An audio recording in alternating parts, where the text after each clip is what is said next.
غفرانك ربنا وإليك المسير. لا يكلف الله نفسا إلا وسعها لها ما كسبت وعليها ما اكتسبت ربنا لا تؤاخذنا إن نسينا أو أخطأنا ربنا ولا تحمل علينا إسرا كما حملته على الذين من قبلنا ربنا ولا تحملنا ما لا طاقة لنا به واعف عنا واغفر لنا وارحمنا أنت مولانا فانصرنا على القوم الكافرين. The English translation of the verses recited before you is as follows. To Allah belongs whatever is in the heavens and whatever is in the earth, and whether you disclose what is in your mind or keep it hidden, Allah will call you to account for it. Then will He forgive whomsoever He pleases and punish whomsoever He pleases, and Allah has the power to do all that He wills. This messenger of ours believes in that which has been revealed to him from his Lord, and so do the believers. All of them believe in Allah and His angels, and in His books, and in His messengers, saying, we make no distinction between any of His messengers. And they say, we have heard and we are obedient. Our Lord, we implore Thy forgiveness, and to Thee is the returning. Allah burdens not any soul beyond its capacity. It shall have the reward it earns, and it shall get the punishment it incurs. Our Lord, do not punish us if we forget or fall into error. And our Lord, lay not on us a responsibility as Thou didst lay upon those before us. Our Lord, burden us not with what we have not the strength to bear, and efface our sins, and grant us forgiveness, and have mercy on us. Thou art our Master, so help us against the disbelieving people. Surah Baqarah, verses 285 to 287. Jazakallah. Jazakallah Tasasal. I'll now introduce the event.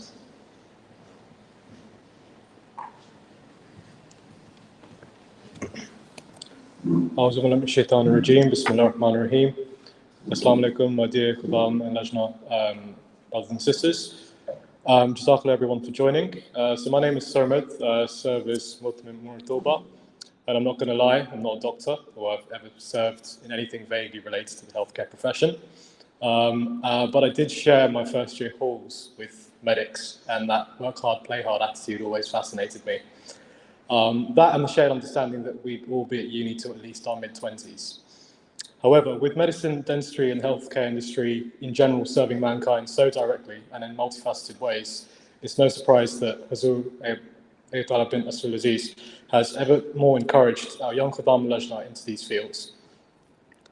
It's imperative to see all career paths as a broader opportunity than simply what a university course or a professional career offers.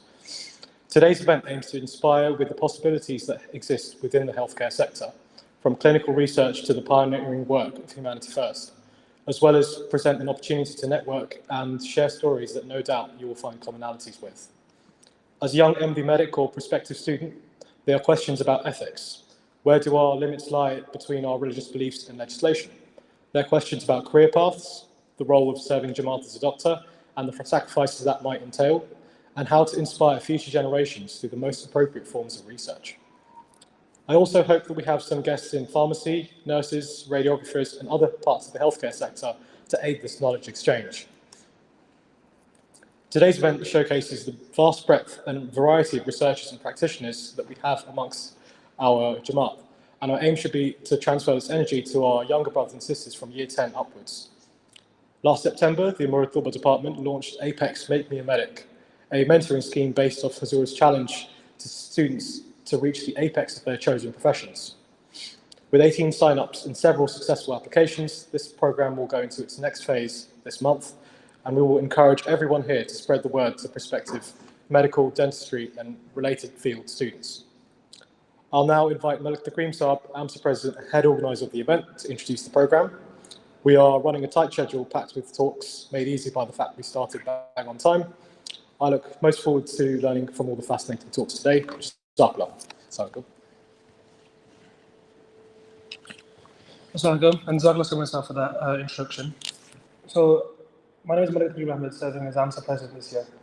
And this is the inaugural Junior Medical Conference. And through my time as a medical student, I've realized the power of mentoring, networking, and going to conferences in general, and really meeting people, like-minded people such as myself. And so I'm really looking forward to this. Inshallah, the start of many. I want to keep this very brief. So all I want to say is I hope you guys can enjoy the program and really try and learn from it, benefit from it, and take part in it. There's going to be an interactive group discussion in a couple of hours as well, inshallah. And I really hope you can take part in it.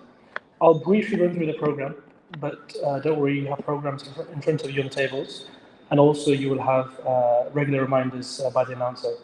We're going to start off with the first session called Service to Humanity, chaired by Dr. Aziz Fisab, Chairman of Humanity First UK. And that's going to be some talks, giving you an idea about the true essence and the meaning of Waqf, of a service. Moving on, we'll have that group discussion, as I mentioned earlier, and then we'll have a talk by Dr. Jodha Muzaffar Sahib on, again, the true meaning of Waqf. After lunch and Zohar Salat, we will have a session from the Ahmadi Muslim Medical Association, led by Dr. Salam, the Lajna Chair. And those will be quite informative talks in terms of how you can advance your career, and again, how AMA can support medical students and doctors in that sector. Following a short networking break, we'll then have another special talk by Dr. Omar Nasser. Now, this is one part of the program I'm really looking forward to because I've heard his last talk at the AMRA conference, and the intricate way, he intricately that mixture, that connection between the Quran and science, which sometimes we forget about, learning about the secular side of medicine and science. He really brings that into play, and I'm sure you'll really enjoy it as much as I did. Finally, we'll have a session on building a portfolio, led by Dr. Burhan Mirza Sahib. Again, practical steps on how to improve your portfolio, advance for the next steps of life after medical school, and how we can all be better academic doctors. Inshallah, that will be followed by question and answers, Asr Salat, and then the final session, and then afterwards. So I'll keep this again brief, but any questions, please direct them to myself or to any of the session chairs, and I hope you have a great day, inshallah.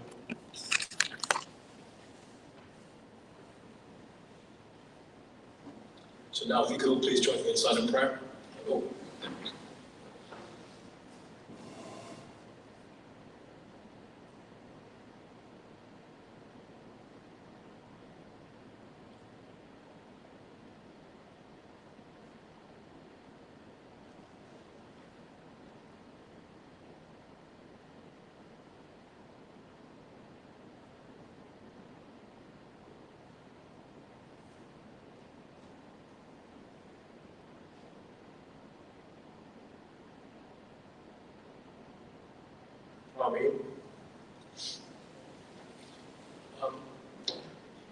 I'd like to invite Dr. Aziz Hafiz, the GP and the Chairman of Humanity First UK, to come to the stage. Let's talk base.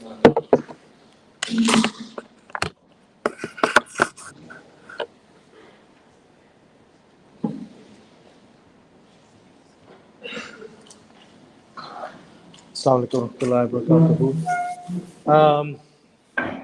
Bismillahirrahmanirrahim. I've been given half an hour. I'll try to keep this very quick. We have some technological constraints, so bear with me. Normally, I'd be moving around.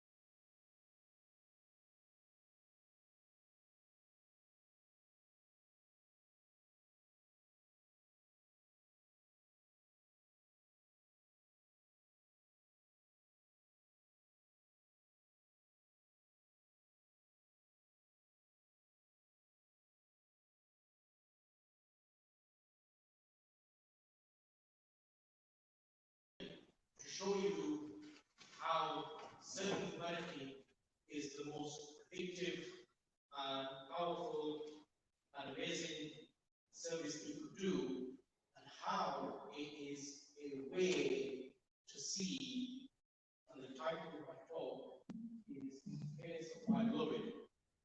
How it gives you an opportunity to see the face of your beloved, and my beloved being our Master and Creator, God Almighty.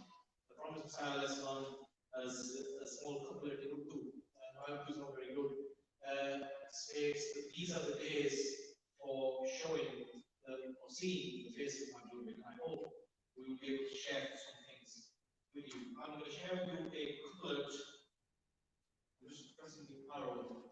And what I need to do is video audios here, I think, or press this next.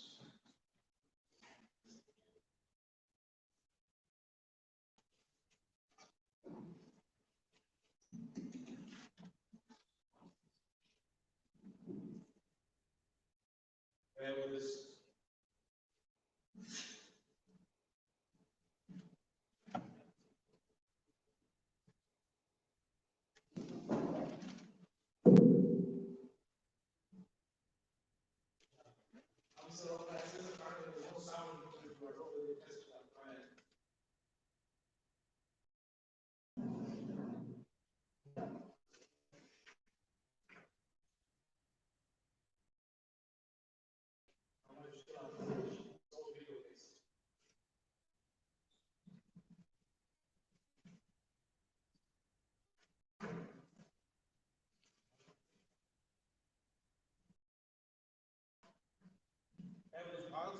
Whilst they sort out technical issues, I'm going to hopefully take you on a little bit of a journey to show you some of the humanitarian works that I've been fortunate enough to witness. Many others have been able to witness. There's people in the room today that hopefully will share with you even further stories to show how miracles you can see in practice. I'm going to share with you a couplet.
I will read a small couplet from the Messiah, but basically he states that the signs of God's miracles are so many you cannot count.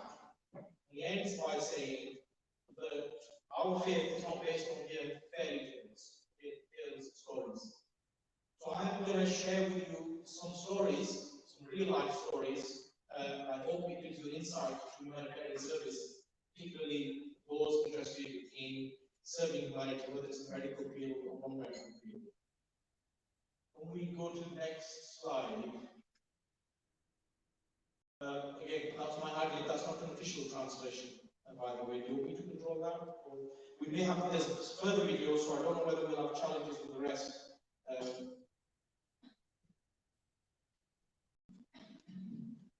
So, we're going to take on a little bit of a journey on humanitarian service from Turkey to Syria to Iraq to Palestine to here in the UK and in West Africa.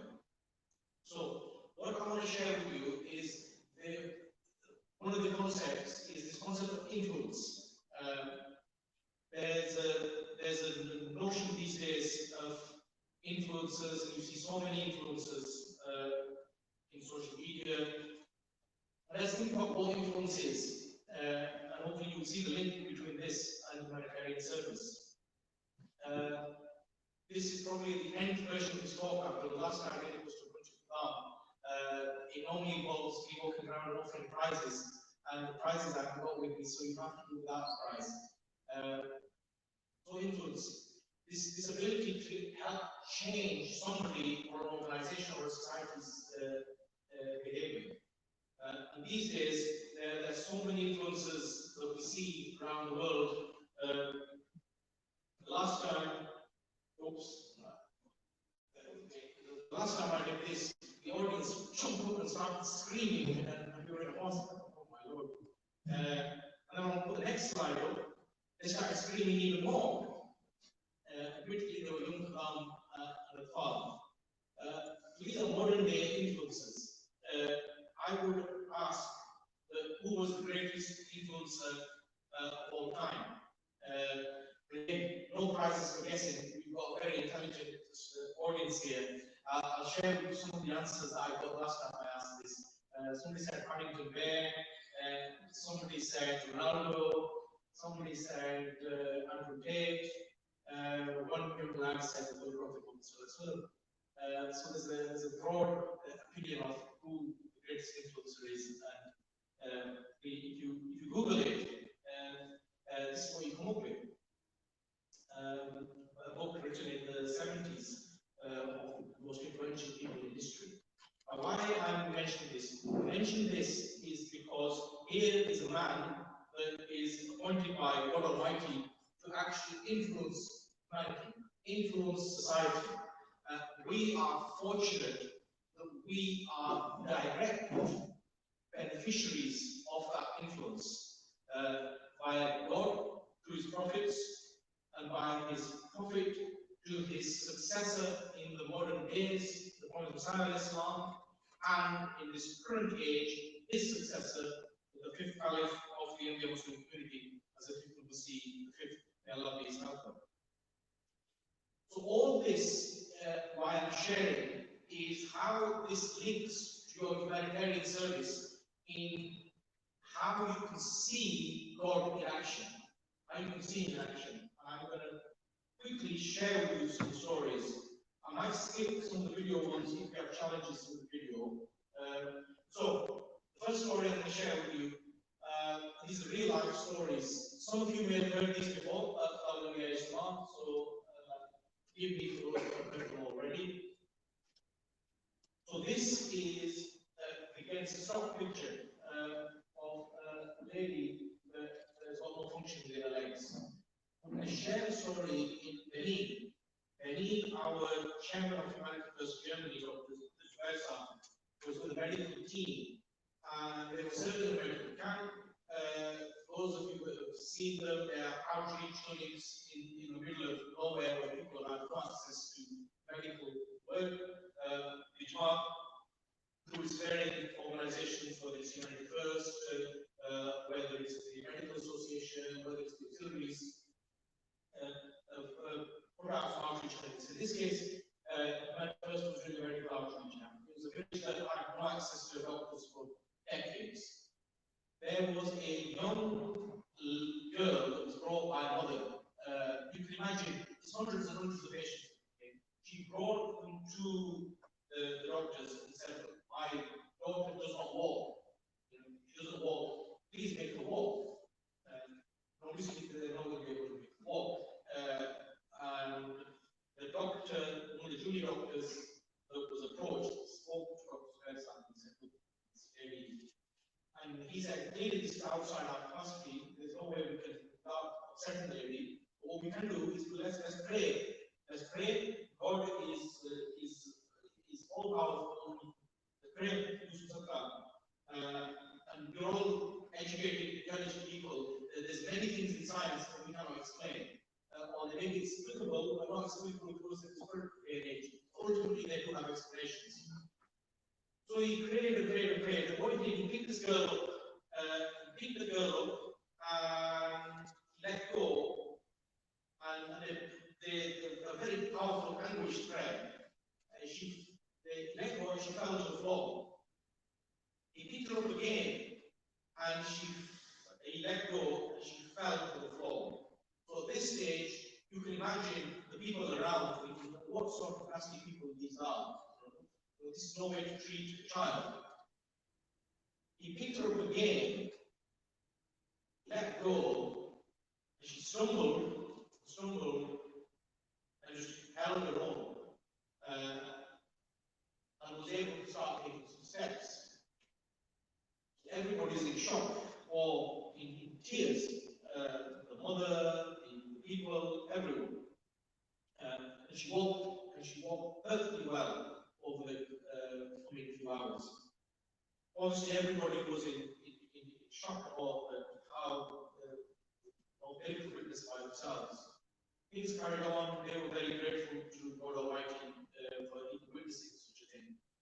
3 hours later, one of the other junior doctors in the team, another gentleman came with a son and who couldn't walk and said to him, please make my son walk. So our MD team member went to the chair of the team and said, oh, this young boy would be less, make him walk as well. His response, and he's a very close to know him, but a very, very humble God-fearing person. Very humble God-fearing person. He felt very guilty of the response that he gave. So he said to his young team member, he said, this is not a joke. No, we can't play jokes with God. No, yes, we witness the miracle, and it doesn't mean that things have stopped up. The young lad, and he would have been young like many of you sat in this room, said to him, he said, in Urdu, Dr. Saab, I'll translate in English. The God that made her walk, why can't he make him walk? And he said, I was speechless. I had no answer to this young lad. And imagine this is a very busy clinic. So he said, we stepped aside, and we got to look all the doctors together. There's about 6 of them. And we said, look, let's pray. And they heartfelt prayers, in tears, lots of God. And he said, I was scared. The thing I was scared of was not that I had any doubt in God's ability. I was scared at my response. Why did I so quickly the ability of this young man? And the answer he gave me just floored me. So we prayed, and I prayed so painfully. And lo and behold, this young boy started to walk. Would you believe? And the next week he goes on to tell me, he said, after that, we quickly packed up and left before we were accosted by so many people. But real life examples that when you speak to him, he does call, he does answer. And you guys are in a fortunate position to be able to witness these things, witness these miracles. The next thing, and I've purposely put medical examples in purely because of the audience that we've got here. This is something that I was personally involved with. Again, it's not a child, the stock picture. This was in a country called Guinea-Bissau in West Africa. Similar situation. It was the first time I'd actually served abroad. There's many here that have served abroad. You hear it from South is here as well.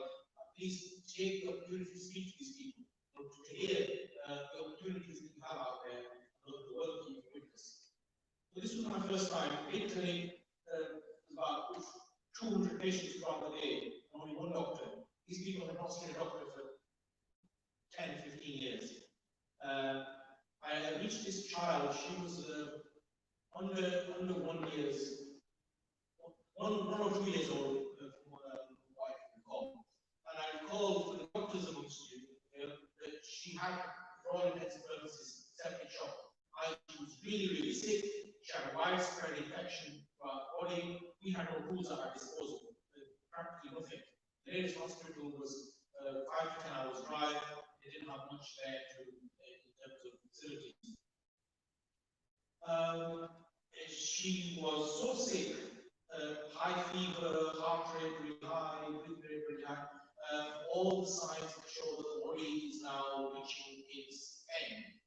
And it was apparent that she's not going to survive. And I said to the parents, very practically, they're really, really sorry, obviously sympathize wholeheartedly, praying for the child is not going to survive.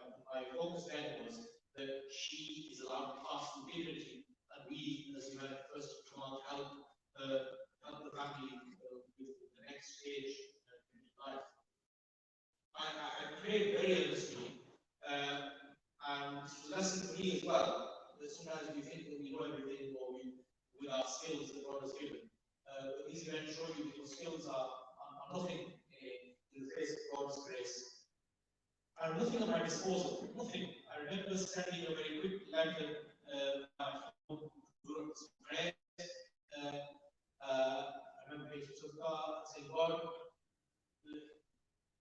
I think the words that was going through my head, there were no fancy official prayer that I prayed. It was some words of anguish, really. God, please, the child is dying, please do something. It wasn't a very eloquent prayer, unfortunately. It was just whatever came to my heart at that time. And I then gave her something. What did I give her? I gave her just a small spoon of, it was actually, I think, vitamin B syrup. It was nothing else. All we have. It wasn't going to do anything. It was more, not necessarily placebo, it was more, I prayed I gave her something to at least do something. Anyway, they took the child away next to each, and I said that they each take the child home as soon as possible. No medical facilities here. An hour or two later, I asked our chairman, who was also missionary in charge, can you check on my girl? What happened? He said, हमने phone किया तो अल्हम्दुलिल्लाह अल्लाह के फजल से वो तो garden में चल रही है. So alhamdulillah, by God's grace, she's walking in the garden. And my answer said, no, you got the wrong girl. You need to find the right bitch. That's not her. She's good.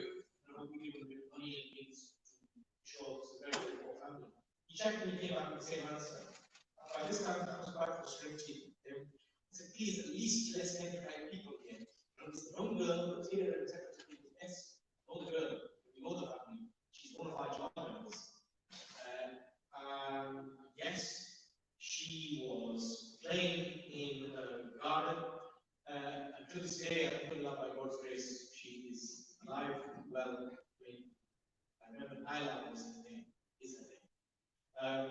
So again, these stories, why I'm sharing them with you? Because in my profession, we sometimes feel, because it is a profession in which you work very, very hard, it is a highly skilled profession, which we sometimes feel that there is a lot of power in our hands and our abilities. But ultimately, all power comes from God. Ultimately, all healing comes from God. You know, if He does not allow, the little finger is not even going to move, and the brain cells are not going to send a message to that finger. So these things are a testament for me personally, for us as individuals, to keep us actually appreciative of our mere existence. What is it that keeps us existing, and what is it that actually allows us to serve? The next story is a non-medical story. You'll be very pleased to hear, especially for yourself. Everybody's very, very good, so we won't probably remember the next clip. This is for audio edit, so what microphone do I need to put to that? Just wait.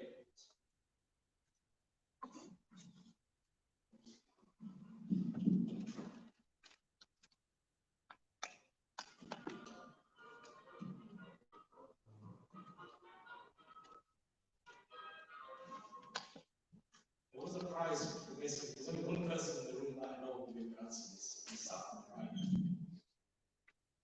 Okay, we won't play any further. Because, okay.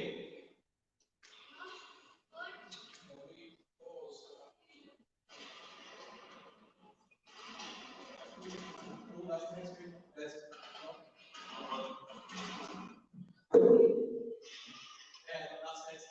Don't mean that yet. So we stop that.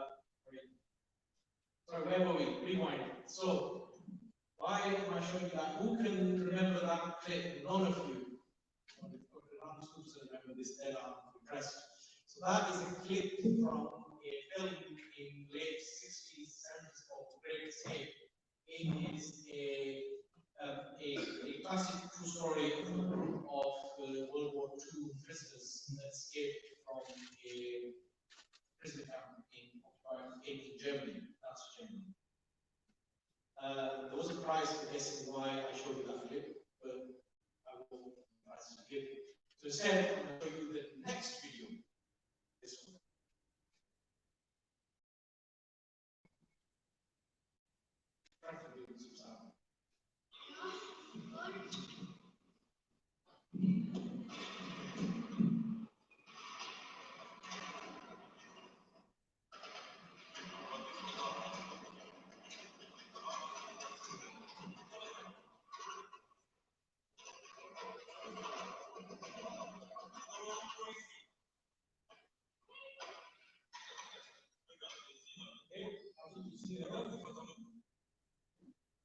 So, this is Guinea, the Republic of Guinea, West Africa.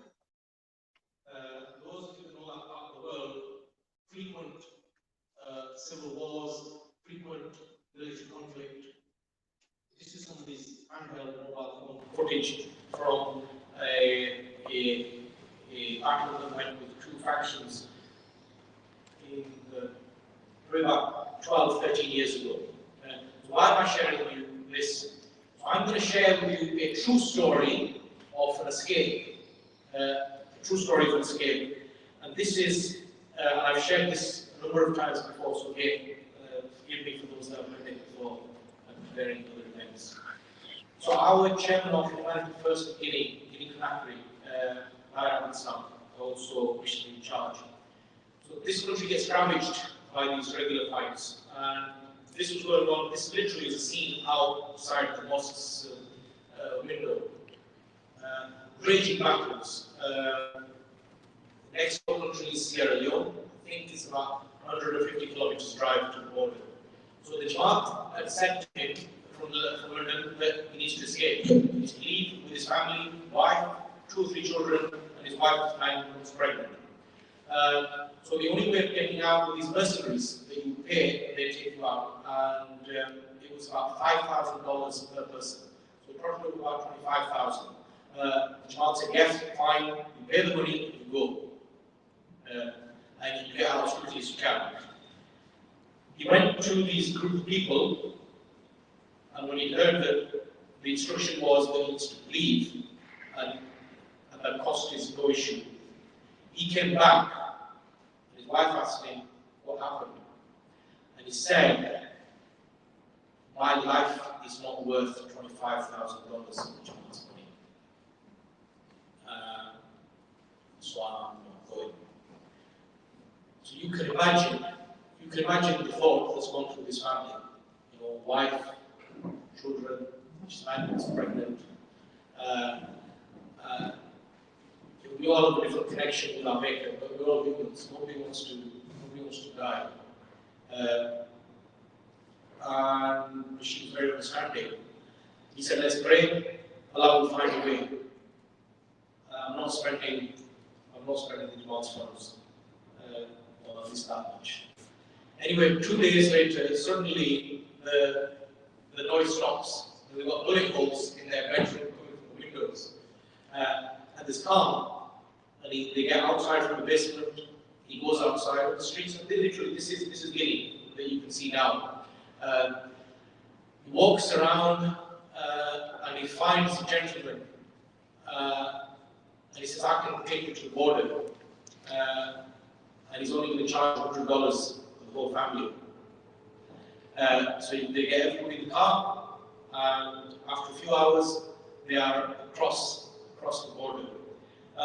There's another aspect to this story which I will quickly share. That when they reach the border, it is a French-speaking country. The soldiers were quite rude at the border to him and his wife and family, so they were concerned that either they can get killed or the bad is going to happen. Next thing he knows, he started everything, and they're not willing to budge. A senior soldier, looks like the officer in charge of these soldiers, he started walking towards him. He's never seen this man before in his life, and he suddenly hugs him, and he's, in French he's saying to him, my mom, my mom. And so I've never seen this man in my life before. He starts hugging him, and he starts shouting to the soldiers. He brings them food and everything, gives some food for his wife, and then he escorts them across this border onto the side. And he said, to this day, I have no idea who this man is. No idea. So the miracle after miracle are so many that you literally, as the Prophet Messiah said at the beginning, that you cannot count.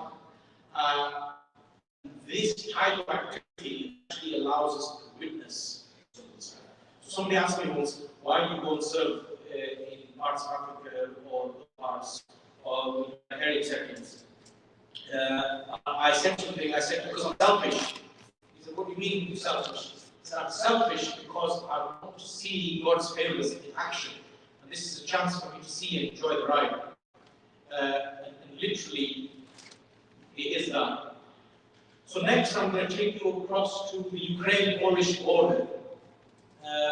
Ukraine war sadly is ongoing. The United First was able to respond in the early 20, how long was it going on for now? February 22, when it started, led by a German team. I'm going to share with you some snippets and then hopefully share with you some miracles. This is a video, but there's not much sound on it, so.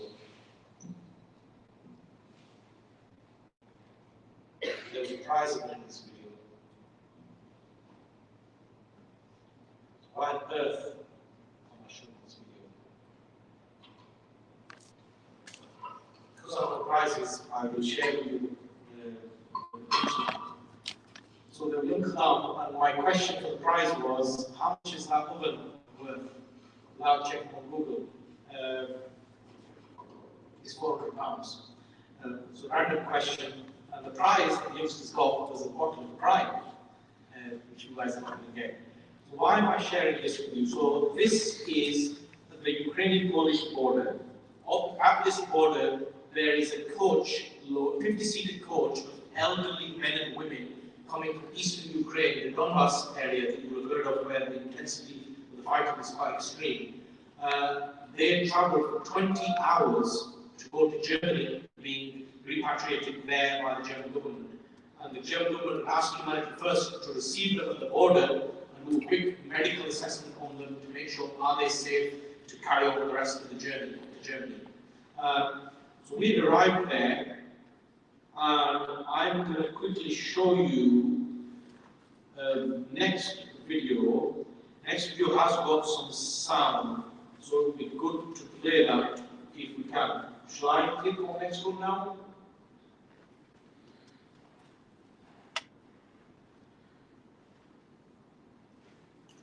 Just a quick few-minute summary of that operation, and I will share with you some insights about this.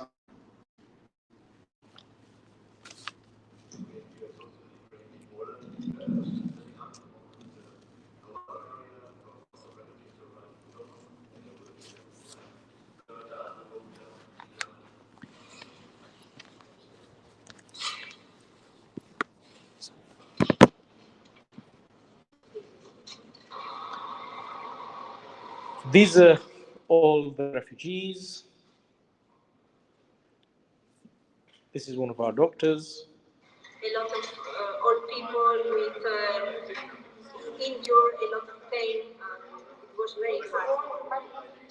We are now heading to Berlin in Germany, the capital of Germany. There's about 40 patients, mainly elderly persons, elderly patients with chronic diseases, which were not treated. So,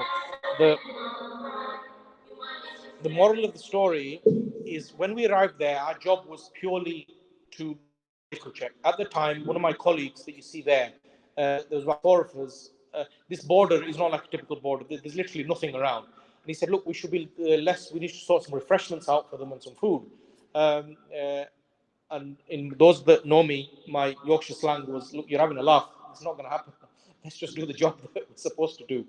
And he said, no, let's pray. Inshallah, things will be fine. And next thing, you couldn't make this up even if you tried. He has a phone call from one of the other charities about 20 miles away saying, oh, we've got a pizza oven that we're now leaving. We're going back to Glasgow. Do you guys want it? And he said, yeah, we'd love it, but you need to drop it off here because we can't move. Half an hour later, they come and drop off this pizza oven. He then gets a call from another one of the charities where our base camp was based. It's about half an hour or so away. They said, oh, we've got a gas bottle. Would you like a gas bottle? Then another said, we've got loads of frozen pizzas that we bought to use, and literally 3-4 different organizations, each providing us all the necessary things that you need to provide some refreshments. Fruit came, sandwiches came, as you've seen in that bottle, in that video, bottles of drinks came. We managed to find some tables from an old warehouse around the corner. And literally that setup that you can see there was made within minutes. And only by God's grace, with some dignity, we were able to look after these elderly patients. Again, just a testament that we think that we've done our bit, and this was I call it a slap in the face for me. God very lovingly every so often gives you a slap to remind you that actually I'm in charge, not you, and I'm going to organize things, not you. And this was another reminder for me that actually ask. God says in the Holy Quran, no, call on me and I will respond to you. But you need to call on him first. So this, again, non-medical example, I've entitled it A Van from Heaven. My time is probably up. How am I doing? About 10 seconds. This I will share very... Actually, I'm going to miss this. We'll talk about this at some other point. I want you to listen to a testimony from the lady that you've seen earlier. Her name is Susanna. She is a retired lawyer from Spain. She spent months working with our volunteers on the Polish border. So her video summary is in Spanish. It's got English subtitles in it. I want you to hear what she says. It's a 2-minute summary, and I will close at that. Here she is, and this is her statement.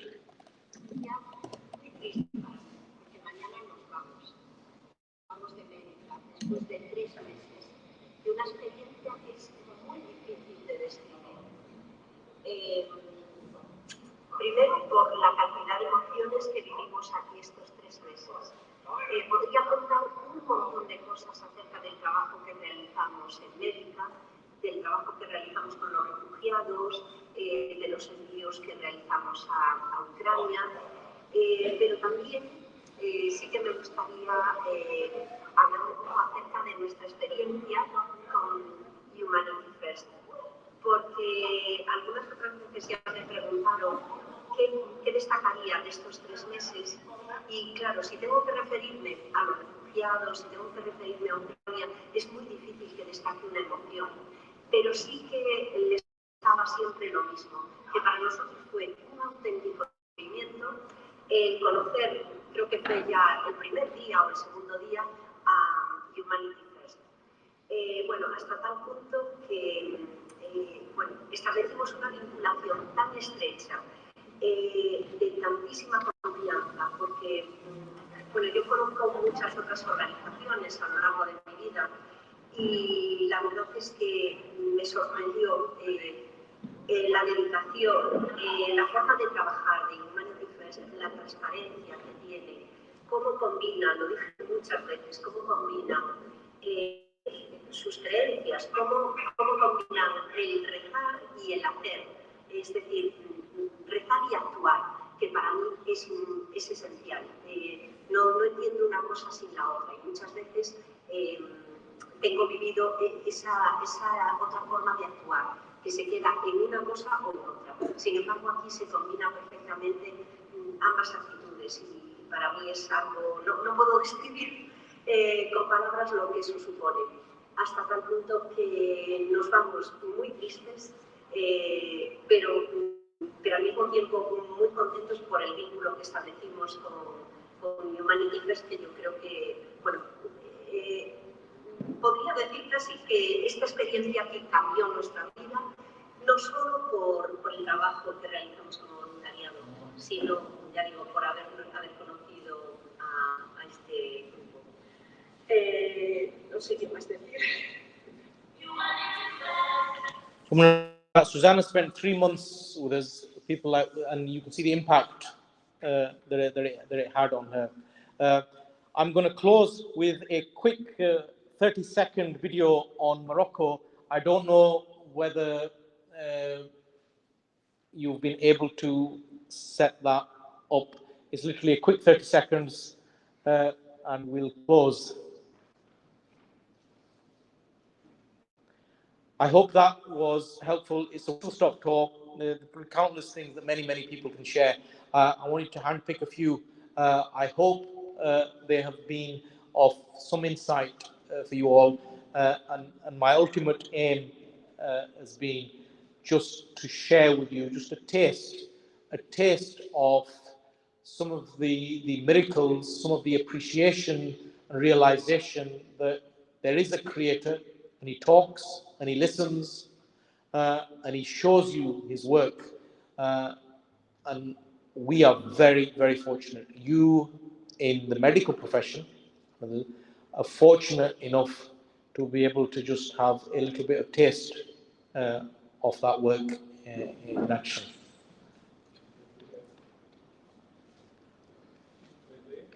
Say again. I'm just waiting for. I was going to share with you, as you know, there's an earthquake in Morocco, and some of your colleagues are out going for an assessment trip. I wanted to share with you a 30-second video, which I don't think they'll be able to play. Maybe we'll play it at the end. It was just giving you some highlight of some of the needs out there and a contact details for those of you who are interested in volunteering. So with that, we'll give it a close. Jazakallah for listening. Assalamu alaikum. Jazakallah, Dr. Fiz, that was incredible. Jazakallah, Dr. Fiz, that was an incredibly inspiring talk. And we're definitely going to play the Morocco video further down the line today. It was kind of surreal because as I just spent a week in Medifa at that camp, so it was surreal to see some of those characters like Susanna, like Pagasa, and not that Dr. Saab needs a second backup, but I can assure you that there were miracles happening every day on that camp, which is just a clear sign of God. So I'd like to move on to the next talk, which is by Dr. Muzawar Ejsa, who's a cardiologist, ST5, at the West Midlands Deanery. And his talk is titled Experiences of Orphan or Medics Traveling Abroad. Assalamu alaikum wa rahmatullahi. It's always a challenge to probably follow on from Dr. Zisab, his inspiring talks and his stories and experiences.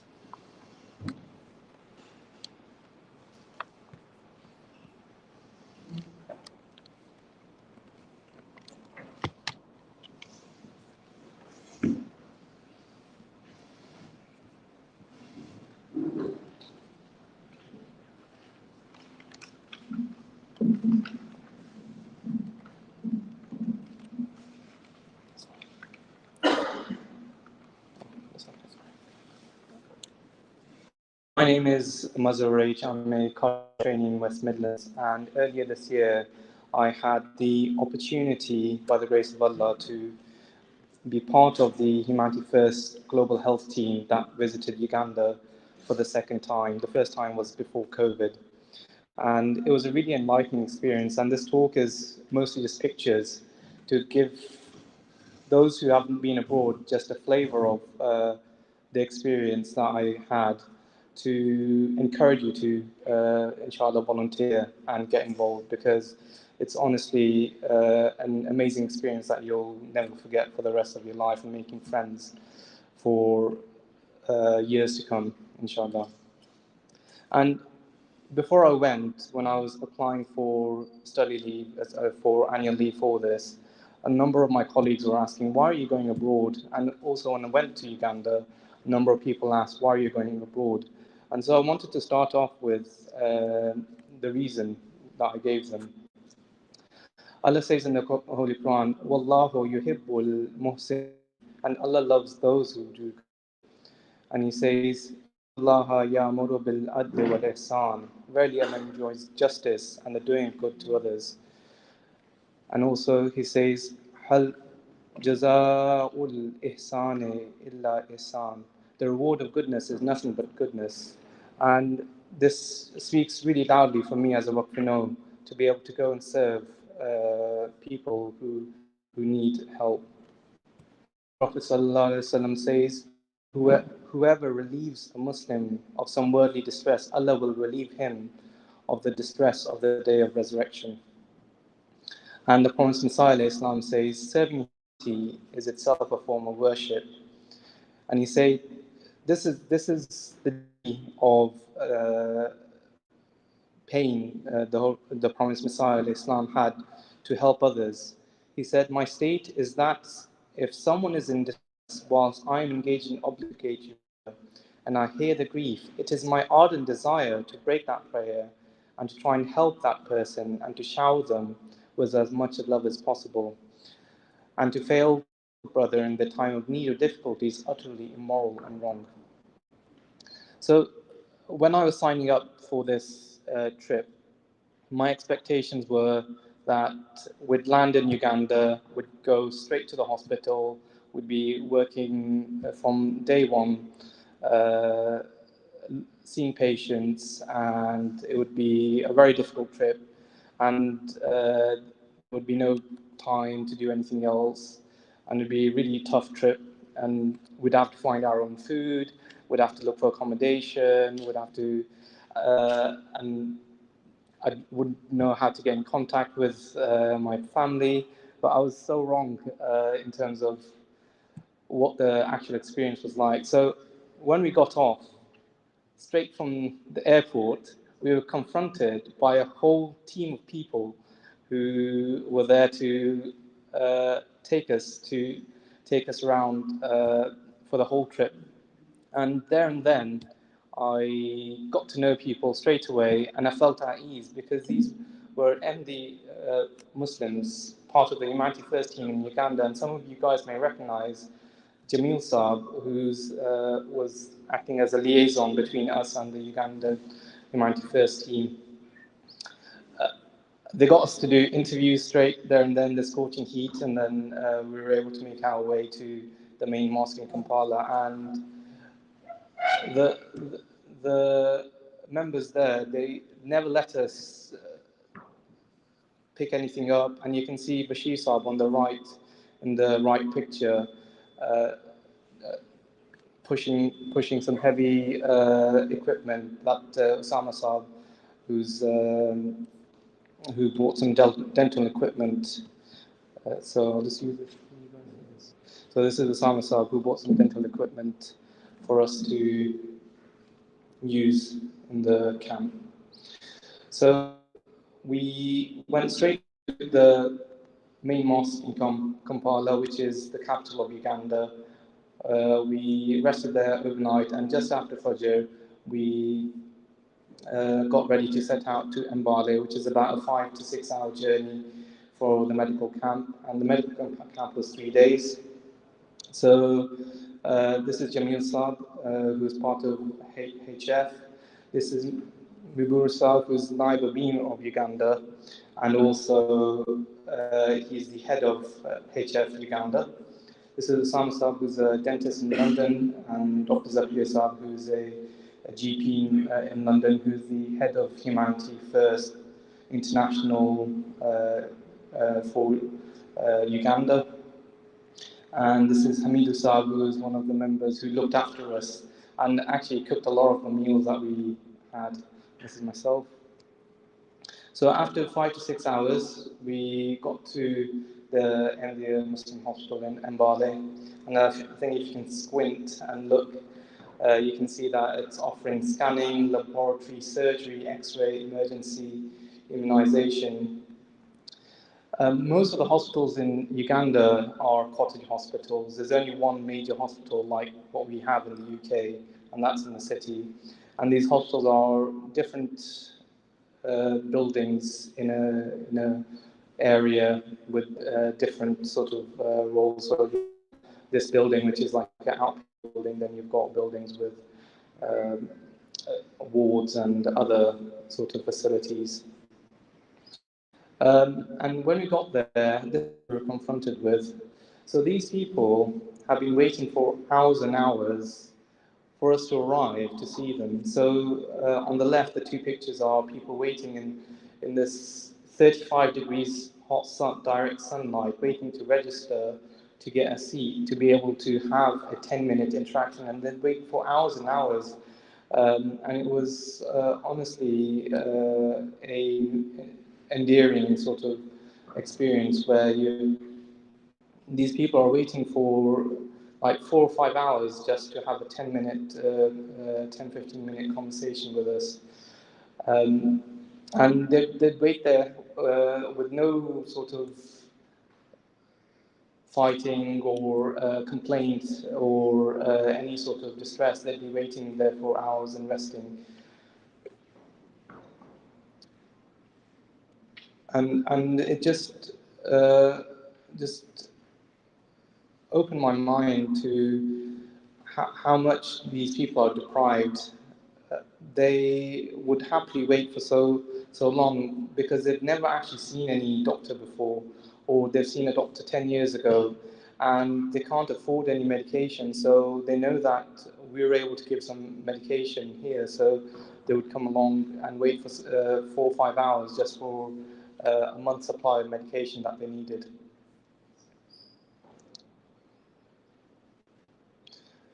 This is the consultation room that we had, and then the waiting room. And these are some pictures of us treating patients. So we had a nurse who was able to translate for us because there was a number of different dialects that the patients spoke. And we were able to provide some sessions for the staff at the hospital. So the hospital in Mbale is staffed by mostly non-Ahmadis and mostly Christians. So all the nurses are Christians, and most of the staff are Christian as well. And they do a lot of the basic things, but the simple thing, top right picture of the ECG, which as a cardiologist, I see the ECG most of the time before the patient. They didn't even have that facility. They didn't know how to do an ECG. So we were able to, with the funding from Humanity First, donate an ECG machine and teach them how to use it with an electronic system where they can record all the ECGs for the patients. And then we were able to introduce a patient electronic record where we were showing the staff also how to use that, and also some basic teaching on ECG. And this is Osama Saab and his team. He led the dental stream within the camp, and some of the equipment and the team members that they did. I think in the NHS, we are quite lucky that we don't have to ask any patient, oh, can you afford this treatment? Can you afford to have this treatment? And similarly, it was a really good experience not to have to ask that question, although we were limited in what we can do. But these are some of the interesting pictures. So this is an ECG machine a ultrasound machine that they had. It's like a 20-year-old machine which cannot save any images, cannot report, and there's no echo probe or anything like that. It just has a curved and linear probe. And on the bottom left of that ECG machine, the echo machine, is a small printer which prints a very low resolution picture, which the radiographer who did both the X-ray and the ultrasounds would print and attach to the report so that you can see. It's not like the system that we have in hospitals where you can scroll through all the pictures, you can look at the pictures yourself, and this is the X-ray machine, and on the right is a wall where you stand behind a metal door with a very small window to have a look at what's going on. And this is an empty maternity ward. And these are the team members who made the medical camp happen. So the nursing team, the pharmacy team, the administrative staff, the dental staff. And after the 3-day, we had a debrief of the camp and how to improve things. There was such an amazing collaboration. There was no such thing about what religion you are, or whatever, you're Christian or Muslim or whatever. It was, alhamdulillah, it was an amazing experience. Everyone knew that there was a break for namaz, and people would go for namaz and lunch. So we'd have we'd start at 9 o'clock, break for lunch and namaz, and then we'd finish at around 8. And this is some pictures of doing some teaching to schools. So Osama Saab did some teaching for oral health to the students in 2 schools. So overall, what were we able to do? We saw a total of 767 patients. About 143 were cardiology-based complaints, so things like uncontrolled hypertension, chest pain, palpitations, and then a few people with mental health. In terms of the people who came to see me, these people were very much laborers. They were farmers. They would be working hard. So, and they had never seen a doctor, or they wouldn't know that they have high blood pressure, or they would know that they had high blood pressure, but that they need to take tablets for about 2-3 weeks, and they would be fine, and they would come with a blood pressure of 180. So a lot of the time that was spent with these people was to educate them about their health and to explain to them in basic terms what we're doing, why the tablets are useful. But I came to realize that these people just don't have any money to go and see someone. And this is why projects like these are so essential in the very rural areas where we can serve these people, even if it is for a small amount of time. But one of the main aspects of our trip is trying to educate the staff there in things that may help in the future. So, for example, the ECG, we did some training on that, and EP, electronic patient record, and some dental teaching for the staff who are actually doing the dental work.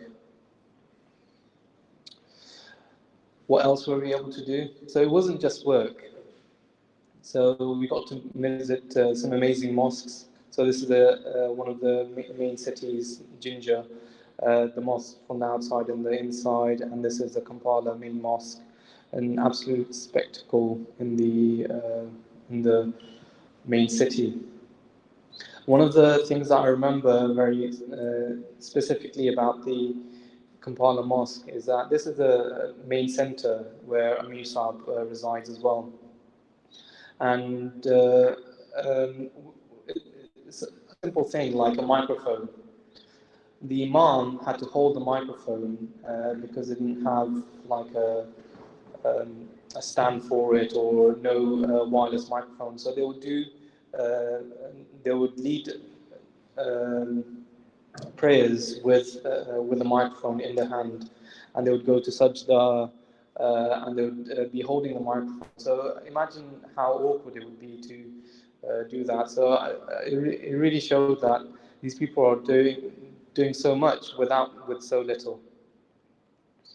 We also were able to meet some people from the medical school. This is probably, I would say, the only single hospital in Kampala, in the whole of Uganda, where they have all the subspecialities. We were able to meet some people from the Ministry of Health to try and gain some contacts so that we can do more and more work, as well as building relationships with the academics and the doctors so that we can do more work with the people and provide some assistance in where we can. And of course, the food. So we were served some amazing food, and traditionally chicken is thought to be more of a delicacy in Uganda because it's a little bit more expensive. And very often we'd find we'd be served chicken for breakfast, lunch, and dinner as guests to be in Uganda. And honestly, sometimes you want to not have chicken. So just be prepared for that. People will try and serve you the best food that they can find, and it's honestly, it was an honor to be there with them. And some more pictures of Kampala, the busy streets, the bus stand. When we were on our way back from the medical camp to the main city in Kampala, one of the cars broke down. So Bashir Saab here is trying to muster up jump wires from rods to try and get the car started. Eventually, we had to replace the battery, and then some more a bit of sightseeing on the way, and how to carry it on a 3-hour journey back home. Exactly. And so just some more pictures. So in the future, we need more volunteers. We want to do more things, especially in pediatrics of gynae infectious disease. Not only to be there, but also in the staff that we can make them self-sufficient as much as possible and continue modernization, build links. Just want to end with the words of the Promised Messiah Islam. The Promised Messiah Islam said, more than anyone else, I implore people to manifest the highest morals and love towards non-Muslims, such as Hindus. He also said, treat all the creation of God with such deep love as though they are your close family members, and treat kind in the same way that a mother treats a child. This is the way you should be, and not that you should help someone only you can attain benefit later or take a favor. So I pray that we're able to follow the words of the Promised Messiah Islam, inshallah. Jazakallah. And if anyone's interested in cardiology, come and speak to me. I'm happy to try and help. Yeah, definitely. Just Dr. Madasab, that was inspiration.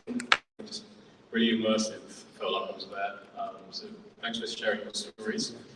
I'd like to just give a little update of where we are in the program. So after the next talk, we'll have a short break, but we are, instead of it being a separate break, we can just come back to our tables within 5 minutes to stay on top of time. And lunch will now be served after Zuhr Namaz. So Zuhr Namaz takes place at 1:30, and then we'll have some food. So I'd like to please invite Dr. Syed Yusuf, who's an FY1 at St. George's Hospital, an Imperial alumni, speak about the blessing of being the junior doctor. Assalamu alaikum.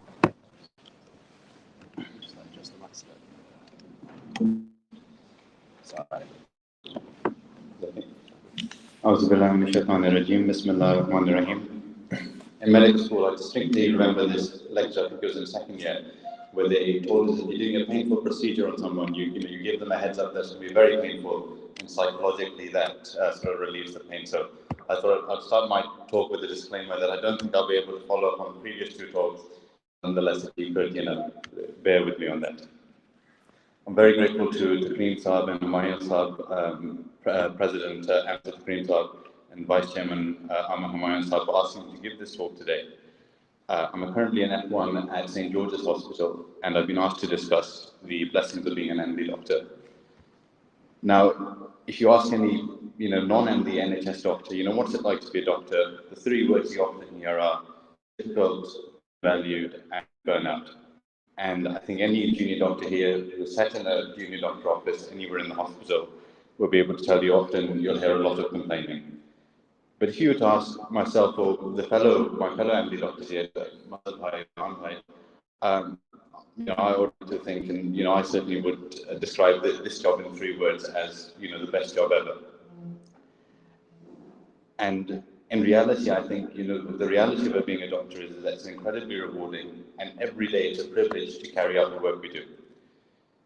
But I've often thought, how can there be such a difference in the way that, in my reality of medicine and that of my fellow MDs, and the reality of 70% of junior doctors who voted to go on strike because of poor staffing, bad working conditions, or long hours. And having given this a lot of thought, I think the reason is the Jamaat. Whilst we as MDs certainly are not built different, this Jamaat does make us different. I think one of the best kept secrets in medicine is that in reality, when you actually get into working life, it isn't too much difficult about being a doctor or becoming a doctor once you're in medical school. All you need to do is remember a few facts, learn to recognize a few different patterns. And every year, 12,000 people from a range of different backgrounds, from a range of different education levels, prove this as they all become doctors and they all start exactly the same job in August. Yet, despite this, by the end of September, everyone's singing the same song of it's very difficult, and they're fueling the rhetoric of this is one of the most difficult careers on the planet. They'll complain about having to work long hours, work night shifts, or having to do the work of two different people. But when we think about it, it literally feels as Ahmadiyya, we are brought up to excel in these conditions. What's a 13-hour night shift for an MD who's been told to sit in front of a gate for the entire night at the Ahmadi repeatedly without any sort of heating or without any sort of NHS tea trolley? And what's the difficulty for MD to do the work of 2 or 3 people when this Jamaat is literally being built on the fact that one MD is carry out the work of 100 people? My point here is not to just stay here and say that medicine is very easy and everyone's crying and complaining for no reason. I certainly appreciate there's certain aspects of the NHS that could be improved. But the truth is that the system is what it is. It's not going to change significantly for anyone. And for most of us, this is the system that we're going to be working in for our entire lives. And another truth is that for every MD doctor, our beloved Azuri set a very clear goal. In the 2021 National Ijtima, Khudam Ijtima Hazur said, certainly you must try to reach the pinnacle in all fields of learning, because it's God's promise to the Prophet of Islam that within this community will be people who excel in attaining knowledge and understanding. So strive to be amongst those who manifest this promise of God the Almighty, and who are surely recipients of His favors and blessings. As MD doctors, we must strive to be better than every other doctor around us. And as UK doctors, this means excelling within the system of the NHS. And to excel past these other doctors, we must be different to them. Earlier when I said this job is not a difficult one, the biggest factor for me saying is that to excel in this job as a doctor, the most important thing is not your knowledge, it's not your procedural skills or your exam results, but it's simply your ability to be one of the hardest people working in that room. And as a senior consultant once put it to me, the system is the system. If you complain about it, you'll get left behind, and the ones who move forward with it and work through the system are the ones that will be successful. And it's this element of hard work that Ahmadiyya blesses us with the ability to excel in. I've often thought about many of the things I've experienced as an Atfal, as a Khudam, from going to Ijtimas and sleeping in a cold marquee, to waking up to then go walk to another cold marquee to do Fajr, or literally being surrounded by hundreds of other children who not a single one is complaining, but actually enjoying this experience of cold marquee and then often you'll find them with smiles on their faces. Or, to the experience which I'm sure every single person has had, where you go to Jalsa or somewhere and you're a team of 5 of you and they say, just 4,000 table laga dein aap ya, 4,000 or to, doing these long sort of round-hour trips to deliver a Jamaat package somewhere in Lincolnshire or somewhere in London. And I remember thinking about this and then thinking how unique this is to an MD. That if I went and explained this to any of my non-MD friends, they would think probably that we're slightly unhinged, that we're doing these things so regularly. And to excel as a doctor, you can only really progress, when you come home from your shifts and you come home with the same excitement and happiness that we do when we complete Jamaat work. When we do these Bukhari Amals, no one's coming home and complaining about how tough their day has been. Everyone comes home with a smile on their face. And I think if we approach our medical work with the same attitude, it will allow us to excel far past our other colleagues. And I think as an MD doctor, one of the fundamental reasons why I feel I'm able to do this with my work as a doctor is that the work I do as a doctor feels like a direct extension of my life and obligations as an MD. As MDs, our primary focus of our lives is to worship Allah and serve Allah, and serve Allah's creation. And serving Allah's creation is a means of enhancing our worship towards Allah.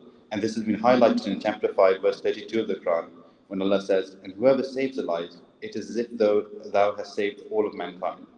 And as doctors, we are in the unique position that we can literally do this every day.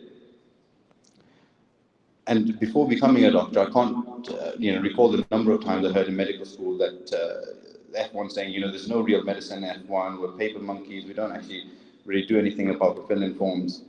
And now actually having become an F1, I think that this is completely false.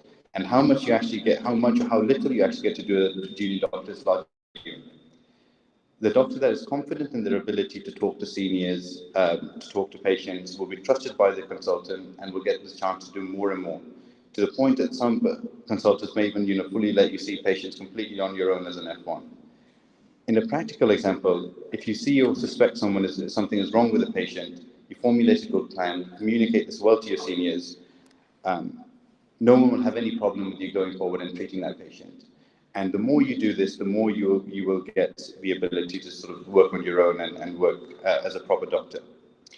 And this aspect of building confidence is something that the Jamaat directly instills in us. From a young age, if you think about the tabligh stalls we do, where you're going to ask a literal random stranger to come talk to you about Ahmadiyyat, or whether it's those ijtimas where you go up and you say, "Assalamu alaikum, the topic of my speech today is so-and-so." All of these things are literally designed to get us to the point where we're confident. And in medicine, this is an invaluable skill. I personally was someone who really struggled with sort of speaking in large settings. But in medical school, just sort of recently over the last 6 years, I found myself in a Jamaat position where I had to do this regularly. And alhamdulillah, I think over time, it's really helped me in my own sort of OSCE exams and now as a doctor as well, in being able to speak more comfortably with consultants and patients. Additionally, as MDs, we are blessed to have the guidance of beloved Hazur, Aziz. And Hazur impressed on us the need to approach our work as doctors with full dedication and effort. In the 2019 AMA conference, beloved Hazur said, quoting from the Prophet, "Allah the Almighty never forsakes those who hold within their hearts sincere love for humanity." These precious words, again quoting from Hazur, "These precious words of the Prophet should be your guiding light and remain etched in your heart and minds at all times.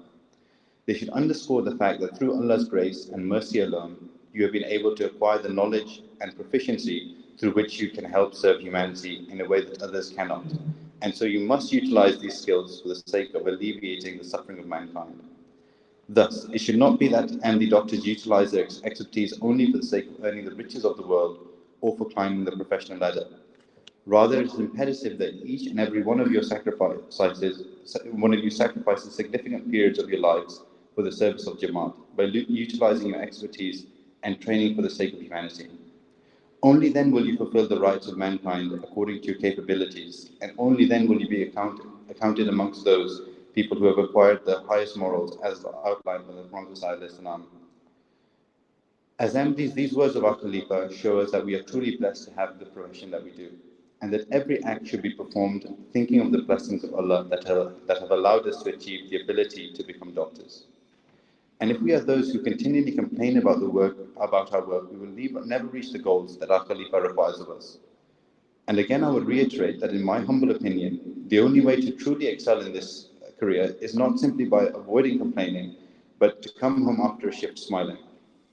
And we can only develop this mindset that when we think that this job is a blessing given to us by Allah, and it is our duty to complete it to the best of our ability. And not only fulfill our obligations towards Allah, but also to be obedient to the Khalifa work.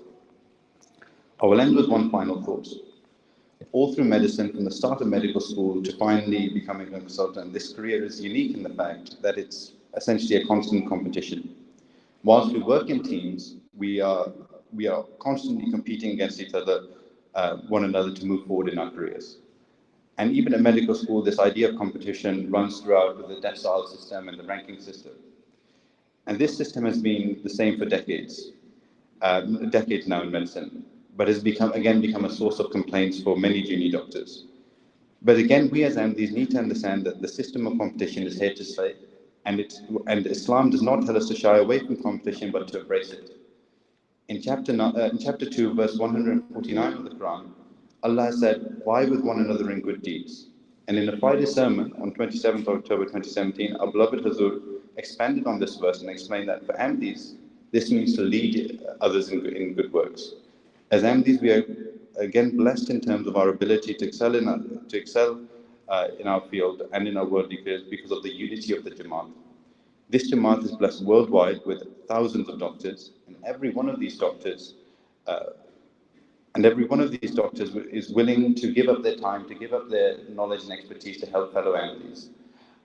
Just as Mother Sahib has offered his help in cardiology, I can't count the number of consultants that have helped me in Jamaat in terms of trying to find a career or giving me some guidance. Even on the Lajna side, I can give the example of Dr. Salam, who has literally hundreds of students under her who she's helped getting into medical school. And I will actually finish with one final quote from Hazrat Muslim anhu that exemplifies our duties as a doctor. Quoting from Hazrat Muslim anhu, "You should make yourself more proficient and more capable, not only in your religion, but also in every secular activity, every skill and every profession. So much so that there is no field left in which the world can find anyone more competent than members of Jamaat Ahmadiyya. You become the ideal doctor, you become the most flawless artist, you become the most immaculate fabric weaver, you become the perfect designer of devices.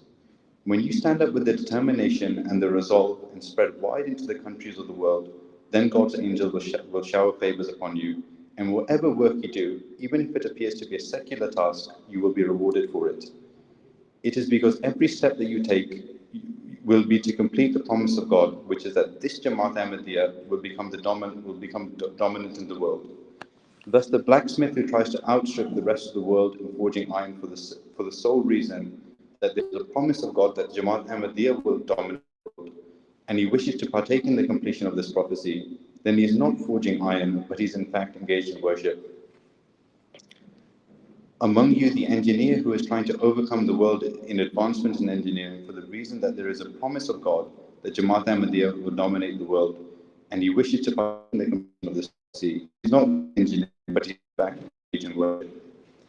Therefore, progress in every profession, every skill, every art, and become free of the confines of countries and territories. Such a righteous person cannot be kept restrained by the enclosures of any state or land. Hence, you will observe the showers of Allah's blessings upon you. Jazakallah, and may we all be able to follow in the words of Hazrat Muslim Jazakallah. Jazakallah, again, very moving speech in a sense that it goes quite against the norms of what we hear about junior doctors, how they're treated. I'm not at that stage yet, but I've heard, people in older years, everyone saying, "Oh, it's so hard, we're so unsupported. I was on call, we had no seniors," which is a fair point to make, of course. But the key point that Yusuf was trying to emphasize is that the Jamaat, the training that we are given, is unique in this world. We're taught that in those situations where you have no senior, where you have no advice, where you have no one to turn to, use your intuition, use your own. You have to work under pressure, and you're able to actually, can function properly without that supervisor, without having a full, well-supported team and so on and so forth. So, Jazakallah for that. That concludes the session. I'd like to thank all the speakers, Dr. Zifi Sab, again for his inspiring talk, Dr. Mazhar Ryan Sab, again for sharing his experiences, and again Dr. Yusuf Sab for that talk there.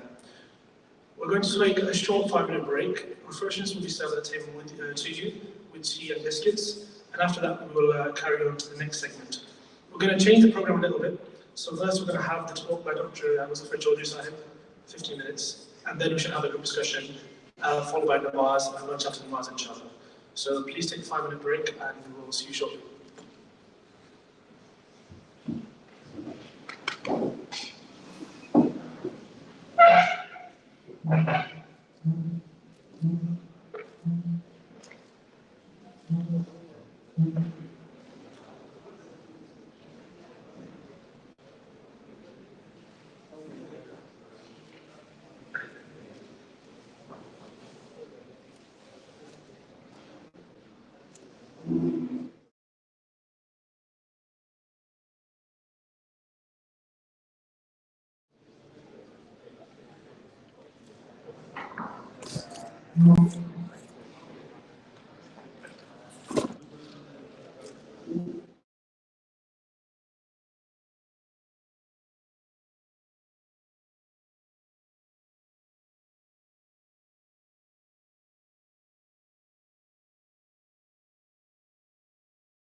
third tier sort of governmental hospital in the country. And Gambia is quite a small country. The first time we went out there, we were mainly doing hernia surgery and training the local Gambian surgeons in hernia surgery, as you can see here. And they have a very good system out there, but it's a lot more basic than ours. So you have to go back to basic principles of antisepsis, a Lister's routine of hand washing, making sure that you have clean water and clean instruments for every case. You will go back to right down to the very basics to make sure you've got antibiotics available, because antibiotics run out very quickly, and a lot of people pass away in West Africa because they've simply run out of antibiotics, things that you wouldn't imagine here. But it happens often. So it humbles you a lot after you've been to these countries and come back to the NHS, that how much you have available to you here in the NHS that you take for granted. So training in hernia surgery was one aspect, and I remember training this surgeon because they used to just pass knives and needles between themselves in their hands, and I explained the importance of passing it in an instrument or a kidney dish to prevent sharps injuries, especially with a high rate of HIV out there. So they call that the humanity first way of passing instruments, which is fine, but it kept them safe. And it was a really basic thing to do, and they understood the importance of it. These were some of the basic operation theatres that you can see out there. They have one light. You can have up to 2 operations going on, sometimes at the same time. But these basic setup was essentially what we were working with. The air conditioning was also very basic. And this is Dr. Dilbadra, a colleague of mine, who's a consultant colorectal surgeon in the Midlands, also teaching hernia surgery. Now out there they had improvised a lot, and you will learn this in Africa, that they're very, very good at improvising with very basic instruments. So, for example, hernia meshes are very expensive. So in Africa they use fishing nets, and they sterilize them and use them as hernia meshes. And you may smile and think, well, that's a bit odd, but actually it works very, very well and it's very effective. The other thing that was really interesting was that the hernias in Africa are really big and very complicated because they've been there for a number of years. They're very stuck down, very difficult to perform. Once you've done the hernia surgery out in Africa, you can do one anywhere in the world, because those are the hardest of all of them. So it was a very good experience, and I would highly recommend it. So that was my first Gambia trip. The second time we went out there, we were also teaching them, as I mentioned, basic skills. They have very few doctors. A lot of doctors leave Africa and come here to the West for a better life and a better income. But for those few that stay, there's very few doctors, and it's the nurses on the wards that mainly look after the patients. They do most of the legwork. And so part of our training was teaching them in basic resuscitation skills, ALS, and also trauma life support skills. So we spent some time teaching the A&E department in advanced trauma life support. We looked at their resuscitation room, and we recategorized it into a basic ABC trolley that you have in your NHS wards. They don't have that there. You know, things are lying around, and so organizing these things into very basic principles was really important. We also decorated the pediatric ward to make it a bit more friendly for the kids out there. So it was a bit of a team building exercise. I'm due to go out there again, inshallah, later this year. This time it's for fistula surgery. So as a vascular surgeon, I perform arteriovenous fistulas, joining the artery to the vein in the wrist or the forearm to allow patients to have dialysis. The government in Gambia supports dialysis. They have dialysis machines out there, but many people can't have the fistula performed. So a lot of them have peritoneal dialysis, so through the abdomen. The concern with that is it's not very clean, and eventually they end up getting peritonitis and sepsis and then death. So the advantage of an AV fistula is it allows a lot of transplant or failure with patients to have some form of access. And at the moment, it's mainly done privately in Gambia. There's not many people doing it publicly, and so it's to train the local surgeons to allow them to be able to perform it independently in their governmental hospitals. I briefly mentioned earlier on in the year when we had a fundraising dinner about Sierra Leone, and I'm going to mention it again today. This is Kenema Hospital in Sierra Leone. This is one of the main hospitals that was identified as being a hospital that we wanted to upgrade. And the reason for doing this was to help upgrade the facilities of the Jamaat hospitals as per Hazur's wishes, but also to train Wakf doctors. Are there any Wakf doctors here? Okay, mashallah. So after the fundraising dinner, we raised over £100,000. Using some of those funds, we have already upgraded the surgical wing of the hospital, and we have built 2 self-contained flats. The purpose of this is we're doing this for you, for the Waqf doctors and those that want to go out and do Waqf Arzi. When you go out there, you will have accommodation provided for you, and one of us as a UK surgeon will also join you so that we can train you out there in your box to make yourselves independent as a surgeon, if that's the specialty that you choose. This was the original operating theatre, which we have refurbished now. And the next phase, or phase 1, is now complete. The second phase is now to bring instruments into that operating theatre to bring it up to the standard that you would expect here in the UK. Ivory Coast is another hospital that we are also supporting that is nearly built as well. And one of the main blessings of working for the Jamaat and doing these projects is that you can present these projects to our beloved Hazur. You have Hazur's prayers behind you as well. And inshallah, this will be a successful endeavor. This is in Ivory Coast. And you can see Muzaffar Saab is presenting the plans, which United First have now taken on. And inshallah, this will be completed in due course. There will be another centre will be available for you to work at. You may want to go on short secondments, which is fine for a few months, or you may, as work, be there for longer periods of time.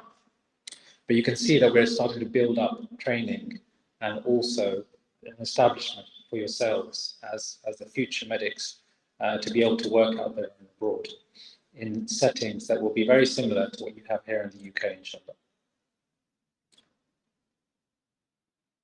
This is how Ivory Coast started off, and mashallah, it's growing. It's going much bigger now. Rabwa, we donated a lithotripsy unit earlier on this year, and here is the accommodation in Rabwa for those that wish to go. Muzaffar Saab asked me to mention this to you. You've got a self-contained flat here for yourselves. If you wish to go out there, the food is excellent, and there is available for you the Dar Heart Institute. If you wish to undertake some training there in cardiology, or other medical specialties.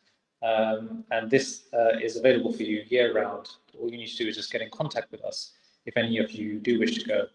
As I said before, I do strongly encourage all of you to go. I found myself that whenever I've had any difficulties in my own training or with my work, whenever I've gone abroad for Waqf Arzi, even if I've only just gone for a week, all my problems have been solved.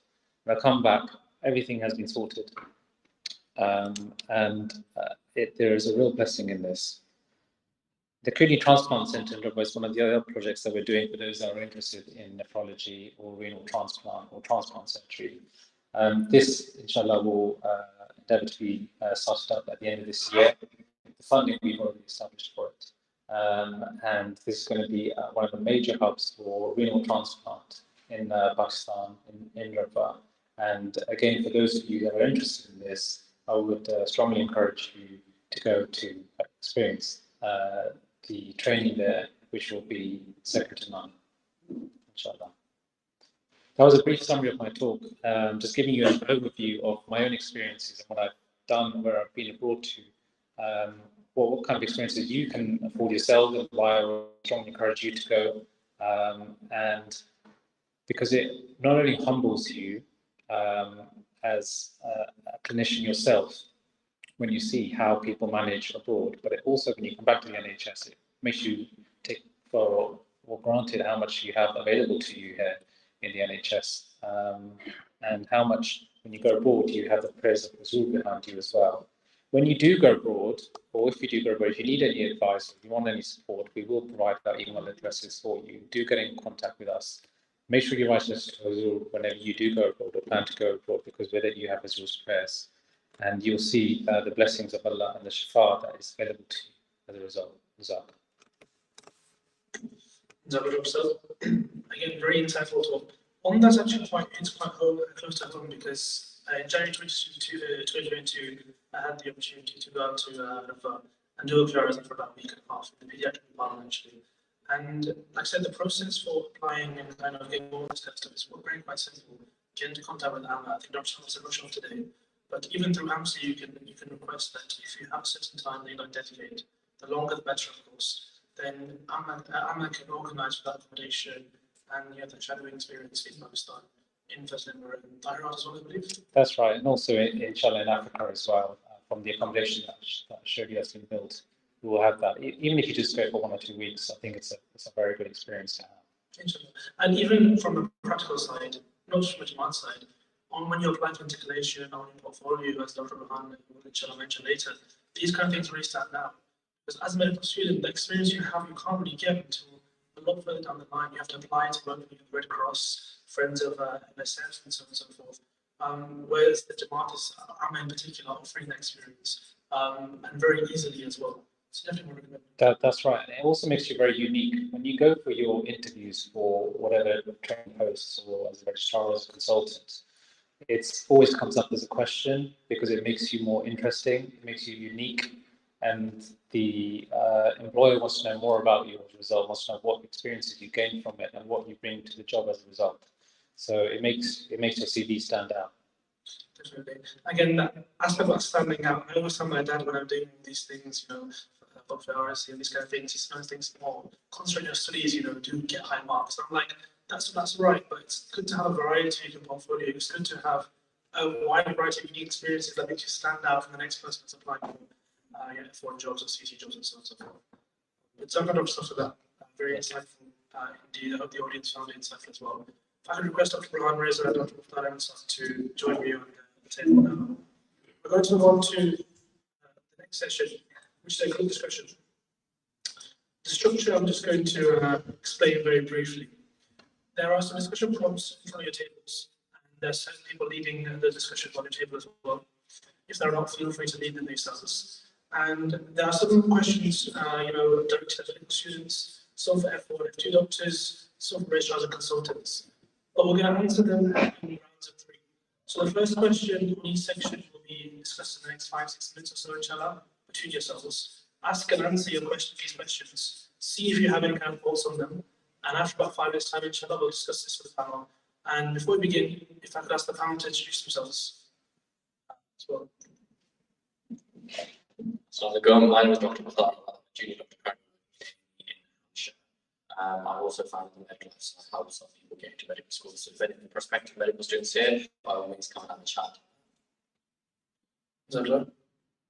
Assalamualaikum. My name is Dr. Burhan Reza, post-medical trainee in trauma orthopedics based in Wexford Hospital. And just to introduce myself, I'm a medical student at King's College London, currently integrating at LSC in global health. So inshallah, I hope to just, I don't know how much knowledge I can offer here, but just please forgive any shortcomings. But please have a look at the discussion prompts on your tables, and I'll give you 5 minutes to discuss them with yourselves. So.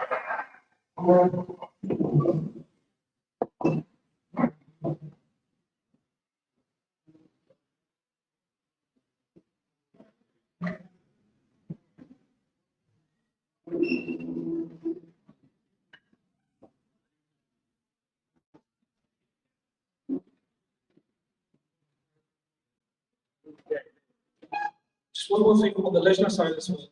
When I ask some questions, feel free to use the mic at the front. And you look back needed as well.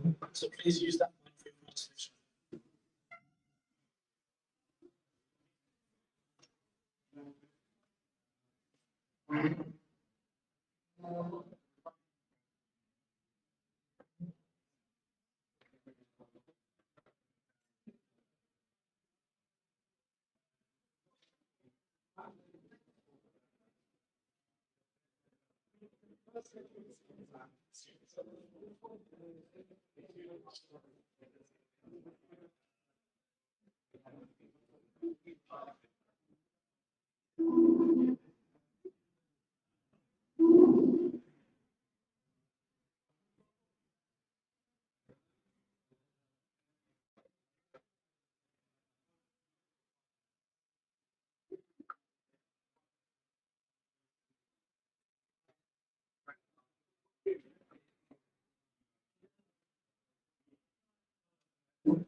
Right, start with the guys.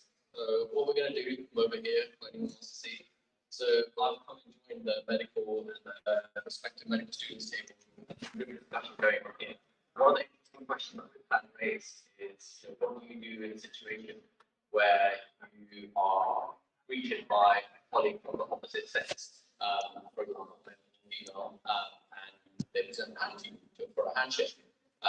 So how do you cross that situation, or how would you react in that situation? Sorry, what's your name? So you came up with a pretty good solution to that. Share with the rest of the group. I was just saying that there's a characterization of young British Pakistani men and knowing in the medical field who get awkward whenever they have to address this sort of situation. And have to have that mental state that you're never doing anything wrong. Obviously, in the line of your job, you have to perform. But a lot of these interactions sometimes can't be unnecessary, they're fleeting. So you explain your entire belief system in 1 second, but you can just very calmly and confidently put your hand on your chest and say, you know, hello, and everyone's receptive to that. Your thoughts on answer? Yeah, that's a very good point. I don't know if there's any thoughts from the side. Any thoughts from medical students on that side?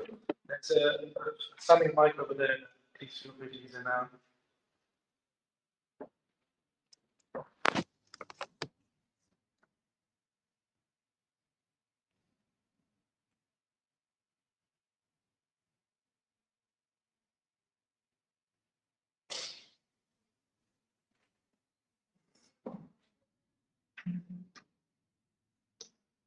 So is this mic working?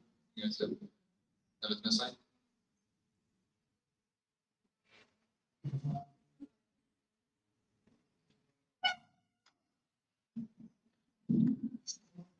Assalamualaikum.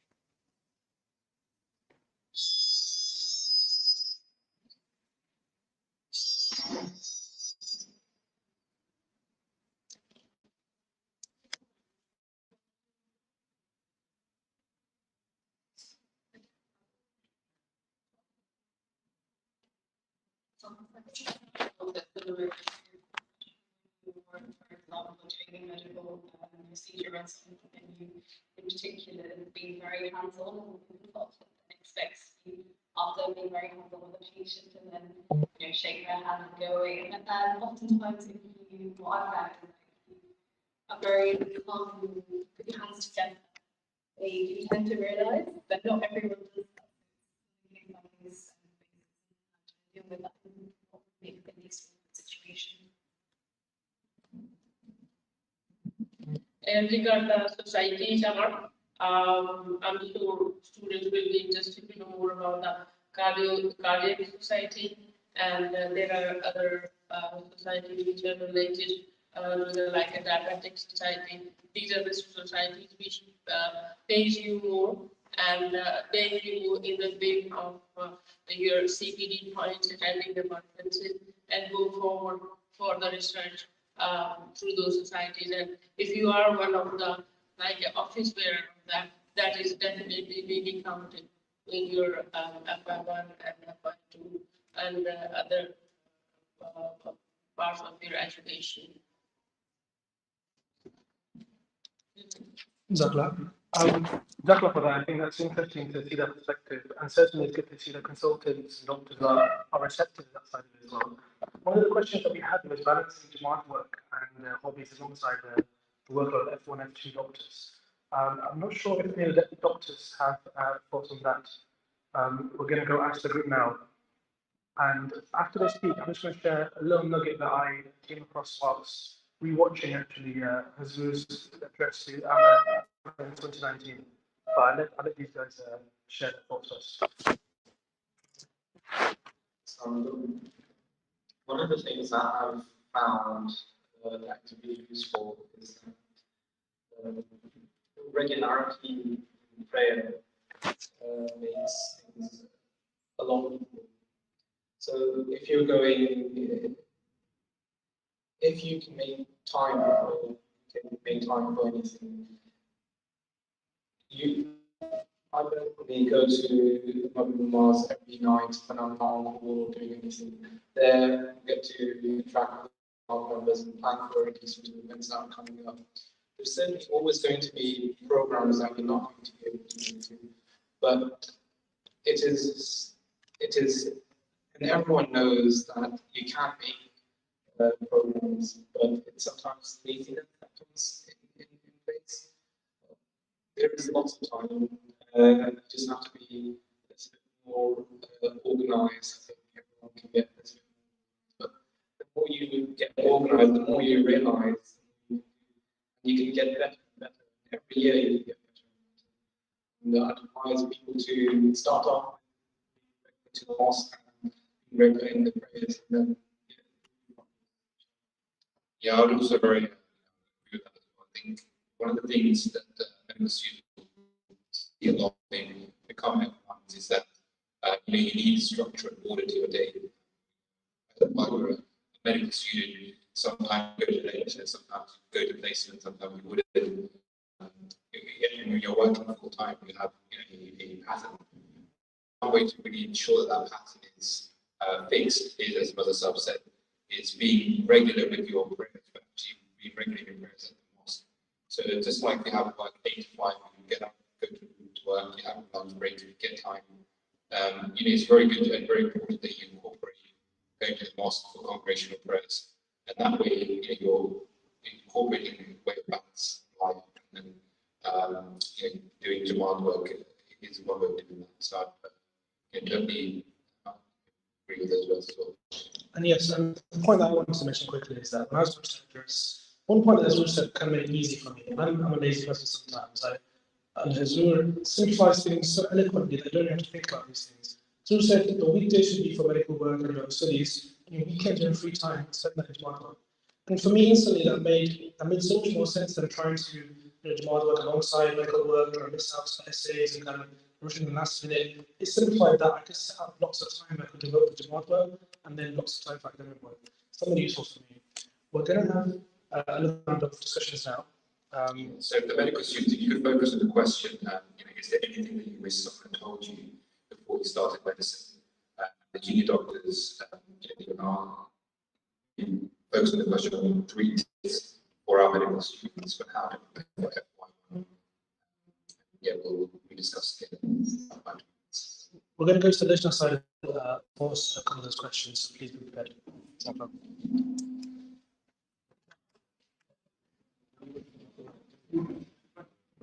Yes, please.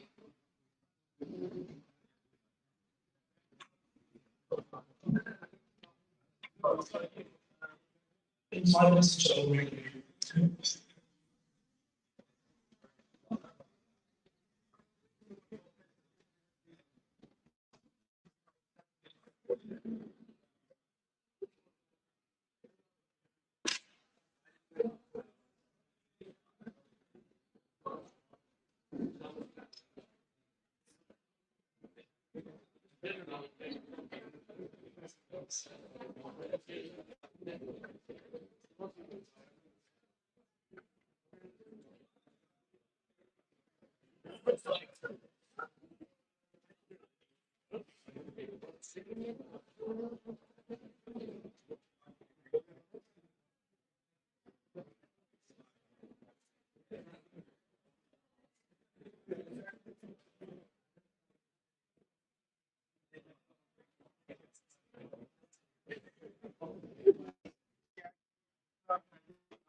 All right, so let's get your attention back. Let's discuss a few questions. So I understand we've got a few questions from YouTube Live, some of our guests who are watching online as well. So this one's for any prospective medical students or medical students applying for medical students. And we've got a few viewers on YouTube Live as well. So one of the questions is any advice for application in general, also reapplying. So if any one of you guys is in that situation, first thing is trying to figure out where your shortcomings were with your application. So there's quite a few different areas of your application. So obviously you've got your grades, GCSE levels, your mocks, then you've got your UCAT and BMAT. BMAT's going to be finishing next year, so UCAT mainly. Whether that was a shortcoming, if you managed to get to the interview stage, and then that's where unfortunately things didn't quite work out. So trying to figure out where the issues were. Most universities, their application criteria differs slightly to try and figure out what that is. A lot of people don't take an active approach when it comes to medical students application. So get in touch with the universities you are interested in, email the admissions team, ask them if they can provide you with a list of documents or what the university puts more weighing on, whether it's grades, UCAT, interview, and so on. Try and match that with where your strengths and weaknesses are, and then make a stronger application. So it's not like, oh, I live in London, I might as well apply to the universities. That's not the best way to go about things. More so to try and gear it towards where your strengths and weaknesses are. Of course, you can apply to a university where you really want to go to, but some backups as well.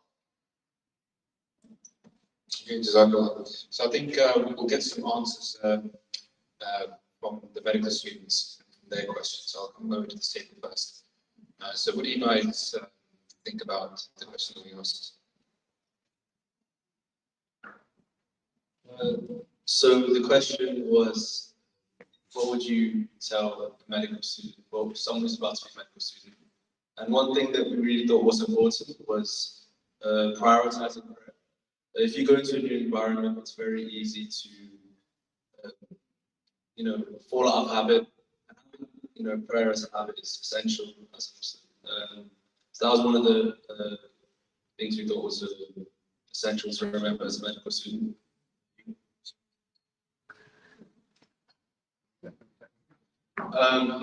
Yeah, I was just going to say to try and get everything done with, like your work in the morning, and you'll be free for the rest of the day, which will feel amazing. I got a question for Maud actually, sorry I'm going to stop you there. We had a question on YouTube Live asking about particular challenges when studying abroad, and I know you see in Bulgaria.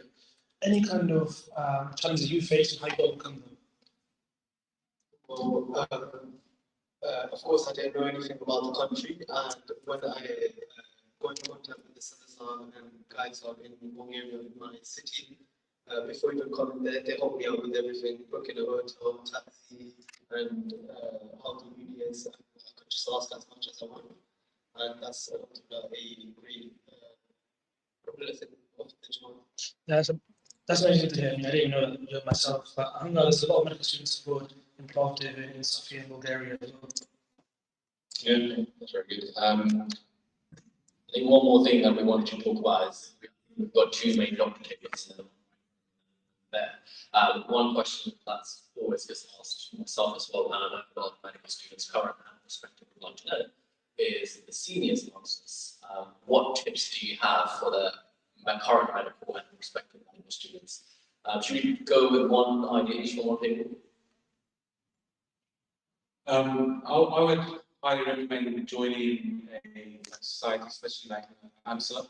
I think that it's a good area to branch out from. So you build good connections to other doctors that might be able to help you in the future. but also get involved in specific societies that, for example, like cardiology society, that will help you build your portfolio for the future. Yeah, great idea. No minus is it.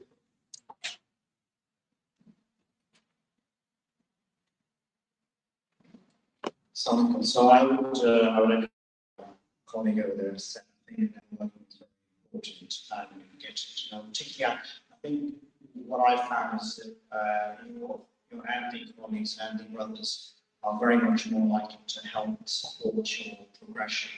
And I think that's really, really important. They will function well. I think the other thing is that in general with your career as well, we see this with the Muhammad as well, is take guidance on the Zuhur as well. You know, Zuhur will always say to you what you find interesting, what you want to kind of do. But Zuhur's guidance, I think, is always very useful in terms of what you might want to specialize in the future and where perhaps the Jamaat has a requirement in terms of the and so on. Exactly. Again, the Jamaat is playing massive role as you see abroad and at home as well. Now, please, second presentation aside, Dr. Salam and Ahmad, if they have any thoughts on these questions, please take it away.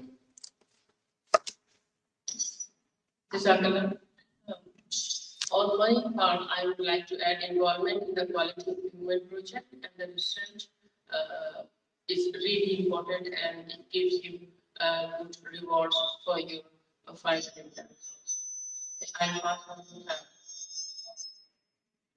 Assalamu alaikum. So, in terms of tips for medical students and how to prepare for F1, we said that clerking as many patients as possible is a key aspect of building confidence and also practicing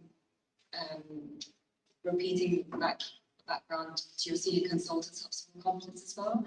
We also said knowing when to ask for help and being comfortable with the idea of being uncomfortable. When you become an F1, you'll be unfamiliar with healthcare systems, the different hospital, different staff, new IT systems. So as medical just be aware that there will be things you're unfamiliar with and it will take time to get used to. And lastly, we said that networking, as it's already been mentioned before, network with as many fellow Jamaat doctors, any senior medical students that you can talk to, as they will be really helpful for you when you start your job as an F1. So. Exactly. Yeah, no, I think. Yes, I was just going to feedback prospective medical student tables, so GCSE and A-level students. And we had some questions about maybe the work-life balance, that they don't really know what it's practically like to be a doctor in the field, especially for the young girls. I think that's a particular topic that comes up in questions. So we actually discussed this, and it was quite interesting because we first started off talking about influences, and I know that was in the talk earlier. And I think it's important not to take influences that you see as the norm, because that's far from the reality of it. Knowing that consistency is the key, so you need to do like slow and steady. They always talk about that medicine's a marathon, not a sprint, and I think that's very important to kind of keep in mind. It's also very, very important, as always in life as well, just to surround yourself with people who drive you, ensuring that maybe older years who help you, resources online. There's so much out there. And we're in such a kind of good position in this day and age where we literally have the internet, where we have so many resources that we can, so obviously they're very, very much recommend using online. If anyone needs any resources, so help. And yeah, it's very, very impossible to balance your life alongside this. It's very demanding. You do have to put the work in. It's not easy. But as you grow up, I think as people have so many more kind of requirements and things that they need to do. I study alongside, I'm not a postgrad myself, but I study alongside postgrads, people who have kids that then starting their nursing journey, and it is very possible. And if you really want to do medicine, you definitely can. I would like to add that medicine is very, very easy. In that, if you plan, you have the time management, you know how to manage your time and timekeeping, and you understand what are your plans and what are your priorities. Once you understand that no matter if you are pre a medical group, you are a medical student or you're a doctor, for a woman to manage is very easy because they have given us the opportunity to go part-time when you cannot do full-time. So it's not difficult at all as long as you plan and do the timekeeping. Anyone else?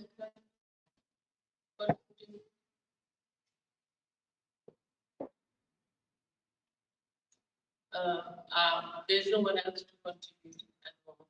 Exactly. Yeah, I just want to add, echo what everyone else has said, but one important thing I just want to say to the medical students is that time goes by very quickly. And, I remember being a medical student coming to one of these conferences not too long ago, and it literally felt like yesterday. So it's very, very important that, you may feel that you're just a second year at the moment and, thinking about training and applications will not come by quickly, but you'll be surprised. And so do try and get as much opinions and thoughts from seniors and get their advice as well. Just adding on to that as well, one final thing would be, as a medical student, you have amazing number of opportunities available to you. You basically have a free pass to go into any board, any specialty, talk to any senior and say, teach me, right? Now that I'm a doctor myself, I love it when students come up to me and they're interested in a specific topic. So you can do that. On top of that, as we were mentioning earlier, there's a lot of opportunities available, lots of hospitals by the Jamaat in other countries, electives, your student selected components. Try and figure out, you don't have to know what your area of specialty is going to be, but if you have a natural interest in a particular specialty, try and be a bit more proactive in that field and go and do a bit more in it. I agree totally. And there's a question on this side. Before I do it, I agree with that point, but one caveat I have to add, and perhaps this is myself being a little bit stupid, but I remember once having the same approach and going on to a ward in my second year with full confidence into radiology ward and said, I want to learn how to read x-rays. Right, that's fine. And he pulled up an x-ray on, I think, with an elbow, and he said, right, this is a fracture. First of all, patient details. Tell me, when was this fracture, when was this radiograph taken? And I got a bit flustered, and I thought, I looked at the numbers, there's a lot of numbers on the screen, and went, 2nd of January 1946, which is the day of birth, of course. So the caveat is when going to these wards, try and go with a little bit of background knowledge as well. Don't be like me, be a better person. But inshallah, definitely make the most of those experiences. One question from Zafir here. Zafir, if you don't come, we'll let the mic get you. I'm conscious of time, so we'll wrap it quickly. But let's finish with this. It wasn't really a question, but I'm echoing what the panel said. It's okay to take a break. And like you said, medicine passed so quickly. And we talk about how what someone told us 4 years ago that take time to just kind of live your life. Because the 5 years are so intense. And 5 years are so intense. You don't take a break. You're going to go through with no kind of social skills. You're going to go through with no kind of ability to talk to someone outside of work. But you might talk to that so much because we have Saturday classes or Sunday classes or kind of each class.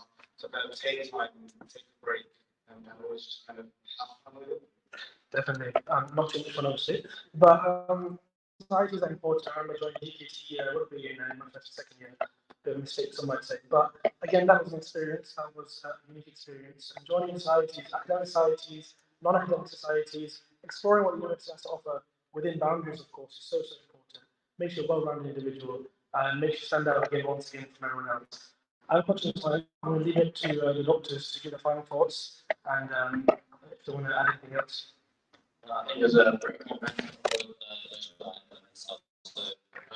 just kind of points, keep remembering them. I think what better way to finish up with the final thought there with well-being. And well-being isn't just our responsibility, but it's also something we can help others with as well. And don't forget praying for your own mental health, of people around you, and also just for lunch lessons. Also, Jazakallah. That concludes the session. I'm very good at time. The time is now 1:27. I believe the mass is at 1:30. So if you could kindly request everyone to take a break, go to the Zoom and go to the main mosque for the mass. We shall reconvene starting tomorrow, inshallah, where we have lunch. And after lunch, we will start the third session at 2:30 p.m. Jazakallah.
tailored events to meet the needs of our members, which include a platform for our international medical graduates and student-specific events also. We have a lot of health promotional events and activities ongoing. So talk to you through all of them in detail right now is not possible. But to give you a brief overview, we carry out lectures, questions, answer sessions, and a health check stall all across the UK. We have carried out health days at home, but also in Europe and Middle East. All these events have allowed us to publish our work in medical literature, which is good source of the belief as well as career advancement opportunities for our involved members. On screen, now you will see the wide-ranging topics that we have presented on. As you can see, these are wide-ranging and very relevant. There is also a snapshot of booklet that we produce and have given free to all our interested regional community members.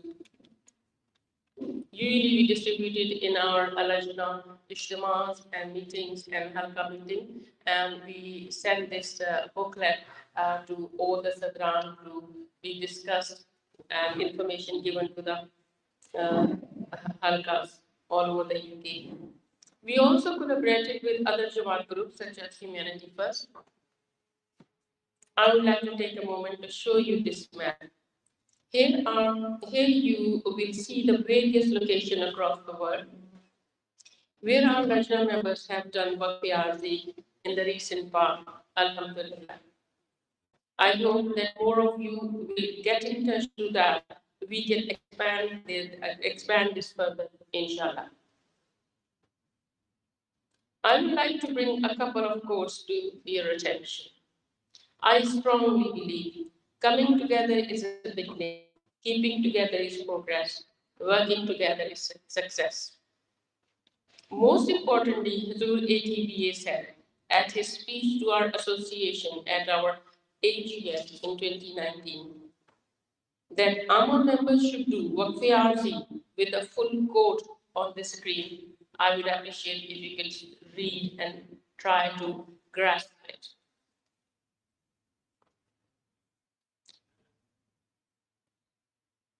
It was a very brief introduction, but I know you will learn a little bit more about us today. Please do get in touch. My contact details are on the screen. Now I hope you will enjoy our upcoming speaker who will be talking to you about important and useful topics. Jazakallah.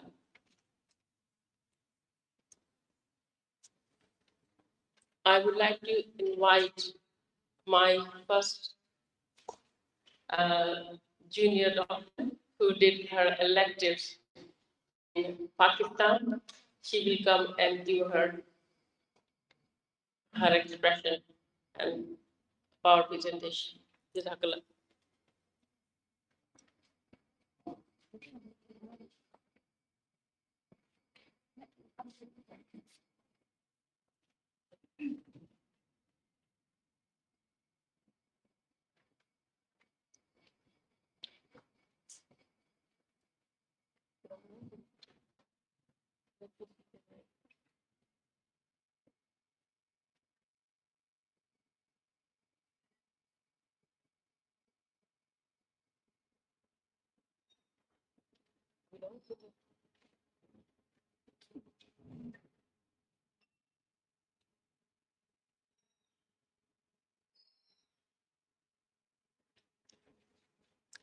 Assalamu alaikum everyone. I'm Abdul Noor and I'm with the Foundation Year 1 Doctors. Today I'm going to speak about my elective experience in Pakistan. So just to start with a bit of introduction, as a fifth year medical student last year, we had the opportunity to do electives anywhere in the world just to explore a different healthcare setting. So I had decided I wanted to go to Pakistan, but I didn't know who to contact and how to arrange placements. I had heard about our UK and Buffalo Ijtima few years ago, and since then I've been in contact with Dr. Salam Saima. So I contacted her, and she asked me which specialties I'd like to work in and how long I'd like to spend in each specialty. So, and after that, she just took care of everything. She arranged accommodation, transport within Pakistan, and placements as well. So I worked at Tahir Heart Institute for 6 weeks and Consumer Hospital for 2 weeks. So upon my arrival at the airport, there was a team who was there to welcome me, and they ensured a safe passenger journey from the airport to Rabat. And I was provided accommodation at Tahir Heart, which had on-suite facility, and there was a dedicated team at the hospital which took care of everything, so meals, laundry, and other necessities as well. So just speaking about my professional experiences there, I've worked at the chest pain and emergency center, outpatient department, theaters, and cath labs. So there were plenty of opportunities to speak to patients, get hands-on experience in theaters, and also observe procedures like angiographies and angioplasties as well. And then I spent a week in obs and gynae and a week in general medicine and consumer. So again, lots of opportunities to speak to patients and also work with other doctors there as well. One of the highlights of working there was the opportunity to work with the doctors from the US and Australia who come there every month to run theaters. And this is something that I'd like to highlight and encourage everyone that if they go there, do speak to them, get in contact with them. They even offered me observership to do an observership in the UK. So there are plenty of opportunities to get involved in different things abroad as well. So in terms of academic learning and research opportunities, there were a lot of places that we saw during outpatient departments in emergency care center, and there were daily bedside teaching sessions as well, where we discussed pathophysiology of cases and other aspects as well. I also did a pilot study on biopsychosocial impacts of myocardial infarction, where I had the opportunity to speak to around 50 patients and explore about the effects of heart attack on their lives. And then the abstract for this research was accepted to be presented at a national conference in Pakistan. Out of many cases that I saw there, there was an interesting case of Down syndrome with some interesting clinical findings. So I'm preparing a case report on that, and we are hoping to get it published in the BMJ or some good journal. And then there's another project in the pipeline on the history of circulation of heart. So it's just to emphasize that, again, there is lots of opportunities to get involved in research as well, if that's something that you like. So, in terms of ethical values, starting the day with prayer was one of the fundamental practices in Rabwa, both at Tahir Heart and First River. And it was emphasized that as a healthcare professional, we can only try our best, but the ultimate outcome lies in the hand of Allah. It's really important to just keep yourself grounded and ask for our especially when there is complicated cases and safety of patients is at risk. And then finally, even though the working hours were quite long and there were high expectations, but my work was greatly appreciated both at Tahir Heart and First River. They gave me excellent feedback and also sent me to my university as well, because of which my elective project was selected as one of the best ones in the university. And then I also received some complimentary gifts, which was very kind and generous of them. So just to reflect and conclude, I think it was a transformative journey, and it reinforced the importance of dedication, sacrifice, and service in the medical profession. And this is something that I'd encourage everyone to take part in. I'll be definitely going back to Pakistan and also working with other projects. So it's just about contributing to the mission of providing excellent care, which I'm sure we all would love to. Jazakallah.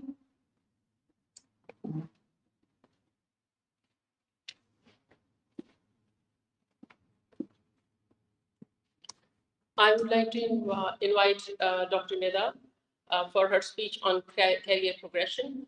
In the meantime, if there are any questions, we'd like to take at the end of this session. Jazakallah. Dr. Nida.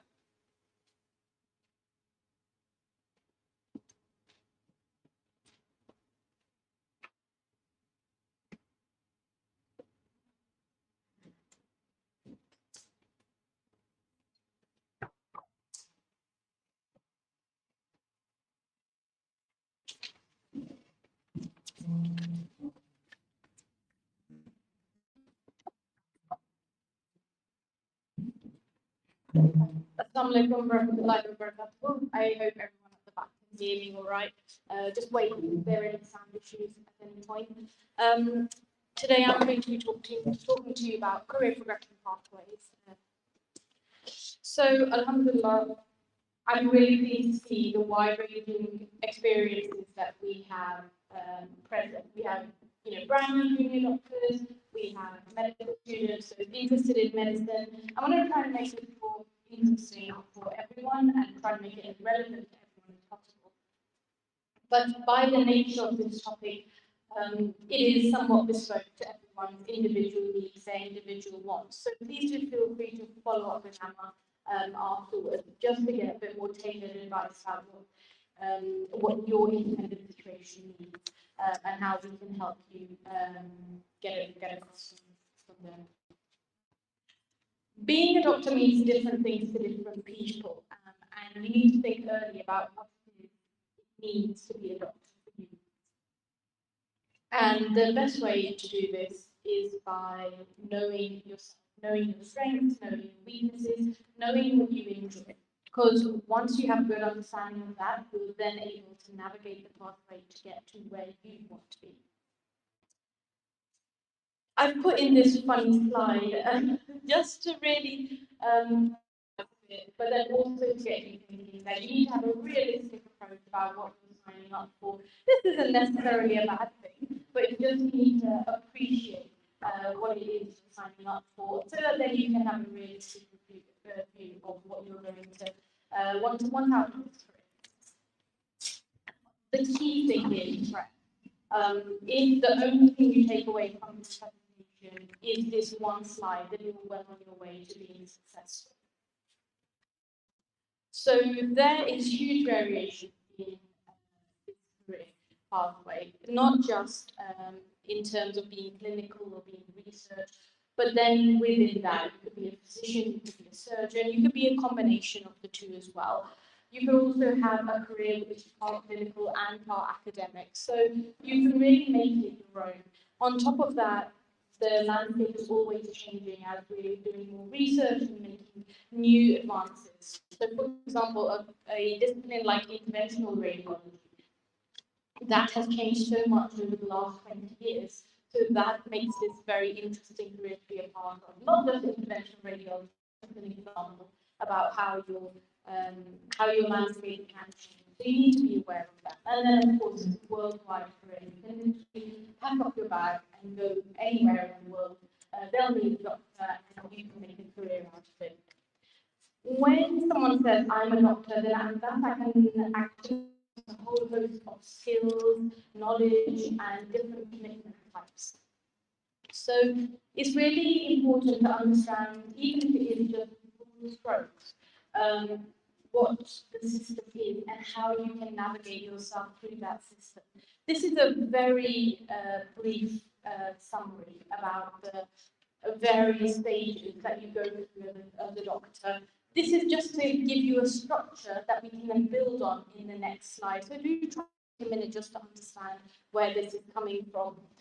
So if we can get a laser pointer to just go back, if we can get a laser pointer to just point to student. Oh yeah, thank you. So even to be a medical student can encompass quite a few different things. You could be an undergraduate just completing your A-levels, getting into medical school. You could be a postgraduate. You could have an entire career. but then after that decide you want to be or you could be a medical student that's currently integrating, whether that's a BSc, which most people commonly do, but also an MSc as well. So after you've graduated as a medical student, you end up being what I've termed here a rotational doctor. What that means is you're spending a few months at various different disciplines, various different specialities, and you're learning skills, you're learning techniques, you're building your knowledge base, and then that's normally in the program, in the form of the foundation program, but you can be in the program as well. And as you spend more time in the system, you're getting more and more rotation time, you're getting more experiences in different disciplines, you're building your own portfolio. So after you've been a rotational doctor for quite a few years, then you come to what I have labeled here as senior doctors. When I use the term senior doctors, what I'm meaning is people who have wealth of knowledge, who have a lot of experience under their belt, and are able to provide specialist input about whatever their area of interest is. And they can see patients independently, though more often than not, senior doctors do work with colleagues, they discuss patients, their MDTs. So you're not alone in that sense, but you do have the ability to be alone in your managing patients if that's what you need. Academics here, just to highlight that there are different types of senior doctors as well. And I will go on to what the academic pathway looks like in a bit. Okay, so now we've come to the point where you will see a lot of words that you've probably heard of, you might not fully understand what each term means. So I'm going to use the format that I had in the previous slide just to explain this. So the first star is your first competitive application into a job after you graduated after you graduated from medical school. It's normally getting a place on the foundation program, and you don't have an interview as such, but your performance at medical school, your SGT exam, come together to give you a score that is then used to rate you against your peers. And then we've got this point into the rotational type picture that I mentioned to you previously. So there are three streams that I'd like to point out. So next to the first star, you've got so if you take the laser pointer to the yeah. So here, this is where you've completed the foundation program and you've decided, okay, I want to do, for example, a surgical career. You need to get onto the core surgical training. So then you will have an interview onto the core surgical training. But what this means is after you complete core surgical training, you're still not the senior doctor.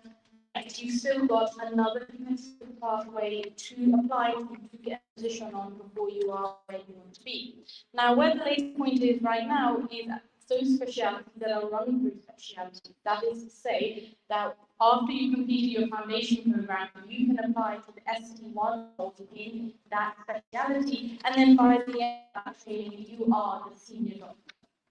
And the most famous example of this, of course, is general practice. And I'll go through that specifically a little later on. Just moving the highlight over to the left-hand side, we've got the equivalent for medicine.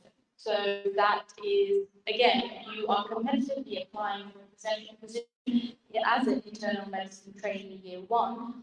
But again, even after you complete this, you're not a so-called senior doctor yet. You've got a ways to go before you are a specialist in whatever it is that you want to be.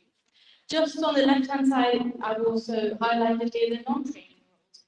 People can apply to me either in the department they're already working in which case their interview process might be a bit more relaxed with both parties already know each other, or it could be very stringent, just like training programs roles as well. These roles also have a very important position in helping the NHS. And sometimes these are roles that people need to be in at that point in their career before they can advance to a different step.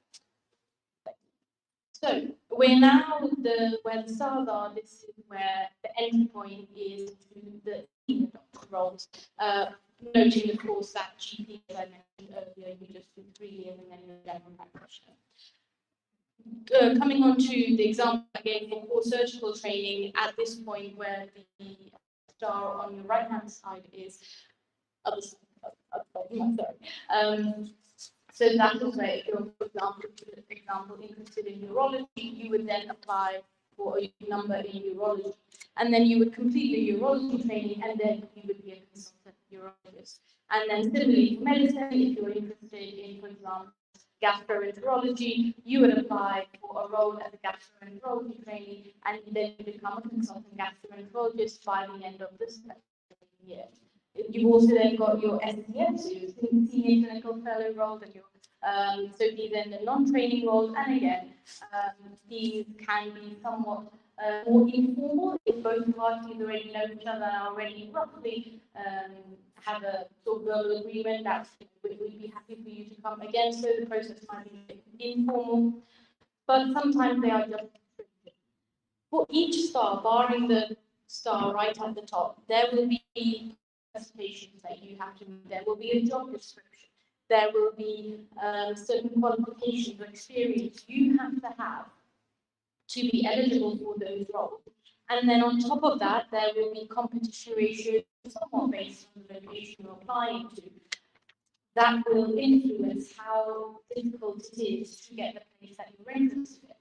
So that's why it is very important to pray. And I hope that this just emphasizes how important it is to pray very hard for your own career and also to request prayers as well. Okay, so now I'm going to talk you through some examples. So I'm beginning with the medical training example. So first of all, you begin with the foundation training program. You complete that, then there's a competitive selection, which is indicated by the orange arrow, to get onto the IMT training pathway. And then after the IMT training pathway, you're going to have to competitively apply again. But note here how important it is to know the pre-application requirements. For example, to apply for specialist training, you're going to need to have completed the MRCP during your internal medicine training. And if this is not something that you thought about earlier on in your IMT training, and you come to the end of IMT 2, having not sat any of the exams, you are going to be a lot of difficulty applying to specialist training. So it's important to be aware of what are the prerequisites, and then know too early to look at what are the prerequisites for the specialty you want to go into. One thing I'd like to point out that's relevant to this is timing. People often overestimate the amount of time they have to prepare their applications. So I'm going to work through an example. If someone is an FY1 right now, they have 14 months for them to submit their IMT Year 1 application. So to give you an example of what that entails, you can score quite a lot of points for having done quality improvement acts. So from this point on, you've got 14 months to decide what the title of your quality improvement project will be, to find the supervisor, to run the first cycle, to identify a way in which you're going to make a change, to make that change, to run a second cycle, to analyze the results, then publish it, then present the results, either at a local grand round or even better at a conference. You'd have to submit to the conference, you'd have to get it accepted, and you'd have to have presented it. And on top of that, you also need the documentation the Royal College of Physicians would accept as evidence that you've completed this quality project. Points. So needless to say, 14 months sounds like a long time, but if you are not on the ball right from the get-go, it can run out very fast. And then after you've completed your application, you've got about 6 weeks before your interview day.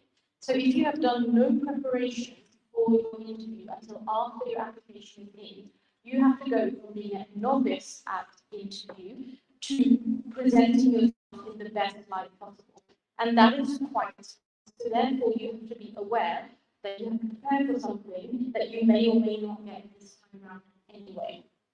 So if you're on FY1 right now, in a year and a half's time, you will know whether you have got a place on IMT1 if that is what you're going to do.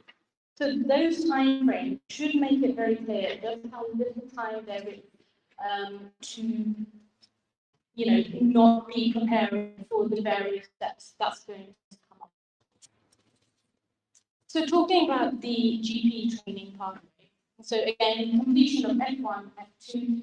Now noting the deadline date different for GP training than they are for IMT, so you have even less time. It's more the application window normally opens earlier for general practice than it does. You do 3 years, if you get the position that you want, you do 3 years as a GP training, and then you're a GP, you've completed your training. But even here, you have to be aware that unlike in the application IMT, where there was no exam to say that you have to sit, in general practice, your application, you have to do the MSRA. So you'll submit your application, and then within days, you'll get the invite to sit the MSRA. So if you've done no MSRA preparation until after your application, you've got a matter of days to now become an expert in the MSRA. Because during the COVID years, the MSRA is solely what was used to determine who gets a place in GP training and who does not. And especially if you're applying to general practice, for example, in London, where the competition ratio has been 3 for over the last 5 years, that is quite competitive. So you have to be well aware of what the requirements are early. To give you an example of how oversubscribed general practice can be, there were, last year there were 4,100 places and there were 8,500 applicants. So needless to say, you really have to be on the ball early on to apply to a specialty of interest. So the term overseas doctors is a catch-all, but the GMC doesn't necessarily look at doctors just as overseas in one group.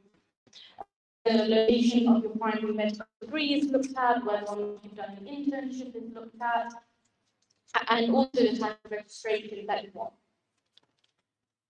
You also then have to sit some exams to, first of all, prove that your medical competency and your medical communication skills are up to the standard of an NHS doctor. So that's normally done through the lab examination, and also that you have the relevant English skills that I through the OET exam. This may sound overwhelming. I'm not trying to scare everyone. There are plenty of very easy to use, fantastic resources on NHS Health Careers, which is on the top right of the screen, or the GMC website itself. Very easy to work through and very clear about what the next steps are, depending on your individual circumstance. So I'm not going to spend a lot more time talking about the academic pathway, but I am having a more detailed conversation with anyone who is. Ultimately, what I think is very important to highlight is the academic pathway, which is different to the non-academic pathway. There are different applications, and ultimately there are different outcomes as well. The academic position, whether that's becoming a senior lecturer, whether getting a clinical fellowship. So there are differences that you need to be aware of, and the time for the applications too. It's very important if academia is something you want to pursue, that you network with the right specialists in the area of interest. Because in the academic world, knowing and being known as someone who does good research and is hardworking is very important. And where the laser is right now, literature presence is so important. To not just be part of some papers, be part of good quality research is very key in academic world. And happy to talk in more detail if that's something you're interested in. So everyone is unique, like I indicated in the last slide. Please feel free to follow up with us so that we can help you on your own individual journey, which is our purpose.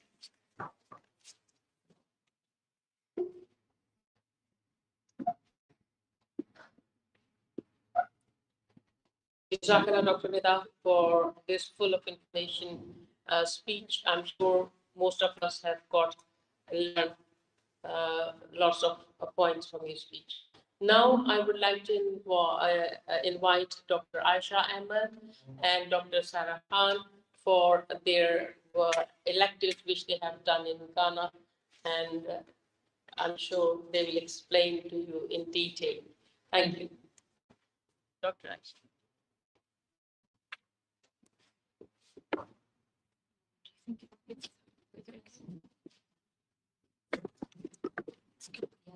Yeah. Assalamu alaikum, everyone. So, as Dr. Salam Khan introduced us, my name is Dr. Sarah Khan, and I'm an F1 at the University of Liverpool. Assalamu alaikum, I'm Dr. Aisha Ahmed, and I'm a junior doctor in Leicester at the moment. And today we'll be presenting our elective in Ghana in May and June. So, it's a bit of background about us. So, I studied at Brighton Sussex Medical School. I also integrated in global health, hence interest in doing a lot of non-profit hours work with the Jamaat, and also other things like infectious diseases, ED, rheumatology, so kind of everything. As I said, I'm at Leicester, so I'm trained there for medical school, and I did a degree before I did medical school as well. My interest in really is ortho-gynae, and I'm doing a general surgery job at the moment, which I'm really enjoying, so that's an interest as well. So why did we pick Ghana? So I actually got in contact with an auntie that was working there as an ultrasound surgeon, and I straight away emailed Dr. Salam to say that I'm really, really interested in doing this with my medical elective and referral work. And for many reasons, we have a large Jamal community there, different cultures to experience, a whole different health system as well. I just thought it would be a really exciting opportunity to not miss. So we're going to talk a bit about the planning and preparation that went into doing an elective in Ghana. So there will be medical students or future medical students in the audience who might be thinking about doing an elective in Ghana or anywhere else. So for us, for me and Saya, this was very similar. So I think the first thing to think about is the intention. You have to have the intention of, I want to do an elective in a Jamaat hospital. And then once you've made that intention, I think everything else works out. It's a very long process, but simplified, but I think by contacting the Muslim Medical Association. So things like vaccines and visa applications, those things came quite naturally. They're quite tedious things to do. So the MD Muslim Medical Association, they gave us a supporting letter. So it's a bit like a sponsorship letter from the contact in Ghana, and they were the official people sponsoring us for our scholarship visit. So at the airports, for example, if you told them that we are from the Jamaat, they knew instantly who we were and why we were there. And that was something I was very shocked about when I went to Ghana. Things to mention here are accommodation, for example, that was done for us. So we lived with doctors who serve in hospitals. So we lived and we lived with their family. We decided not to talk about this. They became part of their family, so we lived with them. All foods and meals were prepared for us, which was very kind. And all the vaccinations, also there's some really important things that you have to do when you visit Ghana or any third world country.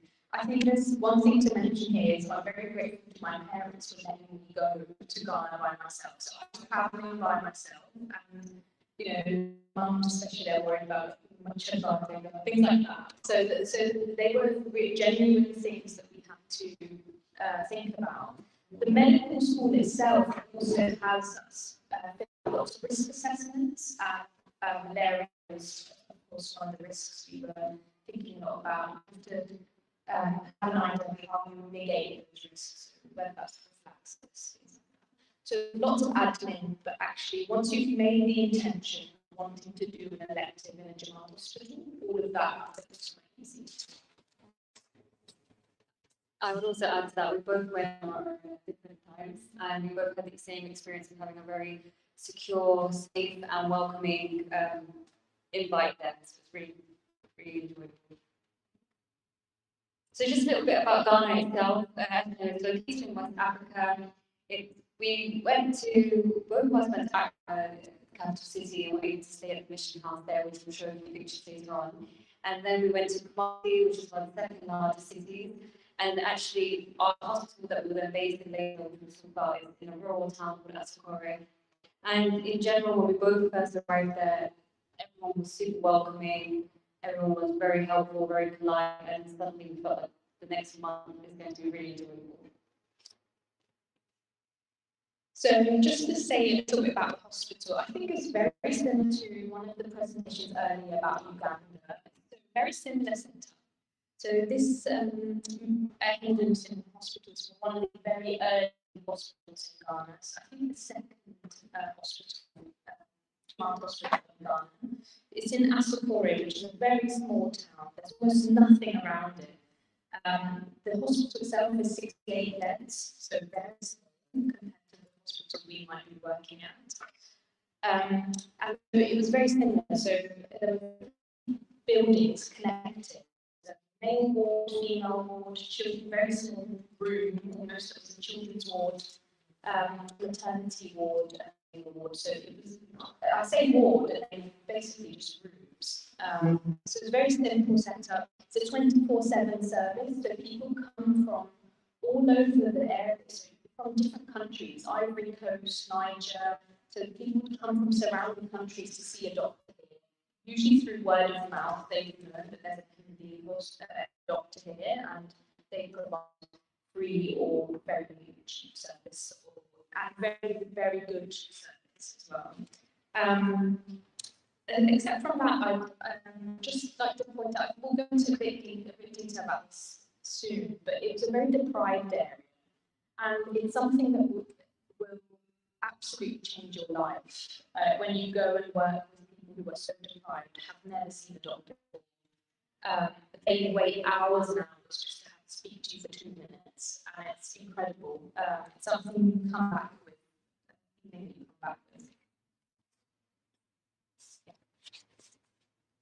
So we're now going to talk about some of the other experiences that we had with medical, surgical, and community work, but also quite heavy on the clinical skills we were able to build on, and also some research and public health things.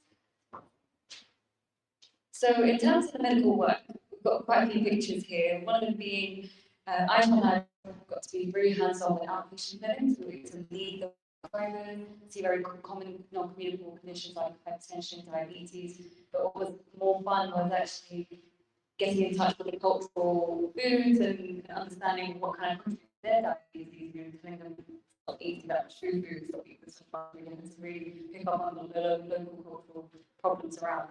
As well as that, they had a small emergency department where we did deal with some hypertension emergencies, but also, as we were in a malaria endemic area, lots of patients were coming very sick with it. And you can see in the top right-hand corner, we were able to be in the lab next door and look at some malaria lockdowns and really see how that process works. There's also an on-site sonographer, so they have ultrasound. This hospital didn't actually have X-ray, so if someone needed an X-ray, they have to go to the nearby city, which is about an hour and a half away from our city, which is the biggest city nearby. As I mentioned, there was a labour ward and antenatal clinic quite regularly, which is got to be part of quite a lot. So mostly my elective and science as well, mostly focused on the surgical side, which is something I'm very grateful for.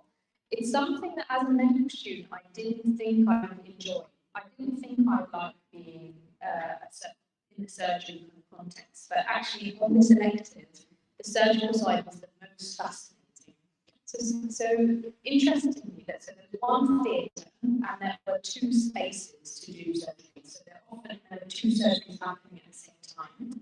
And we were doing about 5 to 10 cases in the morning, and it really depended on what this was. But I saw mostly, I did lots of C-sections, lots and lots of C-sections. So I learned C-sections so much more about them than I would have as a medical student. I don't think I felt confident in surgical context. So I'm very grateful. And it's worth pointing out that these guys at the medical team in Ghana, they were doing surgeries in a very different context to the NHS. So they would have no electricity for a couple of hours and they were still doing surgery. So that was the kind of environment that I really learned a lot from. We learned the power of resilience and being resourceful. So my highlight surgery was a C-section where we delivered twins. And again, all surgeries start off with blood, which is something I still do as a junior doctor. I'm a general program, I still do that. Inside of your highlight surgery? Yeah, I would say that my highlight surgery was the myomectomy done, so the removal of fibroids from the uterus, and we removed around 30, and it was the size of a golf ball or tennis ball, and I lost count at some point. Lots to see. So in terms of the clinical skills, one of the main ones that we really built on was suturing skills. So as Ashley mentioned, I think during the pandemic, my surgical rotation was completely scrapped, and so I wanted to take part in any surgery. And actually, on this elective, the Jamaat doctors were really patient as well as the surgical assistants in letting us take our time and actually master the skill. And you see here from the pictures how we were to be really hands-on. I'd like to draw your attention to the picture on the far right, where you can see lots of hands on a patient, no equipment, because the patient was waking up during the removal of uterus anesthesia and whatnot. So we had to be quite quick on that, but alhamdulillah, we would do the surgery really quickly. But as well as that, we were able to be supervised with teeth injections, neural taps, all within our competency. Yeah, and things like NG tubes I've never really, so I've learned how to do, but never really done properly before in real context, so NG tubes. And now that I do a surgical job, I'm grateful that I got to do that because I'm so much more confident doing those things. And then talking about some of the communication skills. So as Syed mentioned, the local language was Tweety. So lots of patients didn't speak English. So when we did outpatient, we had a chaperone or a nurse who would translate for us. But this elective really taught us about how to communicate with people, how to draw lots from non-verbal communication, but also finding out about their culture and using that knowledge to communicate in the way that suits that patient. And that's something that we've both taken on into our jobs, and it's really helped us. So one of the really amazing community work opportunities I had was to set up a free sensitive camp at the Ahmadi Muslim School for Girls, who would see 107 patients and deliver consultations, examinations, report along and deliver various treatments. And as we mentioned earlier, it's a deprived area where many people not need to afford paracetamol, which would there be equivalent to 14p or even 1 or 2 cities in their currency. And so we were able to provide that medication free of cost. That's all from the blessing of our demand. And the common conditions that we would see, again, as we mentioned, with malaria, hypertension, bronchitis. And actually, the last patient we saw that day was a young boy who was using an ultrasound on and found out that he had a couple of hernias, both scrotum and umbilical, and were able to rush him to hospital straight after, purely because of that camp. So I mentioned that my interest was in autonomy, so I used that as a focus for my elective. So I did lots of antenatal clinics. I was very lucky that I got to lead lots of them myself with the help of the very experienced midwives in hospital. And I was really interested in antenatal care. So I did a research project about antenatal care in Ghana, and I made this poster for my medical school. It's about reflections on the different differences between antenatal care here in UK and in Ghana. Lots of it focused on malaria and prophylaxis, and that's very different, but also some of the other disease prevention that we don't see here commonly. There was, I think as Syed will mention in a minute, there's lots of barriers to healthcare, barriers to antenatal care, so lots of women wouldn't access antenatal care until very late on. And that was something, a pattern I saw. So I made that research poster, and that's a picture of the twins that I said about, you know, the highlights. So those are the twins. So as I mentioned earlier, huge interest in global health and public health, and it was evident to see many barriers to healthcare access in Asakoro, whether that was financial problems, afford medication, they could not afford transport to get to the hospital, and hospital come far on foot, but also in terms of education as well. So some patients will not understand how to protect themselves from malaria, understanding of mosquito nets, bug sprays, etc., or proper foot care as well. So often the patient coming with cellulitis, not knowing, you know, how to protect their feet as well, and also it was just great to see how our Jamaat was able to help in reducing those healthcare barriers, whether it was subsidizing cost of treatment, whether it was providing teaching, whether that was providing more information to families, and actually really trying to help people be able to access healthcare a lot easier.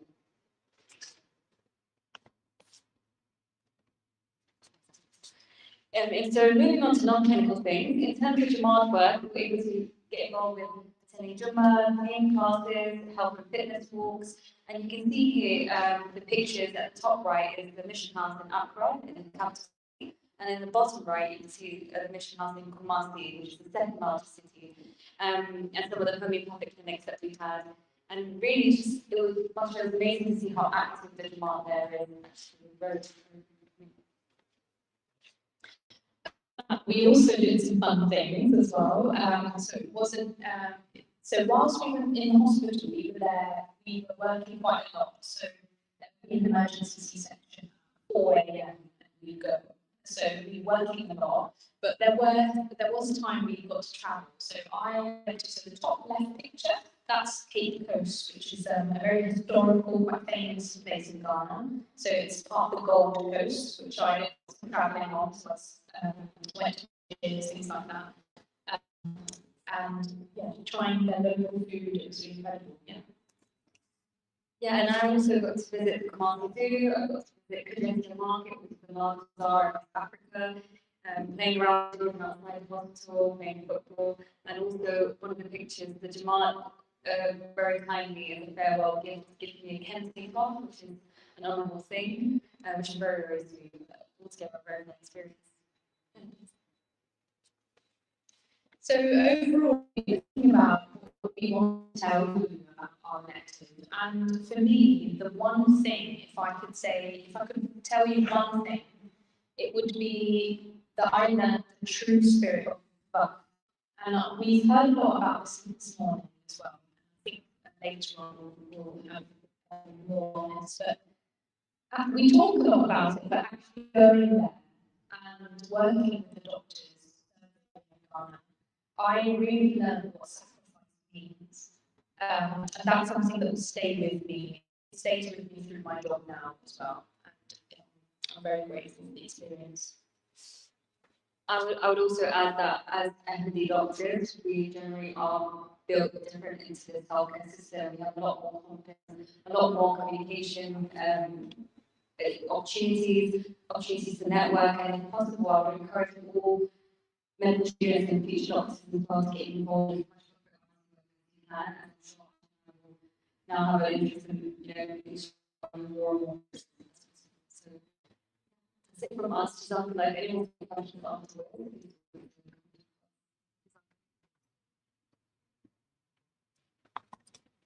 Jazakallah, Dr. Aisha and Dr. Sarah. I'm sure everybody must have enjoyed your valuable experience. Dr. Tikrin, time permitting, I'm sure we can take a few questions if possible.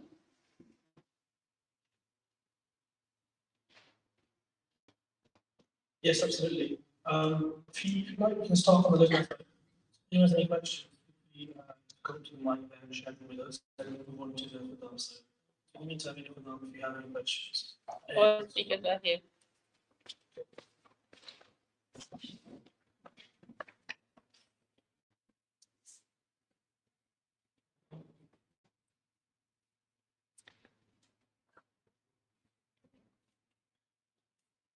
Is there anyone in the legislature side with a question? Yes, you can come here, please. Come forward.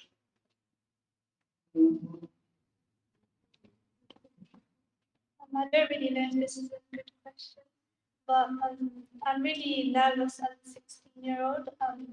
Like starting my this kind of journey I want to go on. Obviously, I had the desire to and like a clear focus of what I want to do, like as someone who wants to do medicine. But my question is, sorry, how do I do Bakhtiyari at 16 years old? Because I don't know anyone to ask or anything. Also, what opportunities are there to do?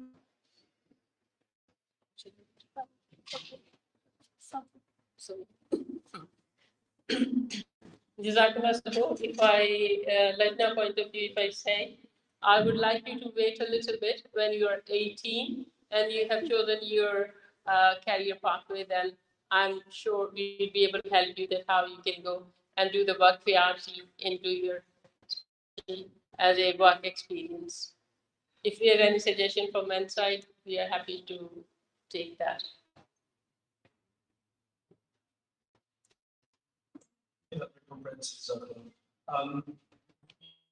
more questions on the inside, please? We have time for a couple more.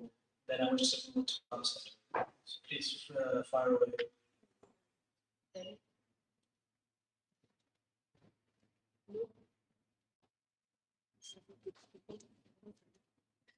I'm feeling very good speeches, so I've got no questions. They think all their questions were already being answered. But still, they have got my email address. If they want to, they can send me any. So from my side. Yeah, I agree. The speech is comprehensive, and I'm sure that's the reason. There's no question. Some silence. On the Khudam side, I have a couple of questions. Try to go to the front, please. I'll be nice.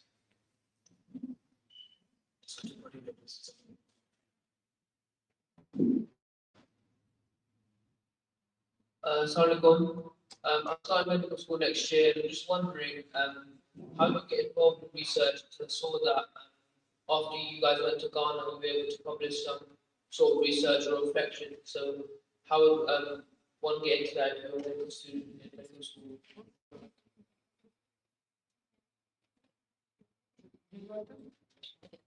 First of all, when you start medical school, we can write to us also that you want to do a research project. And sometime we were lucky enough to get 2 doctors who could do small research projects with us, like a different doctors in AMA with us. But now I'd like to pass it on to my junior colleagues, Dr. Sarah and Dr.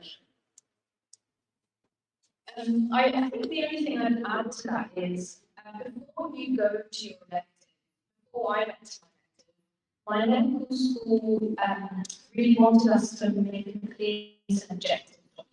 So ask yourself, why am I going? What do I want to get out of it? Go to your elective with something already in mind. So for me, it was optimizing, that was my interest. So I already went to my elective with this in mind, knowing that I wanted to look further into a specific topic within multi-learning. And then whilst you're there, speak to the doctors, the medical team around you to see what an interesting topic they might actually help you with an interesting topic.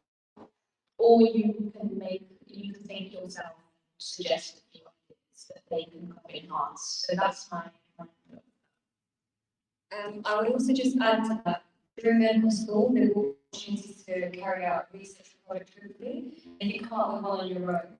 You either be allocated to supervisors, like some doctors that are working with medical school, or you'll be assigned them. And then following that, if you are quite keen, they will then refer you to some appropriate journals, which you something again with aims and objectives. So I've also undergone that same process, and inshallah will be publishing it in the J, and that's the kind of process you go through. You do assignments and supervisors, locate journals, and then they'll talk through the admin process. Yeah, just to add on that, sometimes it's just as simple as just going to a consultant and asking them, or just telling them that you're interested in doing research. Sometimes they're already on a project and they'll just give you some roles and just get your name published. But if you have something different in mind, you can tell them that as well, and then they will guide you for that. And UK is quite good with it as well. So if you're already working on anything, you can always get help from them. So, again, I think someone achieved the program because one of the talks coming up is exactly on that practical examples of how to get to research. So definitely, I've asked the question, keep an eye on that talk, make notes, etc. Dr. Ali Khalid, a very accomplished researcher, published as well multiple times. So I'm sure he'll give you some good tips. And again, that point, just to reiterate that medical schools will have the opportunity. Some medical schools more than others, but you will have SSE, student selected components, or scholarly projects. You'll have certain modules in medical school where you're given the opportunity to research as you wish. And take that on board and really take it to completion. Some of them will ask you to do an essay, a couple of essays, to tutor and put the effort in and make sure that you try and publish, take the consultant, so on and so forth. We have a question from the live stream, which I'd like to put to those in the panel again. The question is how to make your CV strong for a first job as an FY2 ING doctor. What actually, I'm going to answer that question myself because it'll come on later on in the talks. We have a talk on how to build a portfolio. So I'd advise the questioner to have a look at that talk. The second question, sorry for the interruption. I'd like Dr. Nida to contribute into it. Of course. Assalamualaikum. So it sounds like they're already doing the right thing, which is planning in advance for the application that they're interested in. And so one of the things I recommend, I'm not going to go through the whole thing if there's a whole talk on it, but it's just early on looking at the criteria and scoring points and seeing what aspects you can improve on, actually making a mock score for yourself, then seeing what you can do, planning that out to try and improve your score, looking at competition ratios as well, just to make sure you're as competitive. Jazakallah. This question is saying, so who do you contact with regards to organising the lecture in Ghana? I believe you touched on it briefly already, but you just re-emphasize which universities or which departments to contact. That might be useful. At the end of my presentation, there is my email address. So you can write to me that you're interested to do the elective abroad, and there is a choice of the different countries which we usually give in Africa and Pakistan countries, and then we will need your parents or your parents' permission and your plans. I think it will be far more better if you get it 2 to 3 months prior to your time of electives. For that. A question that I think might be very good for all people. You mentioned going on to areas abroad with Anna, of course, and again, I'm not too sure about the costs involved there, but people who might trips abroad, touch on this, apologies, this is a repeated question, but is there any particular funding that is available at universities, or how can we access the funding for going abroad? Organizations. If any lectures which are arranging, people just have to buy their ticket. Otherwise, as the girls has already explained, they're taking them from the airport to their workplace, and they're staying, their food, everything, and even when they returning, all the arrangements and everything is free for them, and that is from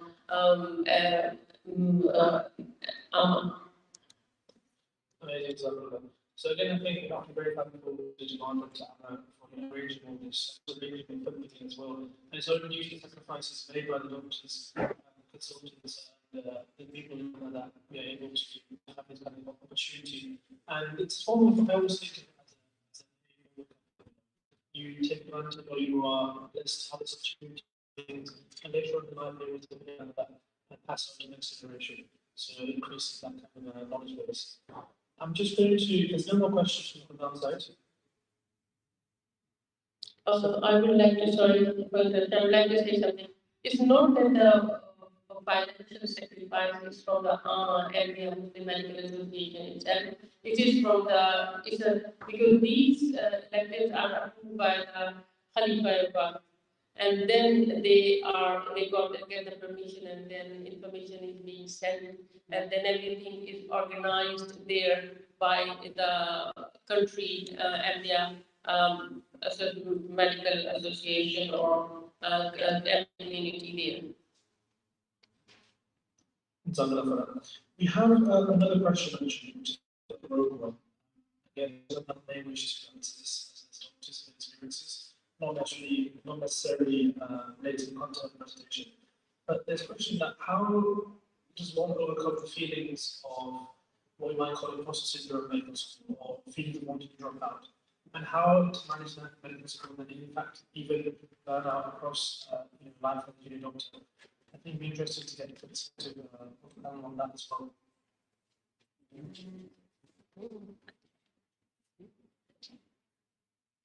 Would you mind if I just pass it on to all the faculty presenters, and they could tell us very, very briefly how to give the answer to this question. From my side, you made good friends. So, I think the way I dealt with that is holding on to why I wanted to do medicine.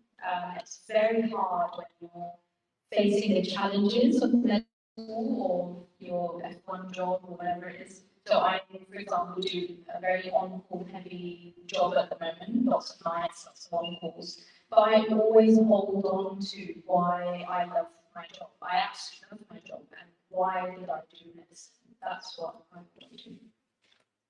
I would also add that imposter syndrome is a completely valid and real experience. We all experience that. My first day in N1, they called me a doctor, and I still looked over my shoulder. But as we have bad days, there are also good days, especially if you're on psychiatry. It's a much more relaxed environment, but also just knowing that there is support available. You have your educational, your clinical supervisors to attend when you're having a tough day, and that if you do need a break, it's completely understandable, and your medical team and your clinicians, hospital trust should be able to support with that if you need that. So just to add on to that, just know that the support is there to speak to your senior medical school, to speak to the medical students who are above you, because they are the people living through the similar things. And then on top of that, just get involved in non-medical stuff as well. So join societies, sports clubs, and things like that as well, just to avoid burnout. I'm just going to build on what everyone's saying. I think support is very helpful. Sometimes you can feel a bit anxious about approaching your consultant or your registrar, because you might think, oh, what are they going to think about me? More often, been in this situation before, you are particularly hesitant, then that is kind of what I'm here for. You can literally ask any one of our members. We have such a variety of members that there will be someone who's either in your shoes right now or has just been in your position. And so you can get advice from someone that you know will have no direct influence on your future career. And you can often get some very useful tailored advice, because they're also MBs and trying to stick to our principles whilst working. I think I would just say that that's very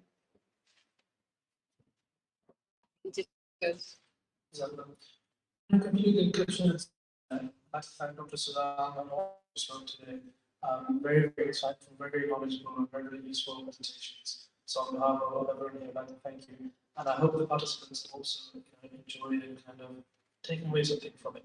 Whether you're a medical student, whether you're a junior doctor, whether you're a registrar, there's something better than there. Again, Dr. Arias, if you're repeating disappointment with multiple presentations, but I hope by now it's seeing the importance of it as the doctors. So Zafra for that.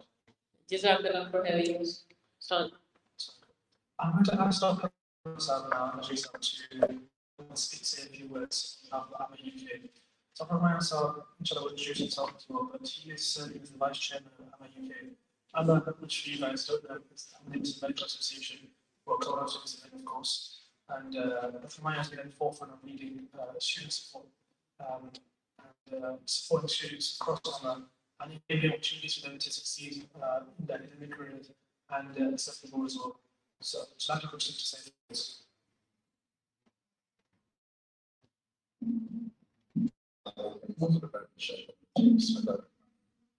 First of all, I'd like to congratulate you success, leadership of the writing and the website side. These very successful deserves congratulations and praise. And thank you for giving us an opportunity. I just want to say to you that when we go home today, I want you to research on the importance of mentorship. So when you're young, you're growing up, very easy to be self-confident when you're a medical student. You go to medical school, you have a degree. You're a dream of exams. But it's also important to understand, is there something you can learn from this? How can others help you? How can others contribute to your development? And if you want to follow a path because you think Google Maps will take you there, that's fine. But sometimes talking to someone else, asking, I usually follow Google Maps to this way to do things. It doesn't make me have to change it, but adds to it. And that's where the Association UK comes in. We have many senior genocide, senior GPs, senior consultants, senior specialists. And the question is, how many of those do you know? Interacting with some senior leaders. And it's very important that we're once younger and man, so just because you're younger, you think you're going to solve. So I would encourage you to think of getting in touch, registering yourself with the MD Muslim Ahmadi UK. You know, it's free to register, there's no charge for medical students. And even when we get doctors, the charge is just £6. But please get in touch, get yourself registered. There's an email, ahmaduk@ahmadiyya.org, and so on. You can easily find out. Google the website, there's the form. Register on the Islam, will be a link on genocide. Dr. Lavnash is going to help the community sponsor for that reason. We will be able to help you register with us and keep in touch. And maybe there's something we can help you understand. Also, people think that they only help senior consultants if they're going to get you attention or words. It's often more than that. It's often giving people the right advice. There was somebody who wanted to register and was just but started speaking about that he was doing the wrong masters in the wrong university. He was about to try to have a long 1 hour chat. And he later rang me and said, it's changed his course, because I think what he was trying to achieve by getting that certificate, he achieved by talking to me. So we would like you all to keep in touch. Networking is very important. Mentor and mentoring and being mentored is very important. I don't know how many of you know that mentoring can be done at any age. I have a mentor. It's not because the mentor teaches you things. Mentors are people who help you develop your potential. And as a Muslim of Islam said, religious development, you continue to get development.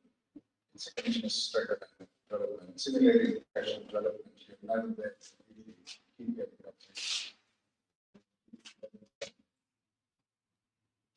So understand your career paths, understand which is the shortest way, because there's no point in medicine is a life of learning, but you have to understand question areas and the right thing for your development. Where Ahmadi comes in, we have spectrum, we have students amongst us, we have movements and inside, and there's no limit on against that it's the female not talking to others, maybe because most of these are devices. But what is important is to register, get into the network, and use the network. We have very, very able professionals in the field who can be of great help to you, even before you get into it. And all the movements. In all the years that I've done some work around it, I noticed people are very shy about contacting, seeking help, seeking advice. They feel they know everything, keep doing the right thing. It feels like that. That's what the mentoring and support does. Helps you choose your options correctly at the right time. I'm going to open the floor for any questions you have, any suggestions for both sides from the audience.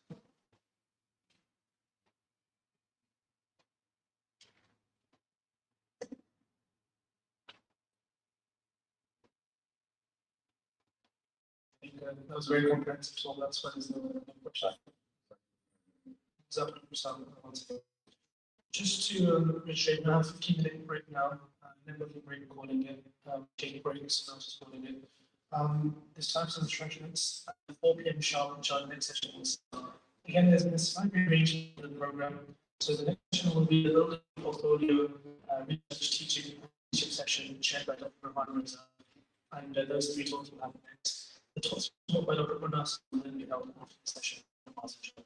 So please note 4 p.m. sharp to the beginning session.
giving new drugs to patients and seeing their efficacy.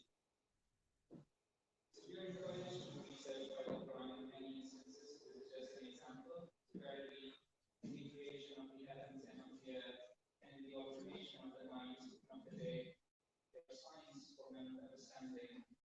They will standing, sitting, or reclining, their aligned mind and reflect on the creation of the heavens and the earth, saying, Lord, thou hast created this.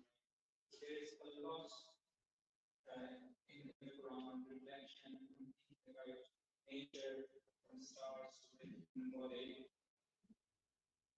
It's also important to understand that as doctors, we are also scientists as well. There is a scientist in all of us.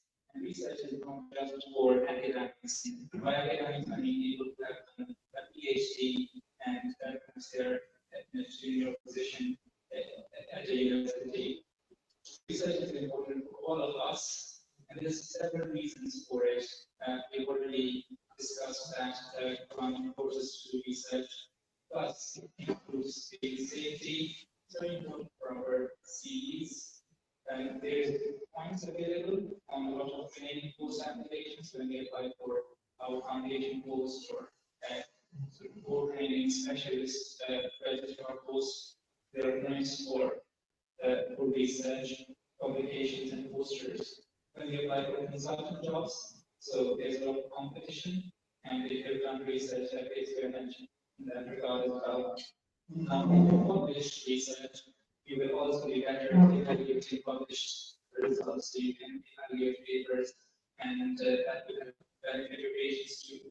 And it's also a source of personal fulfillment for people. Now, as we discussed, medical research is very broad, so it varies from primary research, where you're generating the data themselves, basic research with benchmark, where you're developing let's say, enterprise setting on mice, for example, so you're looking at the efficacy of the drug in animals. And then clinical research is very important, and primarily it's sort of randomized controlled trials, and there's different phases of that. So a lot of hospital clinicians don't even know about this sort of area where they get involved in PhD. So Dr. Mine, for example, he is a hematologist, and he was really high in clinical trials where he's involved in recruiting patients and trialing new drugs. Then we have research. So it includes things like looking at risk factors. So for example, the link between smoking and lung cancer. So that's the thing that is cost. Then there's secondary research where you can use data generated from primary research. So you have analysis, so you're looking at the sort of statistically important studies on the topic show. And you can include some expert reviews or systematic reviews as well. So there's a lot of variety there. If you're interested in dementia, you might want to contact a sort of lab-based supervisor. If you're interested in technical research, you might want to identify people who are doing technical research. So obviously, we all know about the UK training programs, start with the medical school, and then you do the foundation program, or training, and your specialist training before you become a consultant. So this is the academic program, which is parallel to the usual non-academic program. So you can, at your medical school, you can do a BSc. Some people choose to do MD, PhD, and of doing it early, but there's some disadvantages as well. So it just depends on your religious situation whether you want to do a PhD that early on. But for the academic foundation program, so what's different in this, you have about 4 months of your protected time to do your research, as opposed to purely clinical work. Then you've got a similar professional program as PT1, PT2 level, and in specialist training. And a lot of people will probably do a PhD in their specialist years. So there's also different kinds of research outputs. So one is posters, where you can present a poster presentation or a oral presentation at a national conference. So you have the Hangar conference in a few months. So that's an opportunity for you to present your posters and oral presentations there. But then also publications in the research areas. And they usually a response to releases article. Case reports or case series, these are usually clinical papers, interesting cases, narrative reviews, original articles. So original articles usually have huge data, sorts of new analysis in that they include meta-analysis, systematic reviews, clinical trials, observation studies. These are some examples of original articles. Now, at your stage, you might be thinking, how do I sort of get in touch with the supervisor, or who do I need to speak with? What sort of things do I need to think about? So you should think about what's your topic of interest, what's the subject you're interested in. So if let's say you're interested in nephrology or urology, that's good to know because then you can sort of focus in that area. Thinking about the applicability to professional development. So at the early stage, if you just want to try out research and maybe get a few posters and publications, so you need to think strategically how to achieve those things. Research compatibility, so you need to think about whether you're interested in basic research, statistics, what sort of thing are you interested in, and what does my supervisor, staff, or research group do. Think about the track record of the supervisor, what sort of things they're doing. Think about your availability and commitment, how much time you want to spend on your project, and also think about funding as well. So at your stage as a student, normally the research group will have their own funding. You might want to think about assignments, if perhaps let's say doing a summer project, you might need to pay for your accommodation, etc. So let's say you're interested in neurology, you study you go on their website, look at their neurology, and have a look at which academics they have. So this is just examples.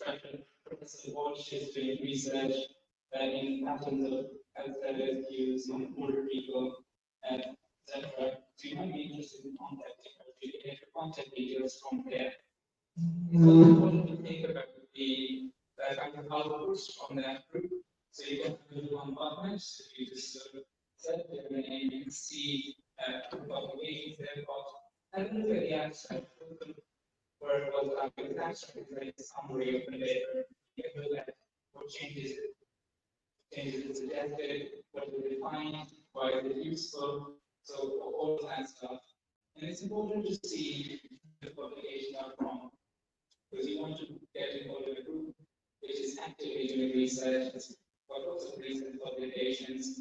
Another thing to just bear in mind is so you can see that Walsh is sort of important here. So Walsh is the first author on this paper. The first author is the person who usually does most of the work for that publication. And if you have the last author, so you're the senior author, so they are the group at the group research. So it's important to see was the group who was leading that piece of research, and because middle authors can be just contributing a little bit from an outside team. So let's bear that in mind as well. So talking about funding opportunities, there's a large number of funding opportunities for medical students if you are doing as a summer project. You can apply for lots of programs. Here are just a few examples. So you've got Summer Society, Anti-Solvent Program, Genetic Society. These are just a very few examples. If you go to this link, I think it's University of London, they've got quite a lot of funding opportunities there. But if you're interested in a particular project in urology, you can look at different societies of urology and go to their pages, and you can see what sort of funding that's available. And there's two benefits if you get the funding. You try to have some money set aside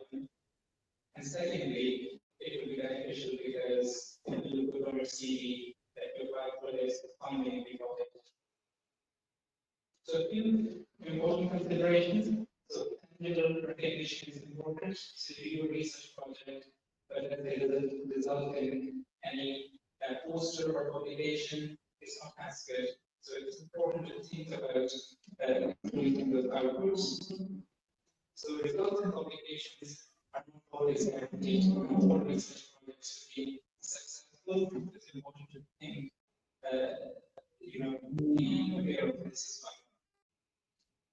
As a student, you're most likely going to be learning these areas. So if you have statistical analysis or Western plots, it will take some time to learn that. So you might not contribute in as you bear that in mind when you're applying for these things, that you are gaining those skills, you're learning how to do research as well. So based on these things, you have to contact several supervisors.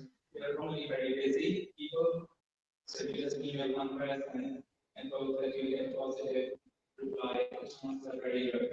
To email like 10 people. Show interest, network with doctors, academics, because the more you network, the more you care about opportunities, things you can get involved with. And with fellow students. So I know a few people in this audience who are students. Let's say one is doing a project, they will get in touch with others and they can collaborate, and then both of them can be worked on a paper.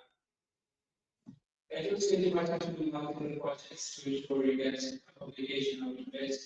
So you need to think through this strategically. So I've done multiple projects, and not all of them resulted in poster publications because some of them were not successful at different stages. But some were successful. And it's important to be upfront about technical recognition. So when you contact the supervisors, it's important to discuss with them what is this project going to lead to. What's the aim? Am I going to get a poster out of it? Am I going to contribute towards the publication? So when you contact, this is just an email I got this morning as an example. Don't write an online email that my name is this, I'm interested in research. Can you tell me about any opportunities? Tell them who you are, you're interested in their research, what are your own interests, so do you want to get into it? You might be lost and ongoing project might, or that you're read some of the papers that you're interested in particular areas. Tell them that you're available in the next 6 months, how much time you can spend. Do you have to be present in the lab? Can you do it remotely? There's a lot of factors here. Okay. So you can have read, I'm not going to read the whole thing, but it's just to highlight that the more slides you make your email and the more personalized the benefit will be. So I'm just going to give a brief example of my own medical directive. So I wanted to try some research in a lab, and I wanted some sort of tangible output in the end. So the contact is supervisors. Not all of them have projects going on that you can get involved in. So we have to contact many people. So I'm able to get a project in hematology and apply for some funding. I mean, this is a successful project. Before my objective and other projects produce anything. So I'm not saying it always materializes, but if I look at the dates here, there are no dates, they're not 100% accurate. So in 2019, at the beginning, I started contacting supervisors, and I got a project in sort of March, April, so a few months just to sort of finalize things.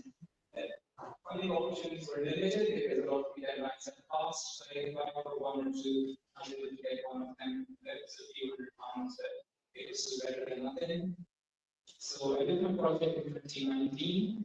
Let's have a look. So the paper was published in July 2021. So it's a very long time, and it's important to appreciate that because when you submit a paper, it can take months to get published, and if you get rejected, it might have to another journal. So what I looked at was paper function in patients with chronic kidney disease, stages 4 and 5. So I was able to recruit 24 patients. So I used to take blood samples from them and then do some experiments in the hematology lab. So there shows aggregation of players. You take the blood and you spin it on, so all the red blood cells and white blood cells open, and then you have the platelet-rich plasma, so plasma with platelets, and you put different molecules in. So, for example, you might put ADP. You look at how they aggregate, the platelets should aggregate. Then you put these agonists. So the line here should be the threshold. So if it's less than that, abnormal. So under the line is abnormal. So most of the patients have normal aggregation. And if you look at the RP, it shows the release of ATP from the platelets in response to molecules that you put in. And then it's causes the platelets to release ATP. Again, above this line is normal, and below that one is each dot is one patient. And there is a sort of big variance in this experiment. And C shows how much ATP the platelets had. And that's people at the right, each individual dot is a patient. Above the line is normal, so most of them have normal ATP content. So normal ATP content and normal aggregation. So we were expecting that the platelet function would be abnormal these patients, but it wasn't. So that's what I was saying, that you have to do the experiments to find out whether it is something you were expecting or not. So in summary, research is important for those different reasons. It will depend whether you want to do a completely academic pathway, and you will have to do it much more rigorously. If you're just doing it to improve your portfolio, then you probably need to be more strategic, make sure that you have points for your next job application, contact several people, contribute to several projects, because only a few of them will get substantive driver post-student publications, and you have to be patient and persistent because it's research and it's not always successful.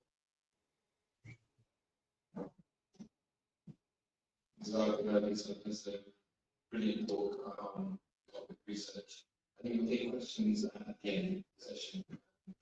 If you have any questions about this, we'll please hold them.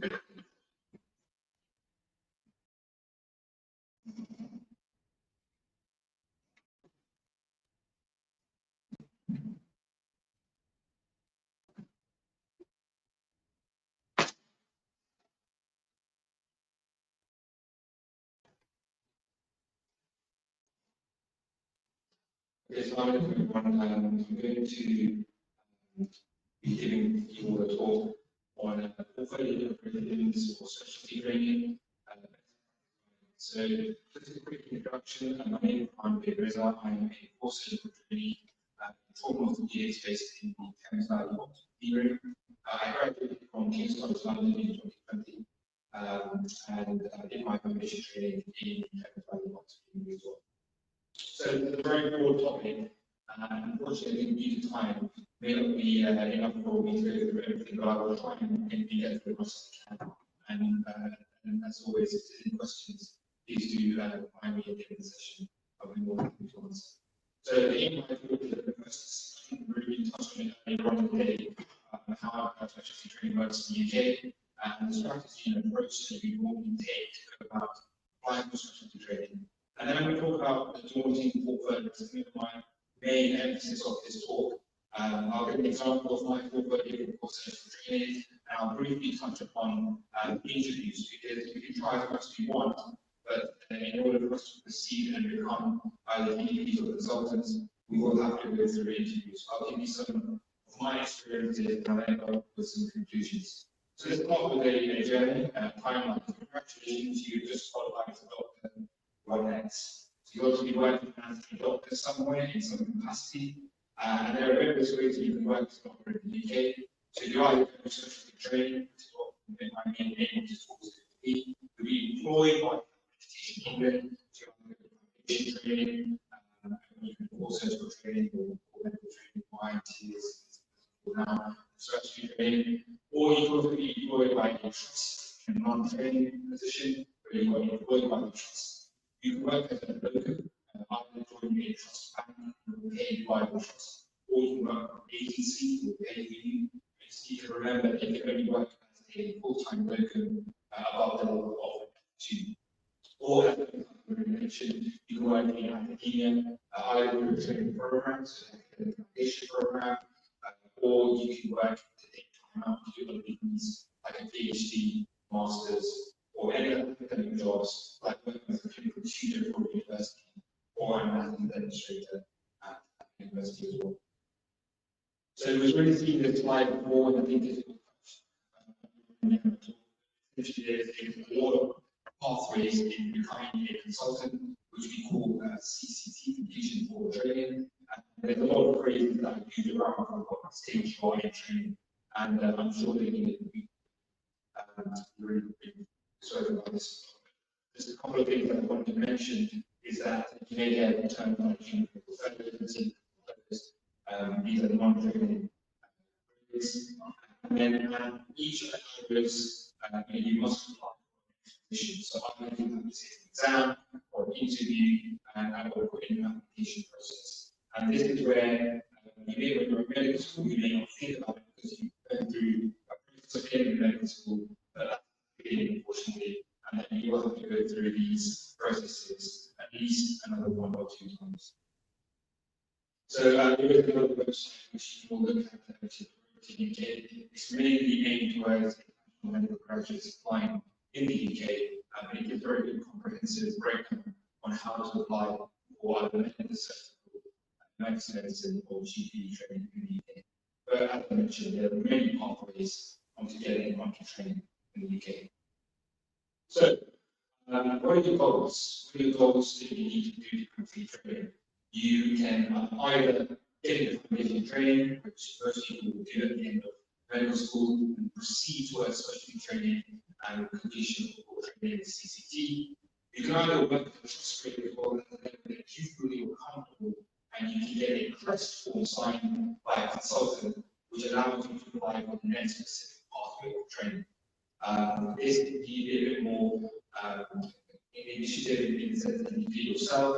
You're going to be guided towards potentially some of the foundation trainees, but it's also very easy to do. You can also work in the trust grade with an aim of getting promoted in time to the next trust grade level, and you can also complete your training through what we call the CESA pathway as well. So I put this slide in, it's a bit complicated, just to kind of find a mood, but basically, I've been specialty training in the UK. Really hard for me to breaks. You've got the end line, which is completion of training, but you've got all these hurdles you need to cross. And actually, the way that you approach hurdles can actually decide how you finish the race. So you could be the guy on the left, the race you approach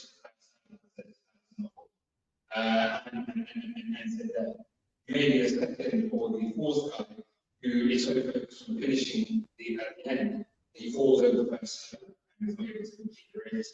But what you want to be is the third person and the person on the right, who is basically taking each hurdle as it comes and crossing it, but also has a finishing line in their touch. So, I'm going to go back to this timeline. So, congratulations, you've qualified the goal. And one of the big things is you want to build a portfolio. The portfolio is start thinking of building on it now. Now could be if you're a first, second, third year medical student, or even if you're a foundation trainee, or even a more senior trainee, start now. 70% of people don't get into training because of the portfolio exam that they were able to overcome. So what makes up the portfolio? The portfolio divided into a list of things that are listed on the health application in their website. And these are a lot of things. So things like CV application form, your undergraduate training, so you do the medical degree, any additional degrees you can done, postgraduate qualifications and exams, test exams that you have to do after you become a doctor. So things like MRCP, MRCS, any prizes, awards, and distinctions that you see in undergraduate and postgraduate degrees, your postgraduate experience, so what you have done so far after finishing medical school in the specialty you want to do. And there's one element that's called clinical governance and audit. And I'm just put a slide on the left-hand side of what clinical governance is. It's basically a system that's put through in which NHS organisations are accountable, continuously improving and improving the quality of their services and safeguarding the highest the environment in which clinical care will flourish. This is not just for clinicians. Clinical governance applies to even non-clinical staff, anyone that works in the NHS. And so for us, people who are junior doctors and foundation trainees, the aspect of clinical governance has several pillars.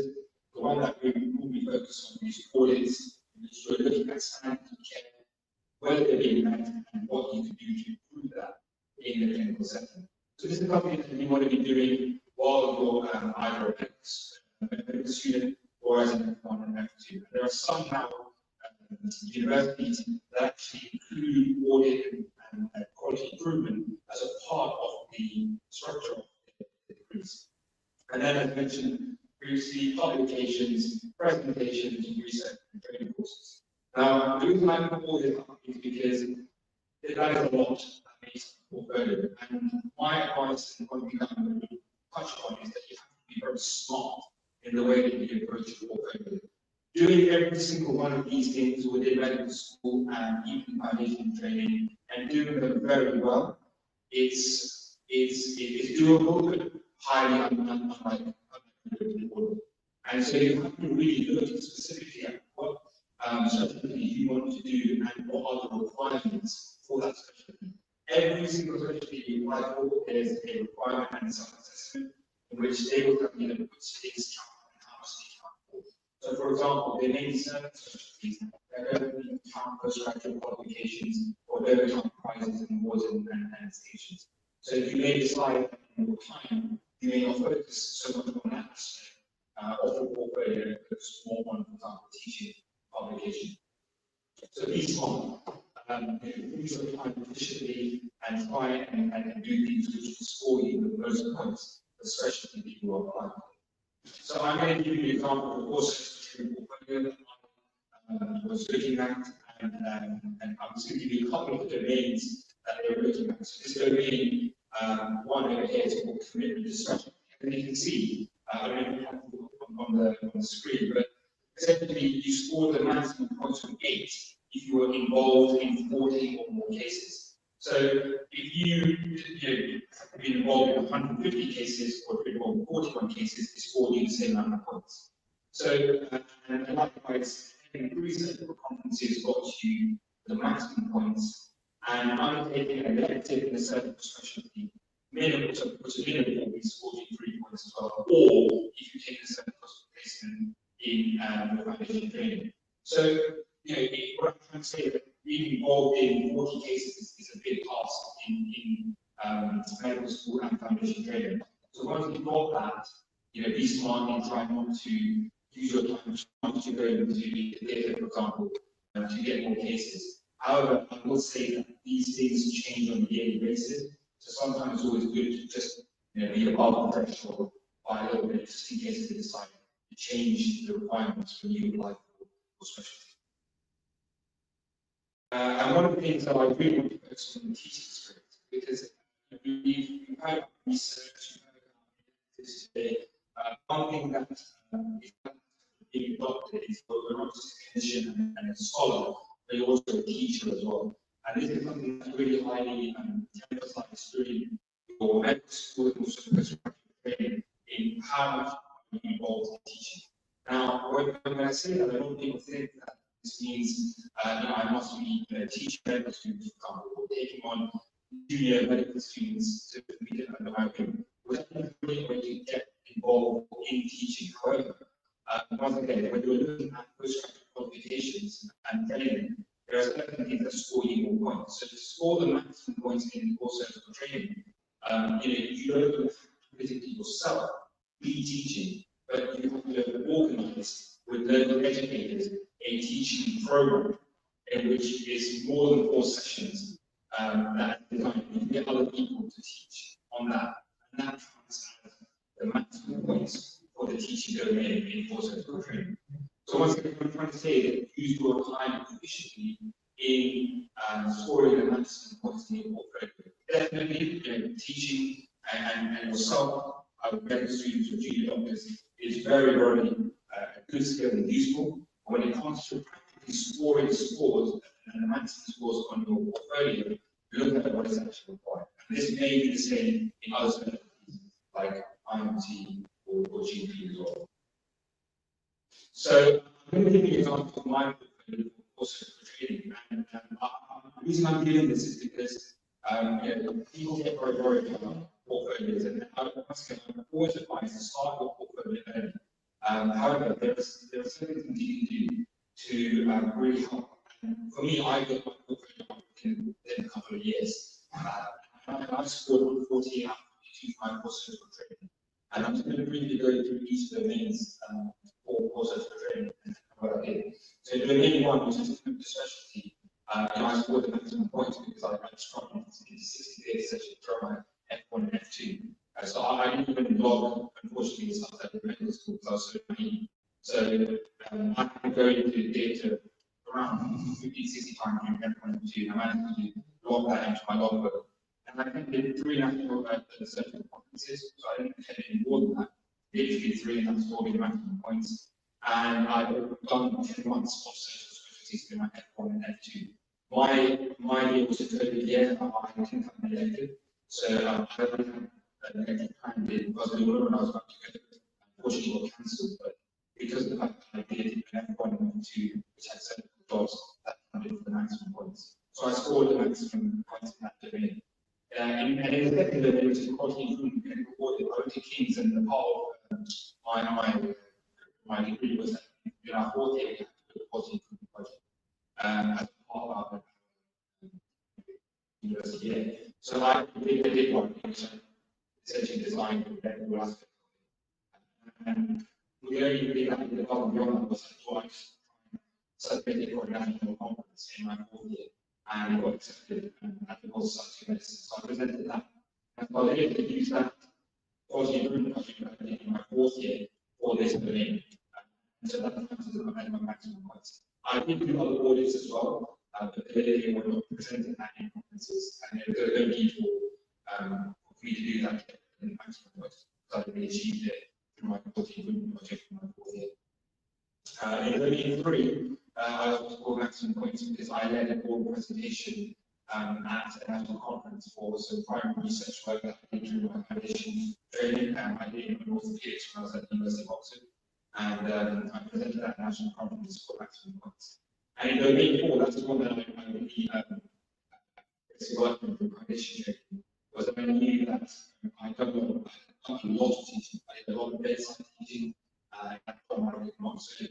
I enjoy teaching medical students, and I did a lot of it. But when I realized that it made no difference, because when I found out I did, I would only score the 2 points that I mentioned in the previous slide. So then I designed a virtual national teaching program through the Anatomical Society. I tried to make that easier by making it virtual. It meant that I hadn't had to go through the stress of organizing the room, walls, and getting people to attend it physically. I sent out a link, and I asked 3 or 4 surgical specialty registrars to basically present that. And I got feedback from the medical students. I had students that came from different universities across the country. So that counted as a national teaching program, and that got me the maximum points there. And then domain 4, the reason I'm going to mention domain 4 is I just scored 1 out of 5 points. And that's because actually, in order for me to attain the maximum points in that domain, I had to have a master's in teaching, which was just, for me, was just not attainable in my time during medical school and training. So I was quite smart when I approached it in the sense that I realized that there's no point in me trying to get those extra 4 points. So I focused my application, my portfolio on the teaching aspect, which I knew would get me a lot more points and required a lot less. So, 4 out of 42 is still very high. And it meant that actually, when it came to my application, I started to chance of getting a score. And so this is basically a couple of things I did. So when I left was the certificate I presented my acute project was medicine, and then the middle picture is the research that I did at University of Oxford with the orthopedic group on anterior cruciate injuries, and then my teaching program provided started with the local society and looking at surgical teaching series that was on. So this is congratulations, product doctor. So what next? Now, even though I'm focusing to build my portfolio, in fact, actually, the most important thing is you want to get into. And sometimes you have to be smart again. And the reason I say this is because there are certain specialties where you will not get an interview if you do not do well in certain entry exams. So when I applied for courses for training in the MSRA exam, which we'll explain a bit about in detail next talk, you have to get a minimum score in that to even get an interview. So even though you're focusing on your portfolio, I knew colleagues of mine who had even better portfolios than me who were able to get an interview because I did not do well at the MSRA exam. So yeah, you might try to say your portfolio is a huge aspect of the application process for training. However, you need to see the application process as a whole. And so you try to see it as just a portfolio, you can see it as an exam, for example, and even after you've got your interview, it's actually the main interview itself. You know, whether you get your specialty job or not. And so the interview itself was worth 60% of the whole application process, getting the position and post that you wanted. So once you get the interview, it's actually charged properly in most places. Getting a job, and it's about 20% chance of getting a job choice in terms of location and rotation that you want. Sometimes the portfolio itself, what you work very hard for is a second in the interview, and that counts as 30% of the interview itself. In my case, the portfolio itself did not contribute at all to the interview. So once I got my interview, it was a level playing field with everyone else, and it depended on how well I did on the interview itself in terms of whether I got my job or not. And I think this is my last slide, which is very important, is that a lot of people, they're focusing a lot on the portfolio and a lot on entry exam, for example. But it's like you've done one hurdle, and you've done the second hurdle, and this is the third hurdle, and final hurdle, you get into the finishing line, and that is the interview. And unfortunately, sometimes this is where a lot of people can slip up as well. And the reason why is because they do practice with their colleagues and practice with seniors. And this is what I want to emphasize again to everybody in here. The blessing to demand we have is that we have people from all sorts of specialties at all ranks in their training and relief practice with. We have consultants, we have senior registrar, etc. We have people freshly gone through the process for you to go through. And I know people that are outside of the who are charging extortionate prices for the service that the demand in the US. So practice with your colleagues and practice with your seniors is very much the possibility to have those. So my final thoughts, about the portfolio, make sure you look early into what is needed in the specialty you like. If you are unsure what specialty you like, do common things which are required for specialties. You know your application can count for no matter what you apply for. You know things like quality improvement and audits will count for your specialty as well. So do them. Entry exams, don't all your time into extra necessary portfolio commitments. But some specialties will not give you an interview if you have not done well. And then one thing of the interview, focus on the clinical aspects of the job and how to answer questions related to it, as well as leadership and managing difficult situations, because that will mostly assess our interviews. I think that's the end of my talk. I was going to be happy to take any questions about people who So I'm going to now move on to the next speaker, Dr. Maria Rizal, who is GP training in West London, and she's going to give you a talk on postgraduate.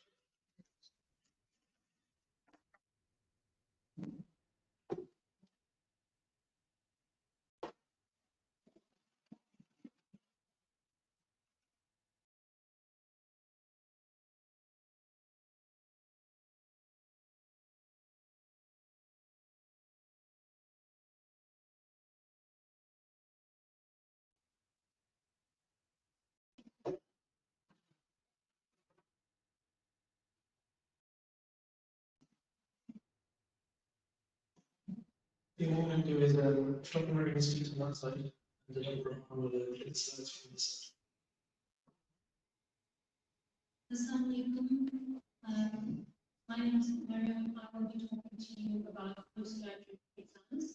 We tried to answer a question, basically, what exams do you have to do after you graduate from medical school in the UK? So my aims, the aim is just to provide an overview. In reality, the exams that you have to sit will vary quite considerably depending on what specialty you want to go into. So that's really vast. I will focus mainly on the exams that I think most people will end up sitting, such as the MSRA, exams in medicine, surgery, and also in GP. MSRA, that's the multi-specialty exam.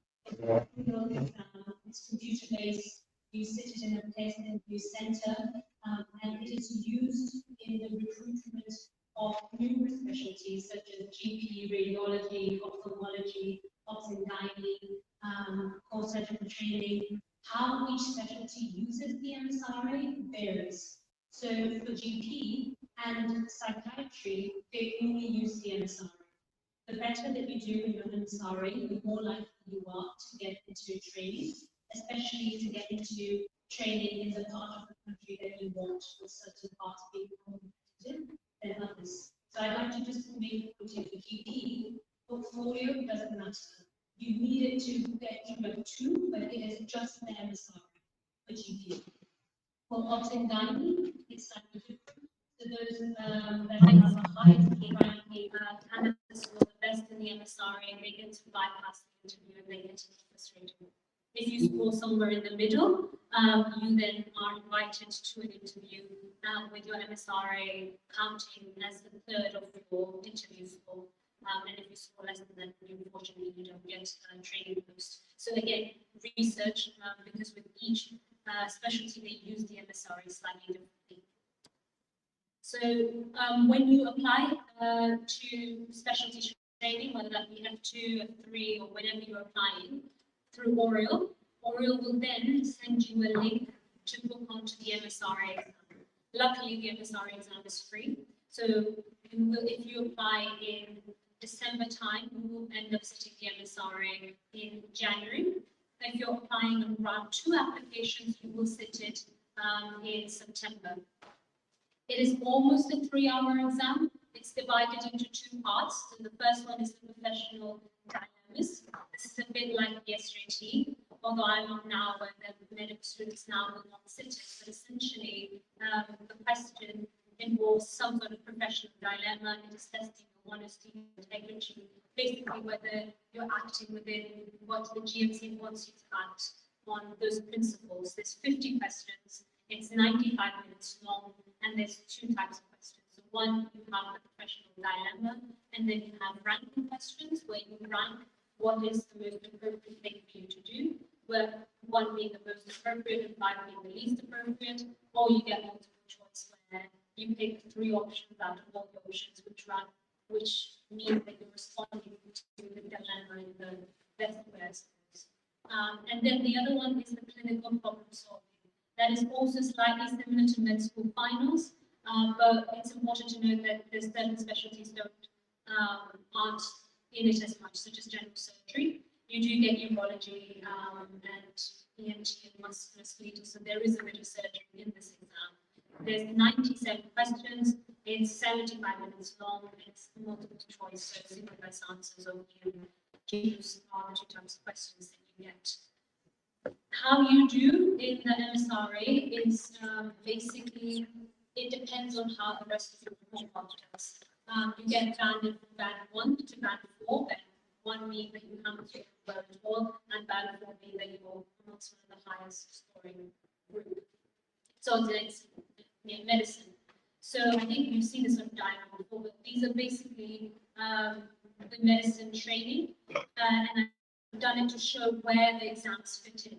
So to get into medicine training after you've done your foundation years, it's called IMT training. It's either 3 years or 2 years, depending on what you want to specialize in. So 3 years if you want to go into cardiology or gastroenterology. For 2 years it'll be for dermatology or hematology. You need to have sat the MRCP fully before or you start just specialty training.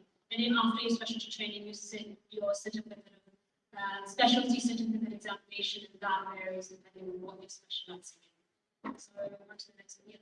So MRCP, there is 3 parts to it. The first 2 parts are theory-based papers. The difference between the two, they suggest, is for part 1 is more factual, part 2 is more based on clinical reasoning.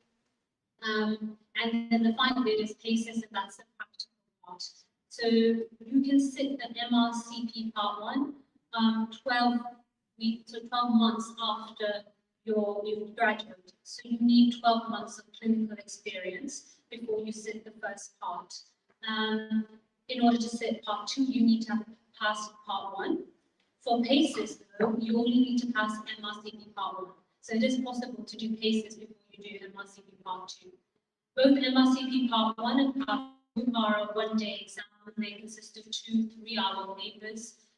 Each paper has 100 questions, so best of 5 multiple choice. There's no negative marking. It does cost, so £460 each per paper. You can have a number of attempts for them. I think 6 sort of the maximum to do it. Although I think the price may vary over time depending on when you're doing it. For PACES, this happens 3 times a year. It's basically OSCE, it's the practical exam. And you've got 5 stations, each lasting 20 minutes each, with a 10-minute break. And the requirement for that is you must have sat and completed part 1 within the last 7 years before PACES. And as of February this year, I think the price of finance is around £657. So this shows what it may be like. So sort of the 5 stations, 20 minutes each, and what you're assessed on with the 5-minute. On to the next sort of surgery. So this is just an example of what the surgical training may be like. I use general surgery as an example. So when you're doing your core surgical training, that's when you can sit the MRCS. In order to do specialty training from year 3 onwards, you need to have completed the MRCS. And right at the very end, you can do your fellowship of the Royal College of Surgeons exams before UCCT. So MRCS has 2 parts, Part A, Part and Part B. You can sit this sort of anytime after you've done your you've graduated from med school.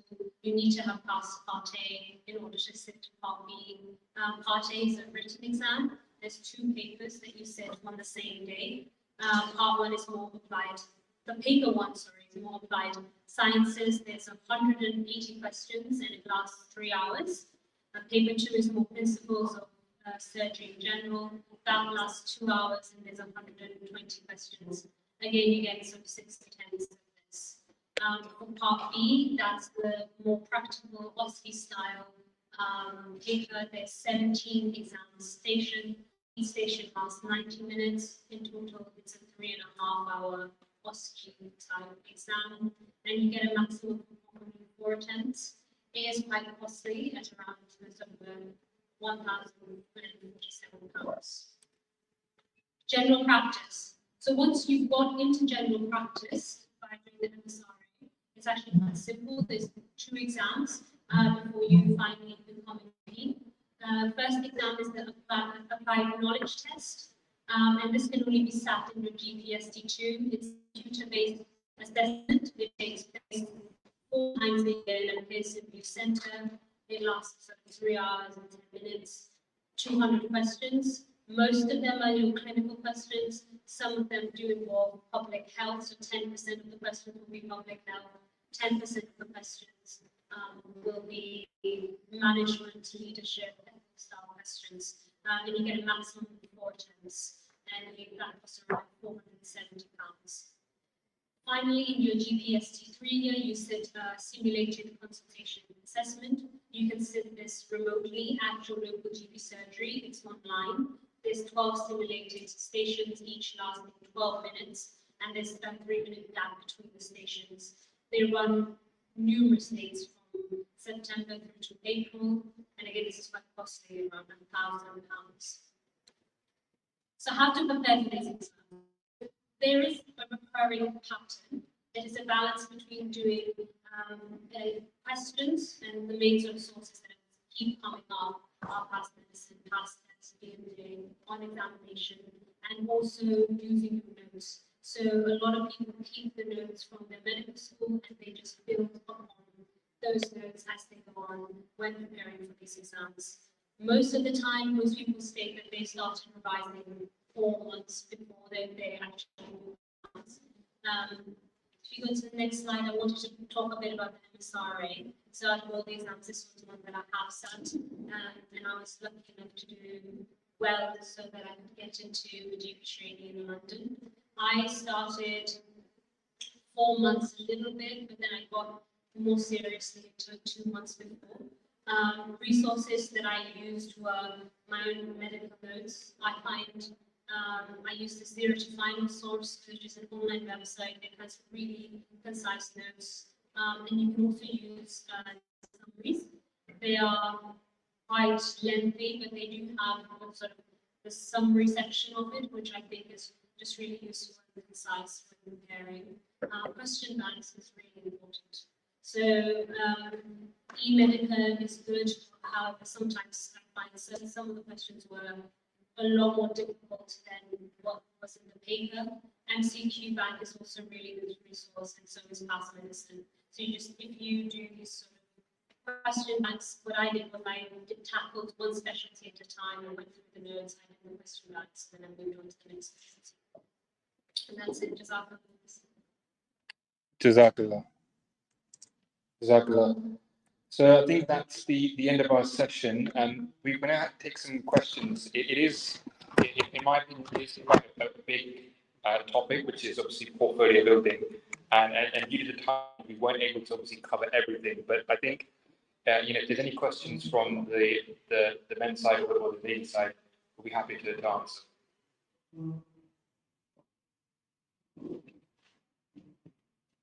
If we have a question over here from the men's side.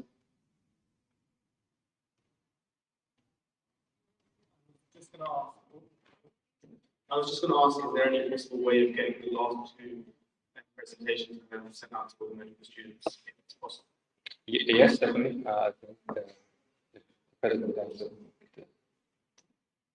Yes, so inshallah, all those who are registered provide their email addresses. We will send a lot of presentations from this day out, inshallah. So not to worry. Just make sure you register either with the link on the or the answer link.